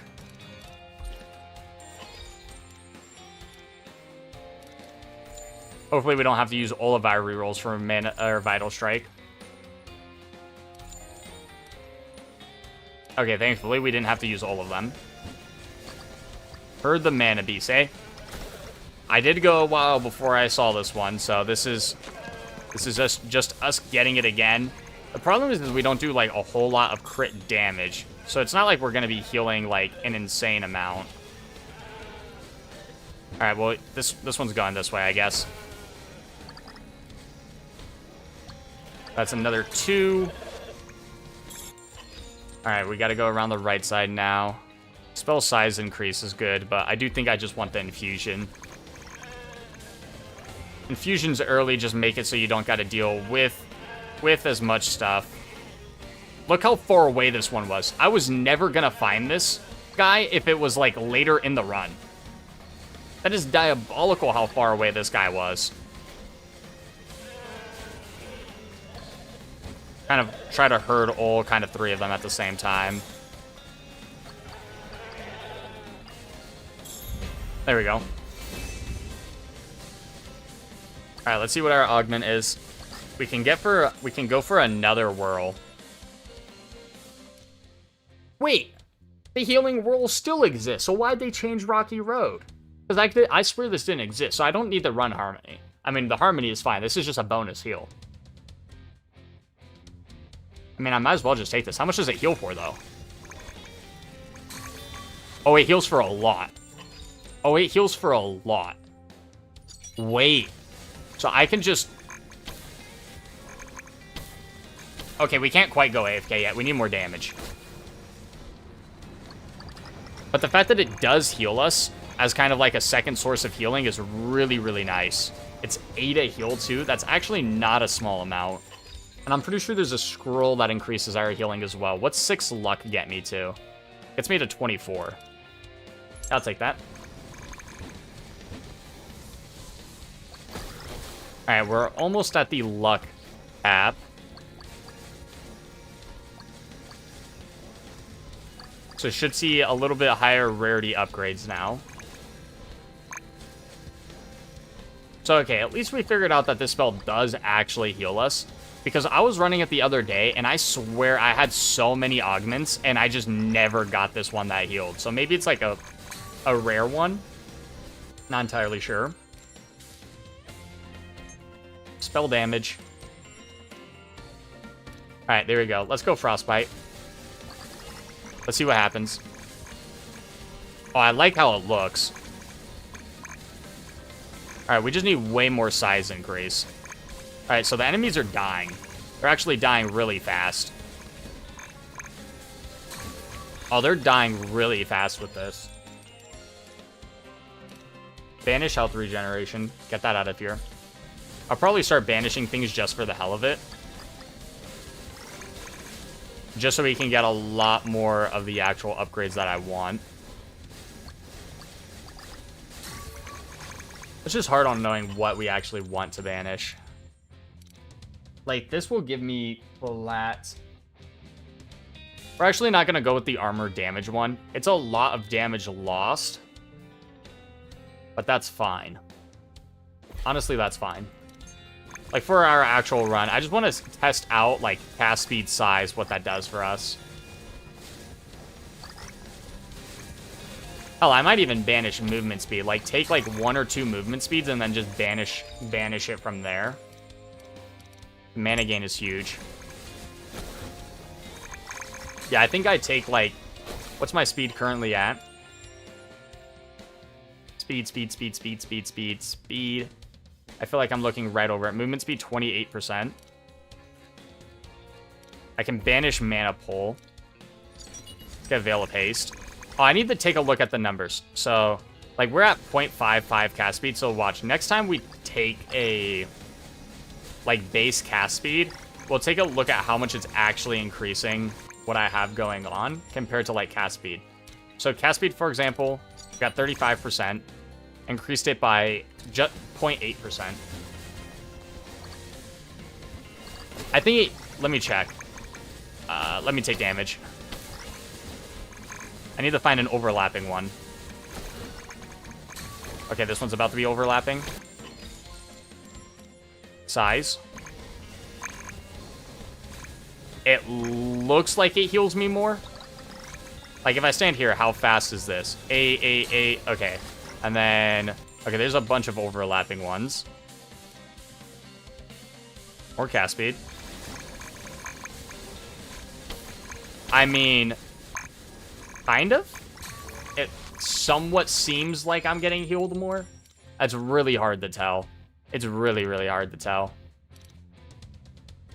We'll go for lifetime.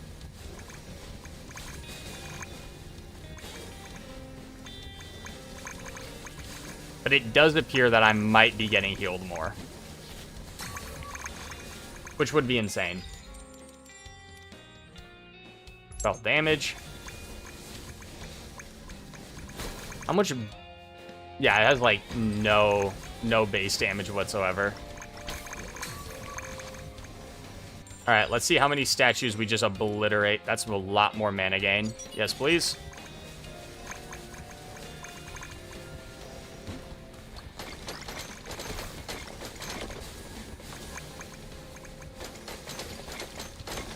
So I guess the question is whether or not for the future we want to run the smaller whirls. Just because of how much smaller they become. Or I just want to go for like 1 Giga Whirl. I don't think getting like 2 or 3 of these are bad. But I feel like it really does kind of hinder the spell. It's hard to say though because you get so much more like application. Like so many more enemies are getting hit, so many more enemies are getting slowed. So it's really hard to kind of determine that. Need more luck than that. We're looking for a legendary luck. I guess this is where the lock would come into play, because if I locked that luck, the next one would be at a higher rarity, which would allow me to get that legendary luck way, way faster. Let's go for Whirl's slowly move. I do think it's quite menacing that the fact that they can just move towards the enemies. I also think lifetime is going to be, like, what's our current lifetime? Almost 4 seconds. I think lifetime is going to be better than cast speed. It's a lot like the imps, where the lifetime just mattered way more. I say that and there's cast speed, so might as well go for it. If I can get to, like, a solid, like, 1 cast a second, I feel like that'd actually be pretty huge. I do feel like that would be pretty good. That'll probably be our stopping point for cast speed for the time being until we take like more damage and stuff like that. And that's huge lifetime. So we're at 3 point. So it almost gave us a, like, it gave us a little bit more than a half a second for legendary lifetime. That's good to keep in mind. Or lifetime. I also need to banish the move speed. So I need to actually take just 1 or 2 move speeds. That way I can banish it. I could probably banish it now, to be honest. It's a legendary lifetime. Alright, so we're already getting to the point of having a lot of whirls down. Another legendary. That's huge.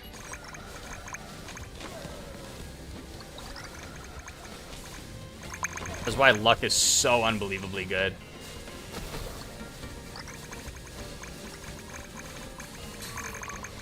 But we definitely want a legendary luck before we open our next scrolls chest.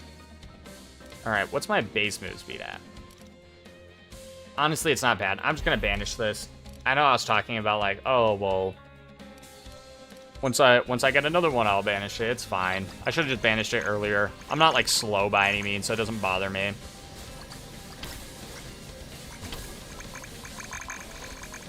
What else would I banish? I got 1 more banish. I mean, I guess once I get, like, our crit chance, dodge chance up and rolling, I mean, it'll be out of the perk pool anyways. So it's not like I actually have to worry about that stuff. As long as I just keep taking it, we won't have to worry about it. Another lifetime. I mean, we're going to take the lifetime over the size for right now. I mean, when we have multiple overlapping is when I feel like it's, like, actual, like, potential shines as well. Especially with them moving towards the enemy. Like, look at this absolute clutter that I've got going on. Cast speed or crit chance? I'm actually going to take the crit chance there. I know. I'm disrespecting a legendary upgrade.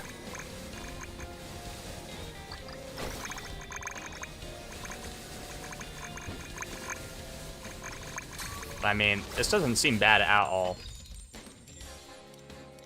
There's legendary size.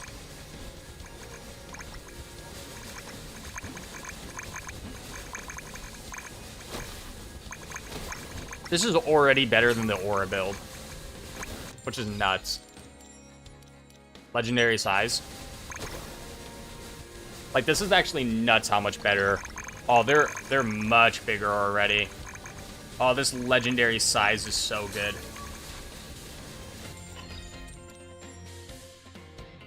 That's disgusting luck right there. And I mean that as, like, not bad luck, the fact that it only offered me 2.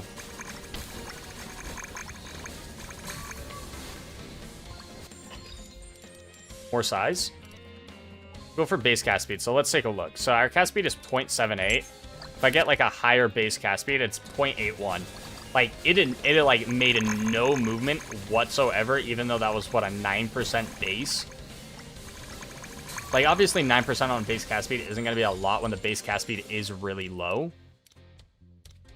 I can get rid of Colossal Grace. I'll get that on the actual Necro Whirl ability.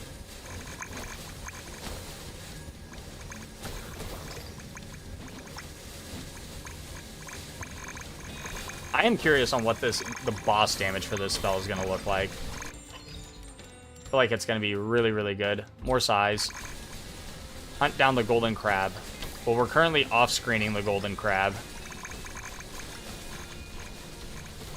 It's just on fire. I can just hear it just burning in the distance. No, stay in your corner. There we go. I felt bad for him for a second. Like, an additional smaller whirl. Do I want that? I mean, it's just more whirls, right? Yeah, it's just more whirls. Okay, so this build is broken. Necro Whirl is incredibly broken. Oh my god, is this an incredibly broken build. And we're only on cycle 1. I do plan on going for a bit. We'll probably go to, like, cycle 3 or cycle 4. That's, like, the usual that I end up doing. And then we just take damage. It's just when they overlap, they're doing damage for every single whirl. So it's like, you would think that the damage is really low. It is. But, like, when multiple whirls hit the enemy, they just die. They're just dead. So, yeah, this is insane. Keep on going. I know I'm skipping out on a lot of scrolls chests for right now. I just don't want to have to worry about them. At least for the time being. I could go for the one where it's like, I get more crit damage when standing still. Which isn't bad. I also would like a little bit more HP to kind of work with. That way I just have way more kind of things I can re-roll without having to worry about it.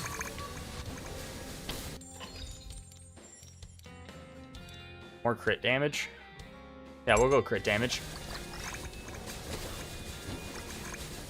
Okay, this is just a pure blender. We need more lifetime. That's what we need. We need to get to like a 20-second lifetime on this ability. And then if I can get to like a 20-second lifetime, I think we're solid. To be fair, I already think we're solid. But I think that would be really good. How close am I to 1 a second? I'm very close to 1 a second. Because if I can also get a 20-second lifetime with casting 1 a second, which would technically be 3 every second, As you can see, it'll get very stupid very quick. That's what we're going for.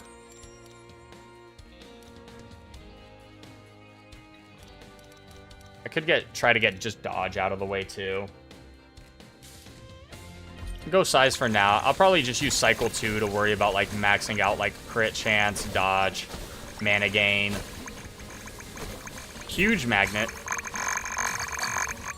Leveled up a few times for that. More size. We'll take the dodge here. Whatever just is higher rarity. Or cast speed. Another magnet. Now that's also huge. Because for whatever reason, one magnet is not always enough to grab everything on the map. More size. Eventually, legendary luck will come up. More lifetime. Alright, there's a pink orb for us. Hopefully it levels us up a few times. Mana gain. Yeah, I'm a ways off of our mana gain. I'm level 62 already. That just tells you how fast I'm actually killing things. Let's go for damage. Are we at a second? Okay, I need one more. Spell size, legendary. Crit chance, beautiful. What's my crit chance? 60%. Spell lifetime. I'll go the dodge here. It's 9%. Another legendary lifetime. I'll go the base cast speed. Why not? What's our lifetime? It's almost 7 seconds.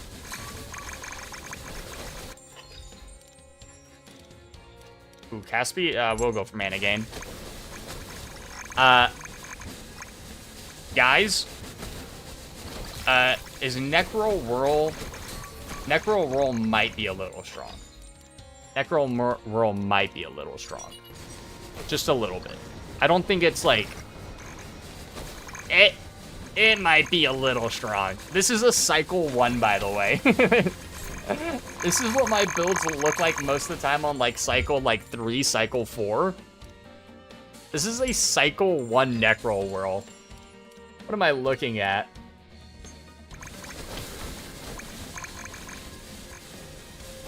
This is the... I'm curious on when the boss spawns in, how much damage we're actually doing. I'll go for base cast there. What's my base cast speed even at? It's at 51% right now. I'm off-screening so many enemies.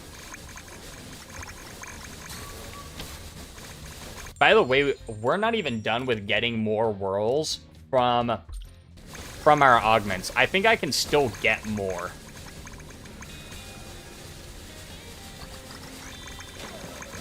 It does have a long ramp-up time, but it's still shorter than some of the other builds.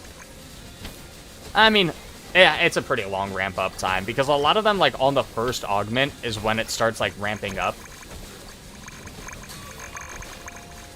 So yeah, this one definitely has a much longer ramp-up time than some of the other ones. I also do agree, the Scion looks so nice. I definitely think the Frostfire is, like, the way to go for this. Also, just because you're dealing so much more damage because of that burn. But I do think this is very, very nice. Like, sure, would the frost be good? Yeah, but you wouldn't be doing a whole lot of damage. Like, you'd be freezing everything, sure, but at least here you're still doing damage with having that, like, frost capability. That's a lot of mana. I'm almost level 80. That's insane.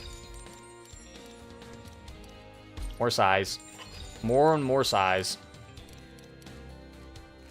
I'll reroll this, and we snipe something good here. No, I'll take the size. Purple size, we can't say no to that. Crit chance, I'll take that. We're actually close to being maxed out on our crit chance. I'm going to take that luck by 6 there. That way I can go find Delayed Fate. And I'm going to go find Delayed Fate right now. Oh, we heal more the stronger this ability is. Because I'm healing for 10s and 11s now instead of just 8s. So that's insane.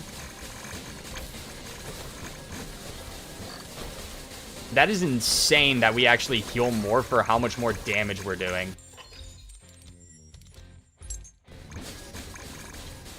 Look at the size of these things. Alright, let's just go find our chest. There's going to be another one spawning in shortly. Looks like they're all heading towards the boss. That's fine. New objective, boss. I'm curious on how much damage he's going to take with, like, before I end up seeing him because of everything we have going on. Alright, I didn't see the chest down here either. Where's this chest at? Oh, it could be, like, in mid. There's another location up here that I don't know if I actually ended up checking or not. Alright, let's go down this way. Let's just deal with the boss first. We'll just run around. Okay, so we're not doing a lot of damage. That's not important, though. The important part is how cool this looks. So we have our AoE capability is God tier. Our single target's not the greatest, but we can also fix that because I've been skipping out on a lot of damage. So we can fix the damage later on. It also doesn't help a lot of our whirls are not casting on top of the boss. Now, can I just, like, stand here? How much damage does the boss do? Well, I'm dodging a lot. Ooh, okay. That does a lot of damage. Okay, so we can't out-heal it quite yet. We need more crit damage.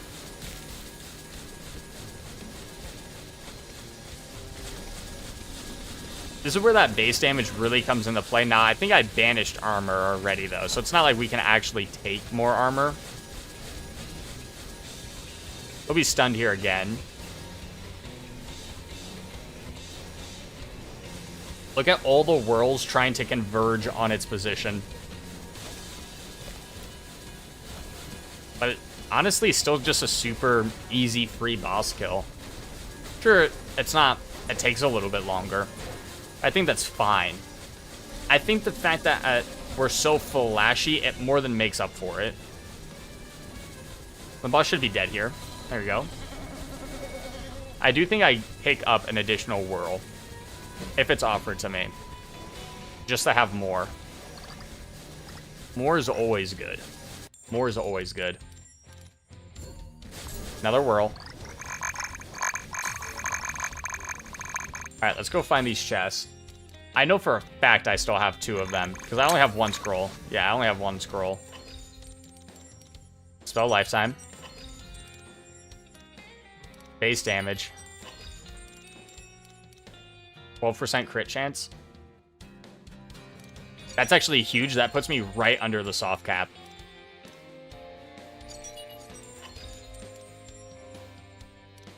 More base damage. Looks like multiple swirls hitting the same target doesn't do extra damage. It doesn't look like that either. And that's slightly concerning. I don't know why that would be a thing. But I do think only 1 whirl can hit a target at a time. Which I don't know if is a bug with the whirl itself. But it's not fantastic. I could go that. I'm trying to go Delayed Fate, though. My last reroll. Okay, there it is.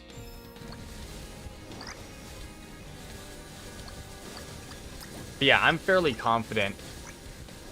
Because I also don't know if we can heal from multiple whirls at the same time either. But I guess there's only one way to find out. Now, the damage one does look like that one's kind of confirmed, though. Which is a bit rough. That one's actually, like, super, super rough. Which means we're going to need a lot more just base damage to kind of make up for that fact. Problem is it doesn't have, like, super high base damage. What I want. Mana Orb. Let's reroll again. Can we get the crit damage one? There we go. Humble Refinement.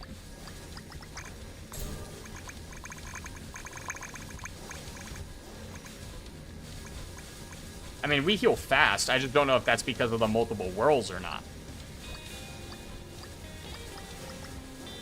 Because if we heal from multiple whirls, we should be doing damage with multiple, but on that boss fight, we definitely weren't.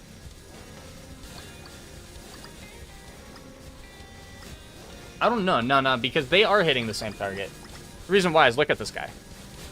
Look at all those damage numbers that come up simultaneously. You'll see like doubles and triples on these enemies. So I wonder if it's just like a boss thing, which would be really weird. But there should only be one damage number on these enemies at a time, and based on how rapidly the damage is actually getting applied to them, it's way more. Because on a normal enemy, look, it's like, I mean, they're getting instantly killed. But it's not very fast. It's like one tick, one tick, one tick. But if we have multiple whirls, it's like actively, the damage number is flying across their thing. So that leads me to believe that we're actually are hitting them multiple times with different whirls. It also might just be like that boss thing. Either way, we'll find out. That's why we're here. Go for more crit damage. We also have passive crit damage now, which is huge.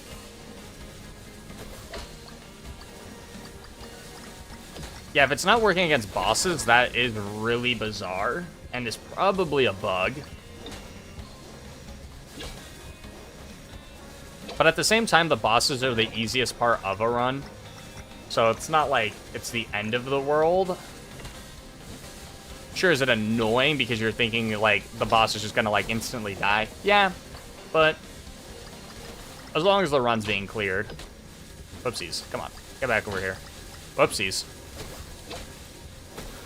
There we go. Oh, nope, not yet. Now the question is can I get another whirl? Because I do think I need slightly more whirls. And there we go. This looks so stupid. This looks so unbelievably stupid. Because technically speaking, it would be able to just go AFK. Give me 10 seconds. I need a glass of water.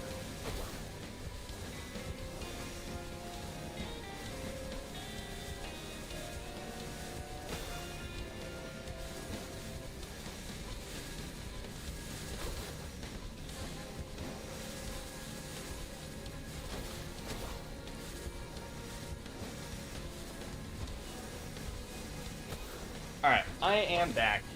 Just a little bit parched. I've been streaming for almost 4 hours now. Actually, I think it's been longer than 4 hours.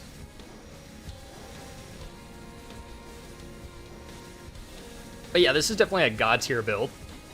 It's not even, like, remotely close. Now, the question is, how does this perform on hardcore? That is the question. Because, like, right now, our damage is so insane. Like, we're off-screening everything. Which leads me to believe I need more spell size. And the reason why is purely just to have bigger whirls. Not for any logical reason except for I want larger whirls.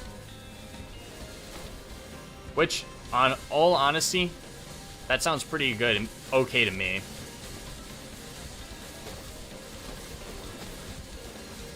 I mean, look at... We're having the Great Migration going on right now.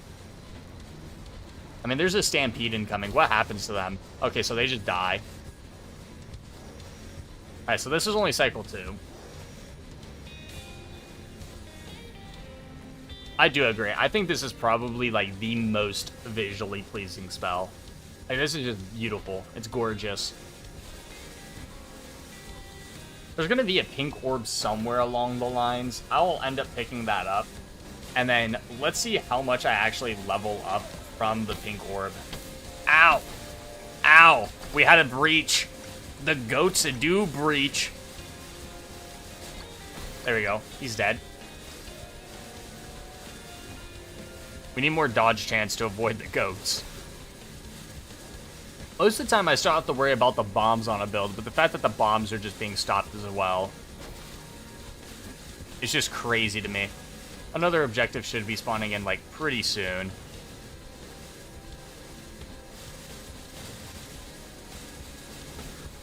Because, like, hunting down the XP, I just don't think it's possible.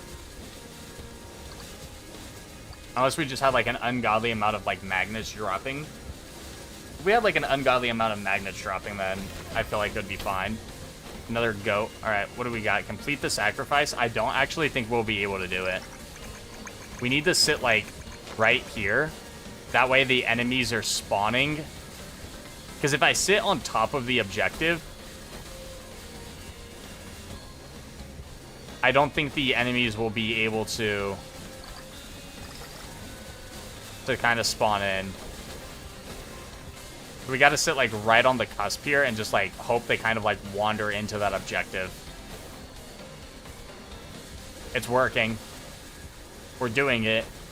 This is the first time I've ever had to do this where I can't actually like go over there. I have to just like sit back and hope they kind of walk over there. All right, there we go. Now the question is can I get another whirl? Oh my god, this is insane. Yo, what is up, Andy? Do you know how to unlock the Covenant to just use one weapon? Yeah, it's a bit of a grind, but you have to ascend Reginald, Pipwick, and Magi twice in order to get one spell. And it'll let you pick between, like, you can use 2 or 3 spells. But yeah, you need to ascend Reginald, Pipwick, and Magi twice in order to get there. I'll reroll here. We don't actually care about the dodge chance. I'll reroll again. I do care about more size. Base damage is also huge. And we're back to full HP.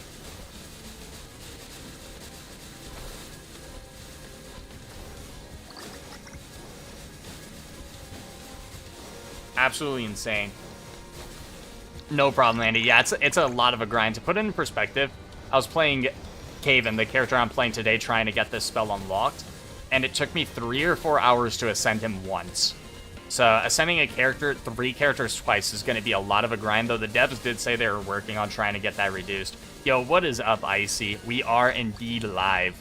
We're testing out Necro Whirl, and we're only on cycle 2, and this is so far what we have.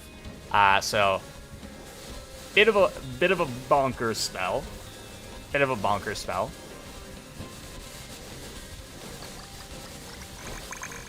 The way we'll probably be doing YouTube streams is it won't be all the time, but just for the people that are currently watching, is a lot of the times what I do with streams, or I haven't streamed in a while, is kind of like a lot of the behind the scenes, so you'll see me like grinding more, if that, like seeing how I unlock a lot of this stuff. Because for the YouTube videos, it's like a lot of the times I just have these builds up and running, but I do a lot of work in the background. So a lot of this is like the background work of like me testing out the builds, but it's also a way to see like a sneak peek of like an upcoming build. Because not necessarily this video is going to be one, but I am going to try this build on a hardcore, and then this will most likely be a video. So you get to kind of see like what ideas I have kind of cooking in the background. Are there any others hitting covenants? So there's a bunch of covenants with different unlock requirements. I don't know all of them. Or size. I don't know all of them, but a lot of them are tied behind like ascending a character. Some of them are tied only behind like 1 ascension. Some of them are tied behind 2 ascensions. Some of them are tied behind ascending a character multiple times. I believe all of them are on the wiki right now, but the only one I know, like off the top of my head, is just the one spell, just because obviously a lot of people are asking about it. I'll go base crit. My friend fully restarted. He didn't think the grind would be that bad. I've been trying to get him to where he was. Now that's rough. That is super rough. Oh, that is so rough. I'm gonna be honest, I'm really happy about, like, I literally hadn't played the game in months. I saw the 1.0 came out. I logged in and I had the Covenant unlocked. Streamer luck, maybe? But hey, it worked out for me. How are you so elegant? Hey, we try. We try our best out here. No problem, Andre.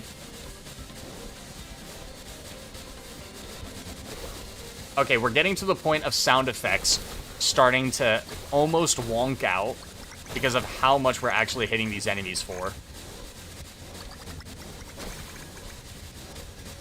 Oh yeah, we were just talking about it, that this spell is probably one of the most, like, pleasing spells in the entire game.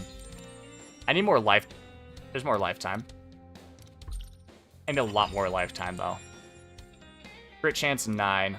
Honestly, I'll take it just to get it out of the perk pool. That way I don't have to worry about it again.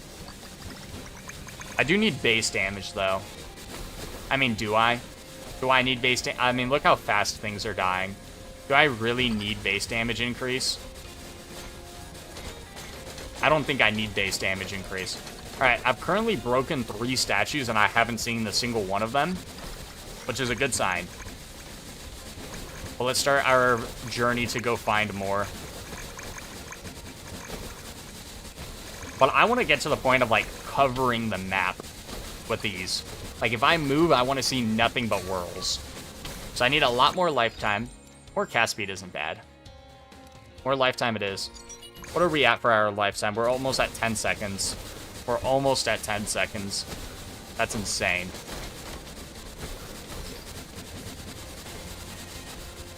It is insane how fast these enemies are getting turboed down. Look at all these statues just all hiding in one spot. Absolutely disgusting. You're telling me I can get yet another whirl?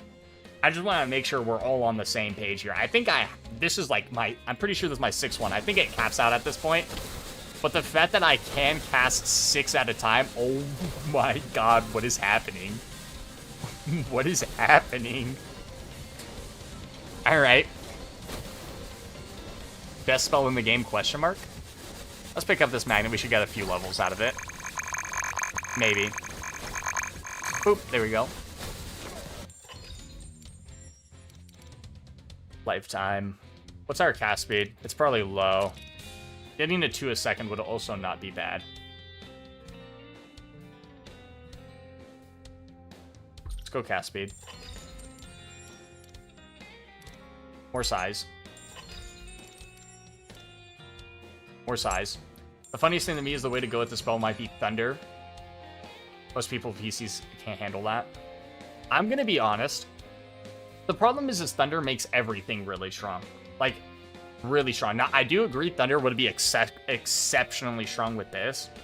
The other problem, though, is I have, like, not have to, but it's like you want to swap up what you're doing, and I just did a Thunder video with the Falling Stars, and I do think this is kind of a cool idea, having this as, like, a Blizzard build, but I do think Thunder is 1,000,000% to play this.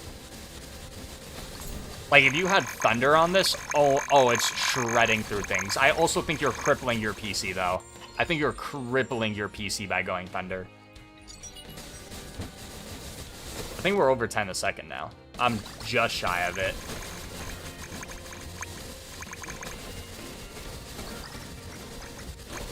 On a spell like this, not cast speed, damage is going to be better than cast speed. Just because of how, like, its cast speed is so unbelievably low that I've put a ton of cast speed upgrades into it to even get it to this point.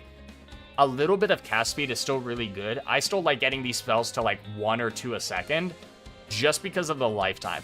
So because I have 6 whirls that are all lasting for 10 seconds, I mean, what is that? Almost 60 swirls that I'm able to cast or have on the battlefield at a time. So I still like a little bit of cast speed just to kind of really make the most use of that lifetime. But overall damage is going to be universally better just because of how many whirls there are. Just starting my cycle 8 on severe difficulty, standing still and watching me play.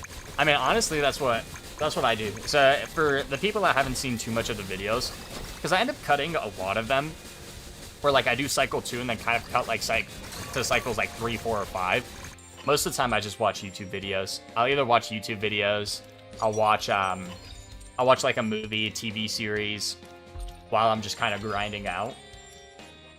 That's why I was like, you know what, I'll stream. Just me grinding today.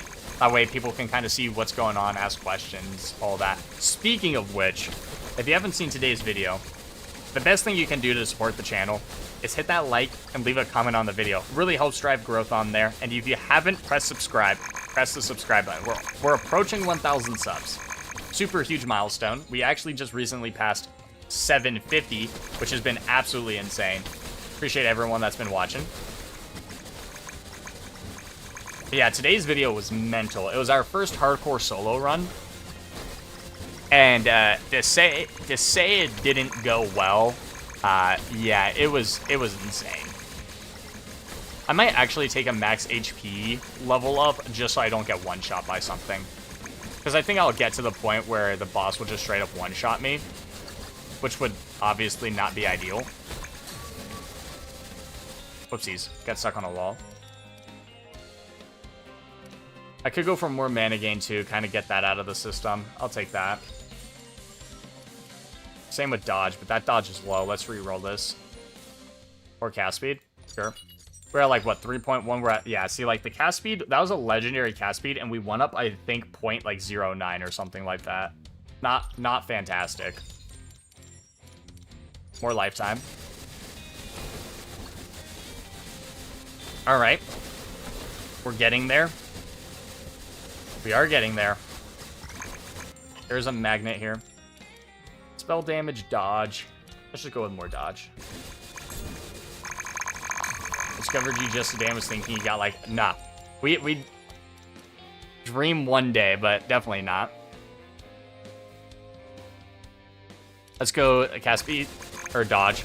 Yeah, no, we just passed 750, but the growth and support has been actually amazing recently. I appreciate everyone that tunes in, watches the content. The beam spell, believe it or not, is actually an insane spell. At least I thought it was.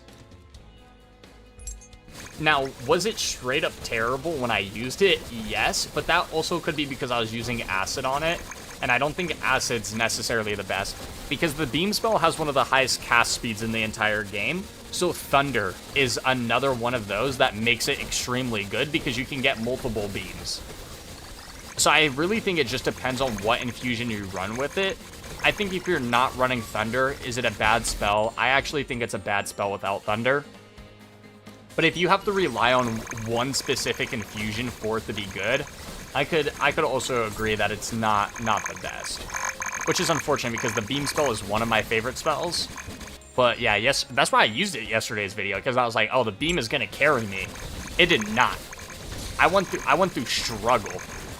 What am I looking at? Okay, so nope, not you.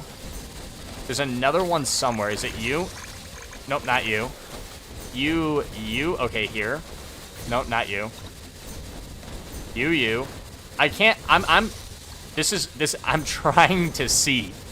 Okay, you. There we go. When I got off of work, I played a game of your videos. Yo, that's huge. I appreciate that.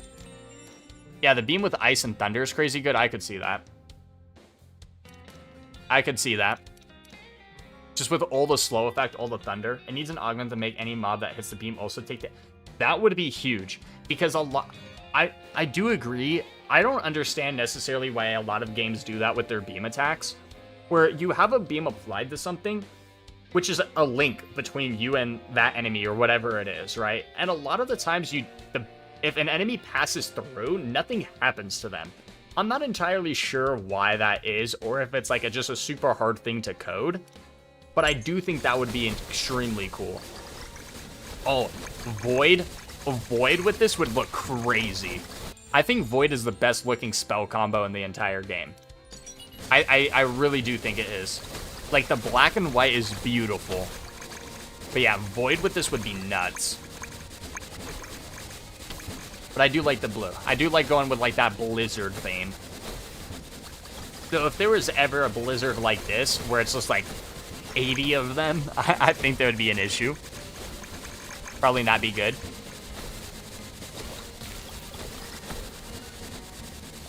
Alright, so what I'm thinking we need right now is more size. I think we do need more size. Have I tried Ludwig's Ascended ability? I have not. So I don't know if I have Ludwig Ascended or not. I have very few Wizards Ascended. It's very rare that I've actually done, like, grinded out for the Ascend for them. Besides Kevin today, or Kavin. Keep saying Kevin. We'll go damage. Besides Kavin today, I think I only have, like, one or two other ones Ascended. So I need to start working on that a lot more. It's just I had the time today. But a lot of the times, it's one of those things where it's like, that's why streaming probably won't be every day. But the current plan for those that just tuned in is I want to stream at least once on the weekend, whether that be Saturday or Sunday. I'll go with the max health here. So one stream on at least Saturday or Sunday, and then 1 or 2 throughout the week is what ideally I want to aim for. But it probably just won't be every day, just because it will be a lot. Also, just not necessarily having the time for it, but we had the time today, so figured why not. Because a lot of these runs take me like 2-3 hours to put together into a YouTube video. And so I come home from work, and the very first thing I do is hop on Spell Brigade. I'm not joking, that's actually the first thing I do after I get off of work.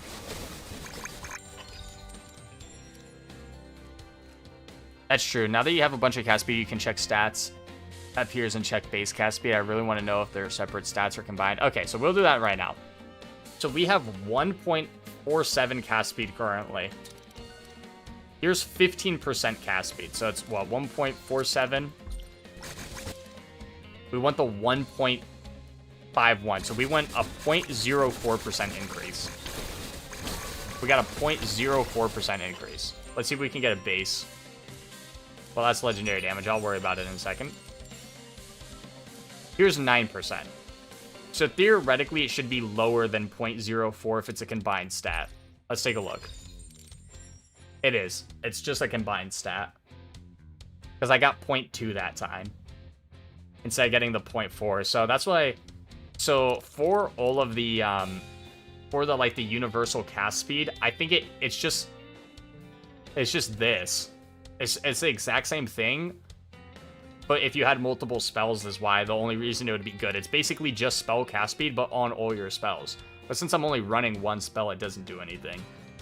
Because that's what I was thinking of, because when you mentioned the damage in either today or yesterday's video, I had it written down. I think I just wrote down the wrong number, because I think the same is applied with base damage. Like, if I take spell damage, spell and base damage is the same, at least to my... whenever I look at it, but I can test that here too. And I just think they have it worded differently, which is really bizarre. Like here, this is a 10% increase of base damage, so we're at 2,222. Not 2,222, we're at 222. We take that. We went up by 4 off of 10% spell damage. So let's find a base. So we went up by 10. Yeah, we went off of 10. Let's go with the size first. Okay, so here's another 10. So we went up by 4 last time. Let's see what the base damage is. We went up by 4 again. Yeah, so the base is actually just universally worse. We'll go with more size. So, like, it's good. It's really good if you're running 4 spells. But the problem is since I don't run 4 spells, it's actually just not good. It's actually just arguably bad. So it's like, I should be using my banishes on that. Just so I have them completely out of the system. So I do... I mean, because, yeah, I banished the armor, so instead of going forward, I'll just banish the base. That is unfortunate that it is like that, though. Because the wording is really confusing on it, because it's like, oh, increase spell damage. This should be saying increase spell base damage by 10% to kind of not having to worry about any kind of, like, wording errors on it.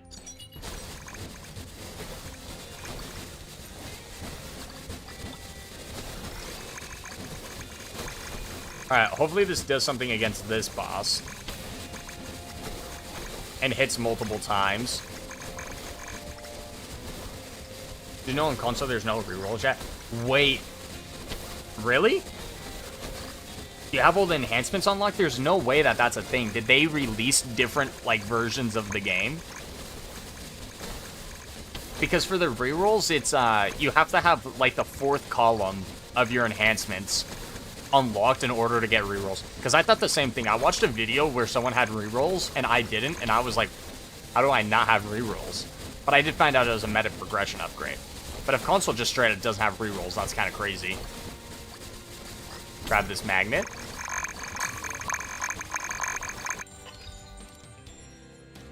Reroll. And this is where the rerolls are so good, because you can just do stuff like this. And then you end up just taking whatever the highest rarity stuff is. Like, if it's blue and, like, common or, like, lower, I end up just re-rolling it.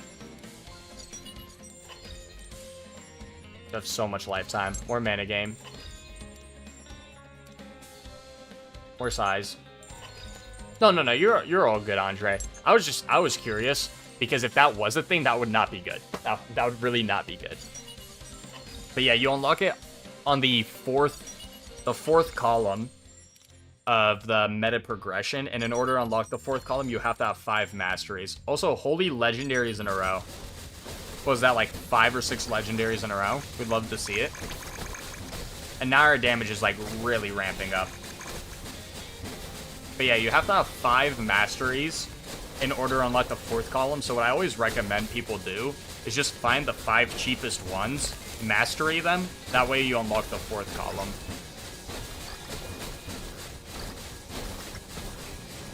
Spell's gotten so big that I don't see that as circles anymore. Yeah, it is literally just a writhing mass. I do agree. I do agree. I do very much agree. What is my lifetime out? Okay, we're almost at 13 seconds. If I can get to like 20 seconds, I think I'm going to go back to cast speed because I mean, the cast speed is so rough to level up though. Like, it's actually super difficult to level up the cast speed.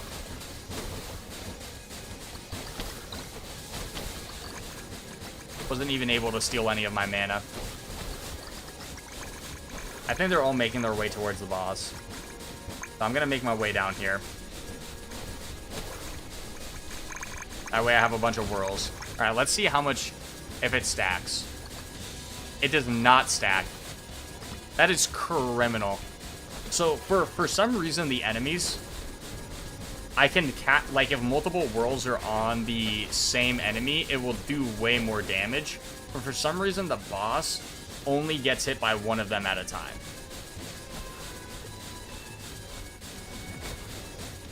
Gives real Lich King vibes. It does. It does. You play at 50 visibility so you can see. See, I have thought about reducing the spell visibility before as well. But at the same time, I also like seeing how just actually insane this stuff it gets. So I always just leave the visibility and damage numbers on. Though you will see for tomorrow's video, I actually had to turn off damage numbers. Tomorrow's video almost blew up my PC. So that'll be a fun one to kind of showcase. But yeah, that one I actually ended early. Not that I ended it early, I still want multiple cycles on that run. But I didn't go as far as I would normally would because I'm pretty sure my PC was gonna blow up. Not that my PC was like actually in danger, but the game was making very bizarre sounds at me that I did not like. Alright, let's try getting this to like 2 casts a second. How far away am I from that? I'm at 1.75. Goes from blender to full noodle real quick. Hey. It's trying its best, okay? The build is trying its best. I'm just thankful that the bosses aren't like super difficult. Because like, for example, I do agree. Like, I'm still gonna submit this as a bug in like the Discord, see what other people have about it. Because maybe this is like the intended design of it. But I do think it is, like, if the boss was any harder, I think it would be a serious problem. But since the bosses are relatively easy, it's not the end of the world. But at the same time, it's like, why not just have, like, an insane boss blender as well, right? Like, the spell is already doing that. We know it's doing that. But it's not doing it against bosses. Endless on hardcore major... on Imp, made your PS5 make the same sound as a Boeing is crazy work. The Imp build was so fun. I did an Imp build not too long ago. It was a few days ago now. That build was a blast. I really loved playing with the Imps. I think there was at a certain point I had like 100 or 200 on the field. It was actually insane. Let's pick up this magnet. Oh, well, I just leveled up 8 times. Do I care about crit damage at this point? I mean, damage against bosses. Let's reroll. We'll go dodge. This is where we just want to max out our, like, dodge and stuff like that. Dodge, sure.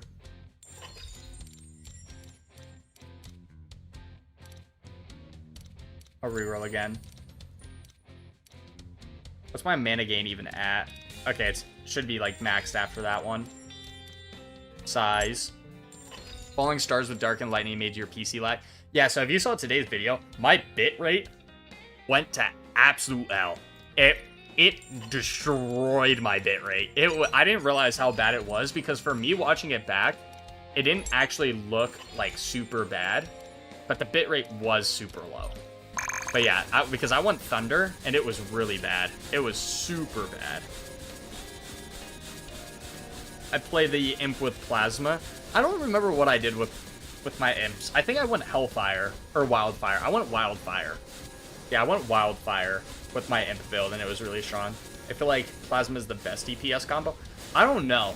The only reason I say that is because I actually think, besides Thunder, I think Brimstone is insane. Alright, chat. We have to find 19 fungi without being able to see the fungi. Let's get it done. This is going to be the true test. We are gonna miss a ton of them. But yeah, because like Brimstone, I feel like is really, really insane. Like Brimstone does so much damage. Or lifetime. I should honestly just take the dodge. Just so I'd never have to see it again. Don't have to worry about it. Alright, here's another one.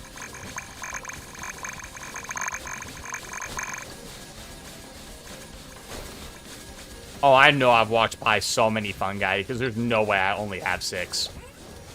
Unless they're all in a corner like they always are. Alright, here's 3 right here. I'm having a hard time seeing the walls anymore. Okay, here's another 3. That's huge. See, like, here's 5 of them all right here. For some reason, they just clump up. You find like one solid clump of them, and that's where all of them are. All right, we got our last 3 here. We're actually able to do it. No more augments. All right, dodge maxed out. What's an efficient way to gain gold? The most efficient way to gain gold in the game currently is you use the character that gives you a 10% gold bonus for the next mission. Then you have the mastery for the gold unlocked for the enhancement because it'll give you double the amount of gold on objective completions, and then you just run the easiest difficulty and just do 1 cycle, leave, and then just do that rinse repeat. It's extremely tedious, but unfortunately that's the best way currently to get gold. I'll go with crit damage. Doesn't help that almost... Yeah, every objective is blue. If I get Mana Beast, I can't complete it. Like, I legitimately don't think... I mean, if I get the Sacrifice one as well, I don't think I can complete it. I think there's a few objectives I no longer can complete.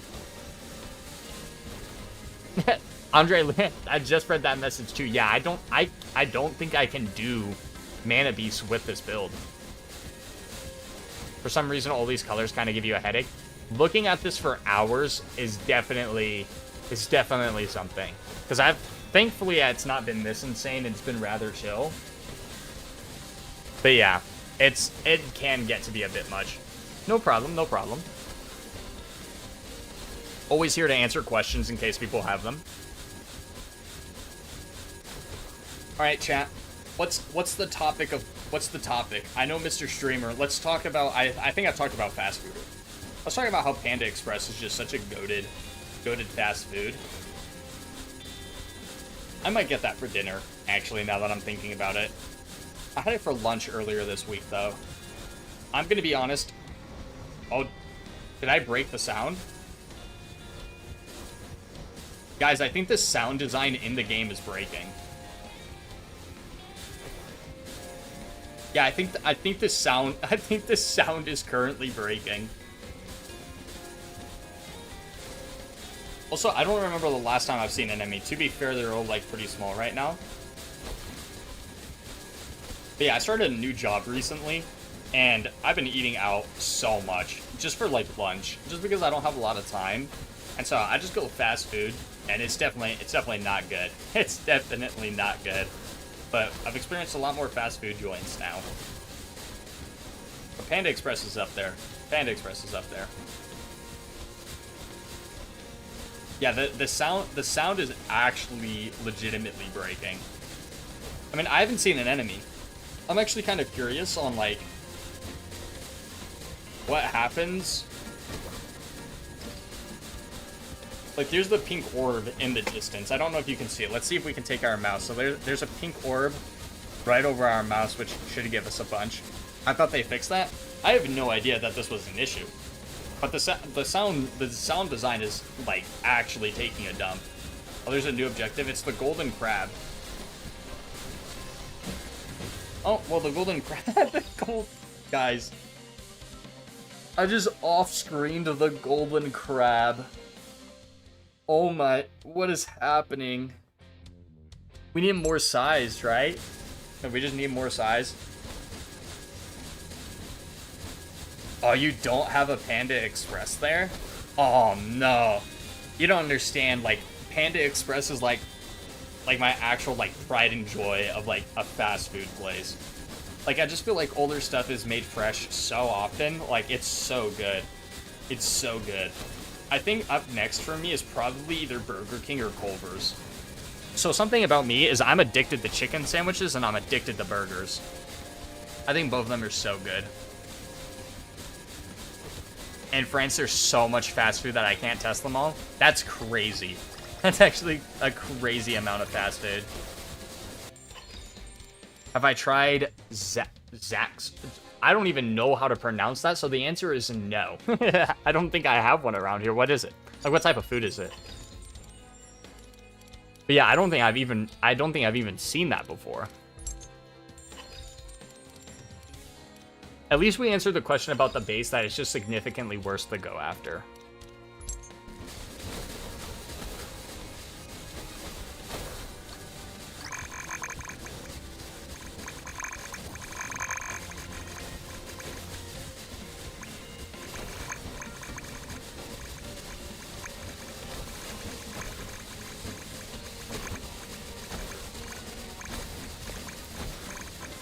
I'm in the UK and do have a Chinese takeaway like 2 minutes from my house. Oh, that's fair. Surely it's close enough to Panda Express. Probably not, though. Probably not. There's a lot of, like, Asian food places around where I'm at, and they're all so good. They're all so good. They're very good.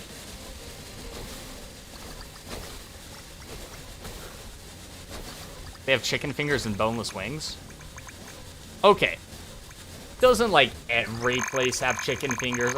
Okay, not every place has boneless wings.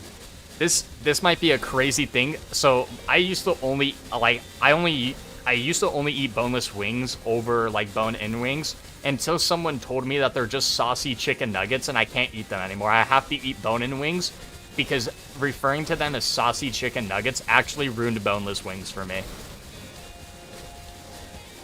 Because they're right, but that's all a boneless wing is. It's not like it's not really a wing anymore. Like, it still is, obviously, but like it is just a saucy chicken nugget.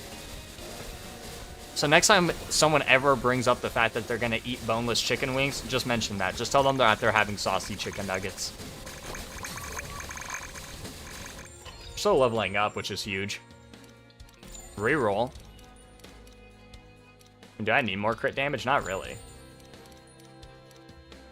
I said I didn't need more crit damage. We'll go with the spell lifetime. What are we at? Are we at 20 seconds yet? No, we're almost at 15.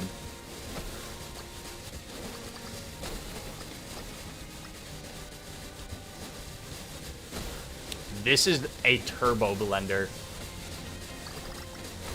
Slicey chicken nuggets is crazy funny. Like, that's what they are.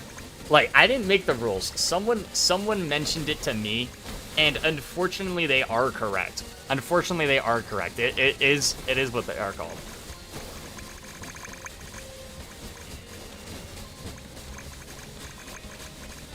We might go one more cycle just to see.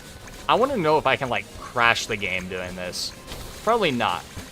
It's not like an insane amount of stuff is actually happening. Like, the spell is going crazy, but we're killing the enemy so unbelievably fast.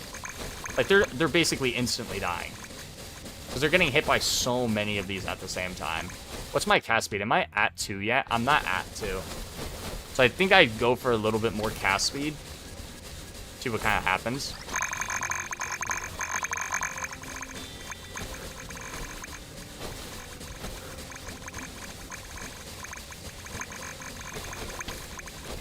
I do think I'd try the Frostfire in hardcore, though. I'm having a blast with this build. So we'll probably end up doing that. Let's see what we get. Oh, item. Just quitting a game make less gold? No. So it's all based on either like your levels or objective completed, but it always saves to the point you're currently at, so you're never losing gold for quitting a run. This is the one I was talking about. I have to stand down here and hope the enemies spawn at the top of the screen, which they are doing, to get this done. So I can't see the objective, but I'm completing it because of how far away I am killing the enemies. And there we go. We just off-screened another objective. But yeah, no, it's kind of like saves where you're at. So you never have to worry about like, oh, I'm missing out like on a ton of gold. I want cast speed. I want cast speed. Here's cast speed. I wanted cast speed, but size is also good.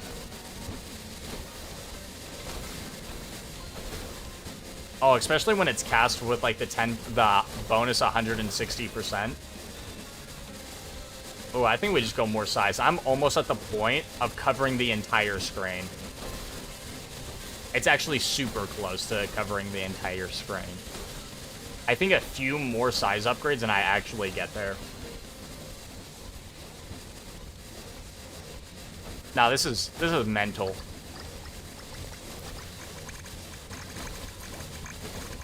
I need a magnet though. I mean, I guess I can always wait on the magnet. Alright, chat, we get to play a fun game here in a bit. And it's find the blue thing within the thing of blue. Hopefully it's actually not too difficult.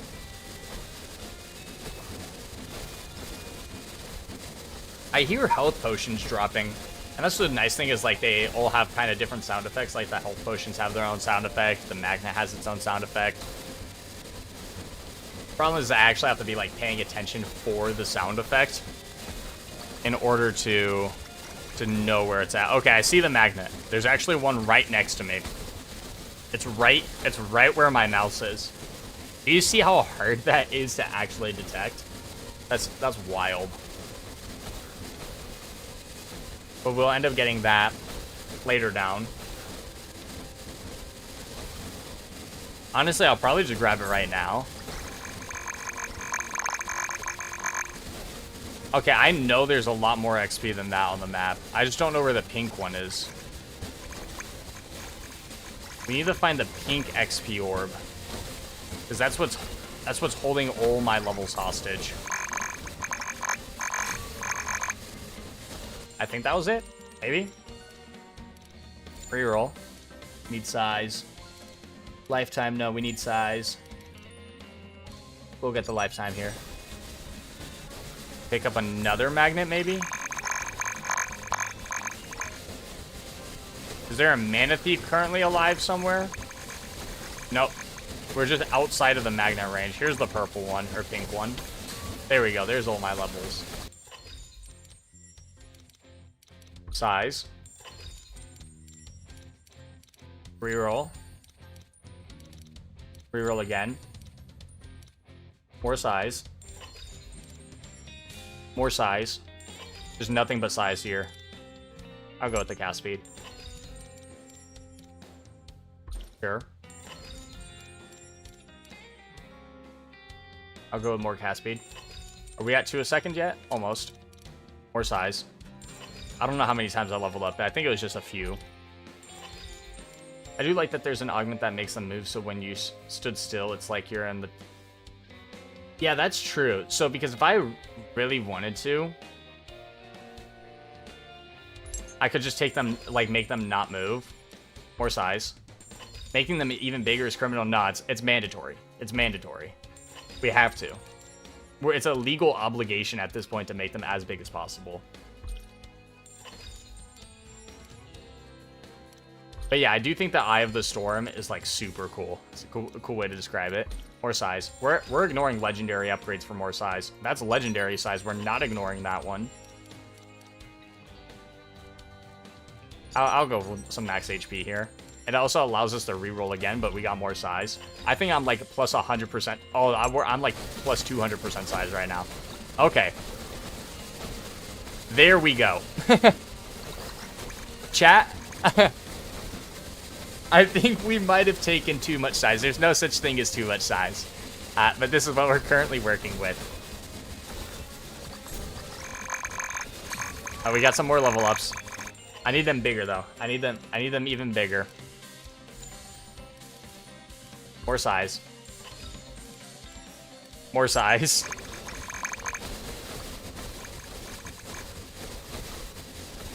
And then, okay, we are at 2 a second, so we can just kind of focus on lifetime now. I mean, look at the actual blender that this is. Holy. Almost level 200 as well, which is really crazy for being this, like, early on, like, being only on, like, kind of cycle 3. Yeah, if this next challenge is Mana Beast, I can't do it. At least I don't think so. Insert my eyes meme. Yeah.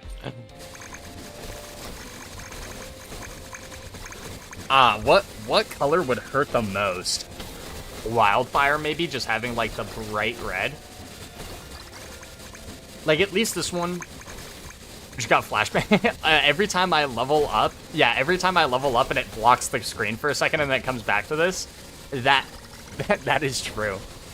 All right, so we're gonna have a warning on the video when I make this on, like, the hardcore. So we also have to see if this works on hardcore, which I'll probably do later. Okay, we have to go light some fire. Green? Oh, green would be pain. Okay, here's a fire here. That one's red. Okay, we got a green one. That one's red. 1 second. We're trying...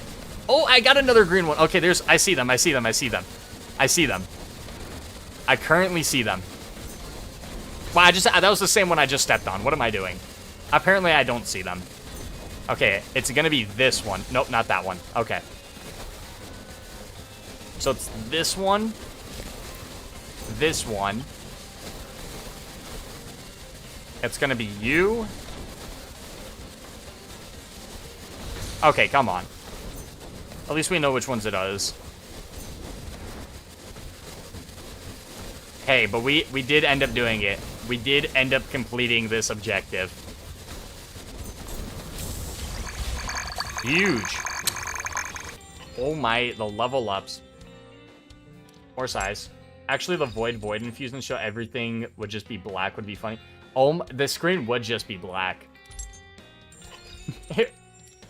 That is funny to think about. That the screen would literally just be black. That's legendary size increase, by the way. Legendary lifetime. Real. We care about lifetime right now. That's what ideally we want. Size and or lifetime. Which is... We don't care about damage. Who cares about damage? I wonder how many lifetime ones I can take before... Because I was like at 15 or something. So let's take a few more. Size there. Lifetime. It's insane when you do the banishes because you can kind of like guarantee to a certain extent of like upgrades and stuff. We're almost at 20 a second. Yeah, that's why I feel like this one's probably the best color to go with, because it's not going to be like as bad on the eyes.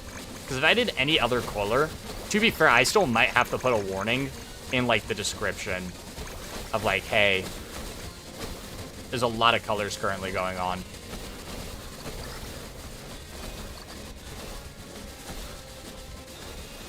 But what we're going to do is we're going to end up probably just finishing this cycle off.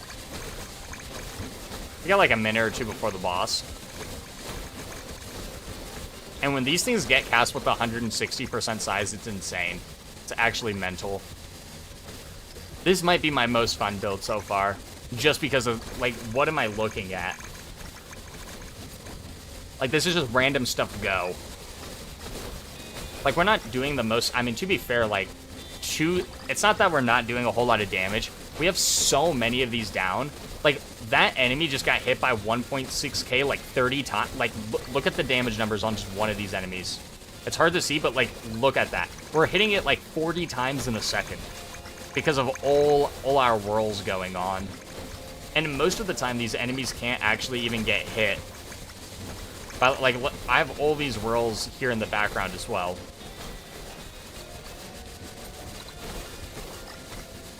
But boss is coming up. Yeah, we got like a minute left. There's a magnet. Let's go grab it. Yeah, another level up. 35% lifetime. Are we at 20? Oh, we're just shy of it. I don't think we're gonna get to 20. Unless. Yo, what is up, user? How are you doing today? Lifetime. Sure, I'll go with crit damage now, just to kind of speed up this final boss, because this final boss we're not going to be, like, doing any damage against. So we'll just kind of do this. Lifetime. Spell size. Cast speed. Alright, we're running into wall after wall.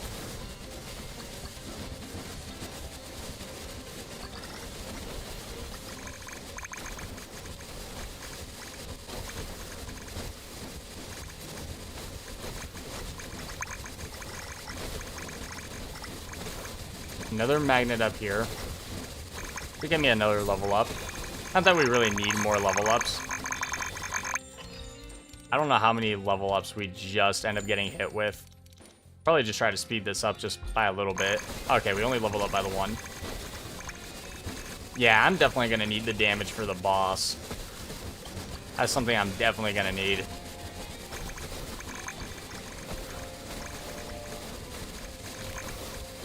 If I level up again, I'll go for more damage.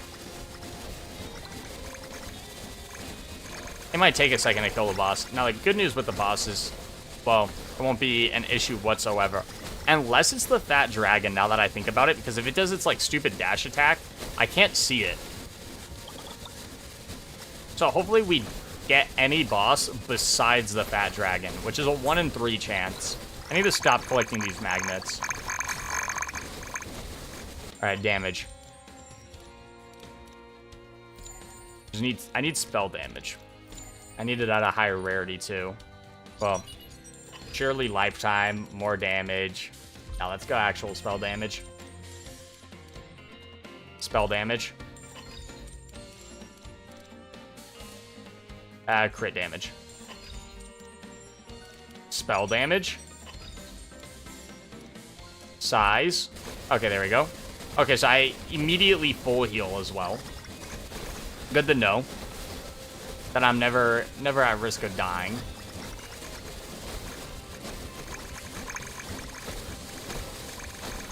I can't even tell when the boss is about to spawn in. Like, I can't tell if they're walking to, like, middle or something. I don't know where the middle of the map is. It looks like they might be walking. No, they're not. Their boss is not up yet.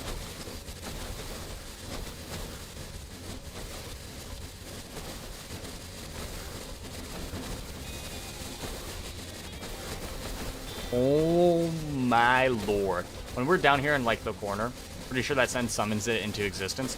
Look, all I'm saying is the amount of times I've asked for something in my games, and I get given it. Call it streamer luck. Who knows? All I'm saying is, you ask and you do receive. Like, you ask and you shall receive. Like, watch. I'm going to level up one more time, and I'm going to get legendary spell damage. Let's try to grab this magnet. Wait, it's hitting the boss multiple times now. Oh, my damage. For some reason, it's just working now. Okay, well, the boss is dead. Like, the boss is just gone. So I don't know. Maybe we just needed more. The boss is dead, guys. So for some reason now it was working. So maybe it was like a size issue. Because the first two bosses weren't. That didn't happen to. That boss got eviscerated. Like, am I missing something? That boss died. The boss died so fast. That boss died so fast. Excuse me? No, excuse me. I didn't mean to do that to the boss. I didn't mean to do that. I kind of feel bad. Does it only work off screen? I mean, maybe. I have no idea. Maybe it's like if I'm standing in it. I think it might have to do with a size issue. We worship the size. 100% we worship the size. I don't actually know what would have caused that. I have to see if it's maybe it's an off-screen thing. Because I don't think it would be a size issue, but at the same time, like, obviously the damage isn't going to be doing that. Like, I was hitting the boss multiple times. Like, that much is given, but how? So it's like, it's either an off-screen or a size thing. And I think it could be either or maybe it's both. But yeah, this build's insane. We beat the game. Now, obviously, we still got to try this out on hardcore. But if we can get to this point on normal, I don't see how we... Like, the beginning might be a little bit more... Might be more rough. The beginning's always pretty hard on hardcore. I'm convinced the spawn-in had just had a stroke. I think it did, too. I'm gonna be honest. I think it... I think it has epilepsy. I think it has epilepsy. Not that that's funny, but I think the boss had epilepsy and just saw all of this and just died. Because that was the fastest boss kill I've ever had in the game. And I've had some fast boss kills. You'll see tomorrow's video of, like, one of the most insane boss kills. And even that didn't even come relatively close to what we just did. Alright. So, Necro spell testing is, I will consider done for right now. So we'll just end this run out. Didn't even get my last scroll. By the way, we didn't even have the one that increased our damage for all the armor we took. Because I just didn't feel like taking it. So it's like, that's insane.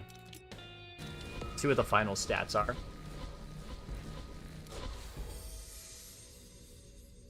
1 hour. Look at that. I got 1 level off my Ascension. Yeah, like, our stats weren't, like, insane by any means. They weren't, like, super good. Even our total damage wasn't, like, fantastic. But that thing just blenders everything. Holy, what an insane build. But we end up getting Necro Whirl unlock. We got Kavin, or Kavin ascended to get Necro Whirl, and that will probably do it for today's stream. It's been a long one. We ended up doing like 5-ish hours, almost, I think like 5.5 hours. I appreciate everyone that stopped by, everyone that just thanks for all the support recently. If you haven't seen already, check out today's video. It is our first solo spell hardcore run where we just had lightning falling from the sky, and it was a blast. But I'm gonna put the Discord and the link in the description of like the actual YouTube channel. The streams will be announced on there, like when I'm actually gonna be doing streams, as it will probably be known a day before. But I appreciate everyone stopping by. And until next time, I hope everyone has a great rest of their day. I know it's Mother's Day, so everyone take care. And until next time,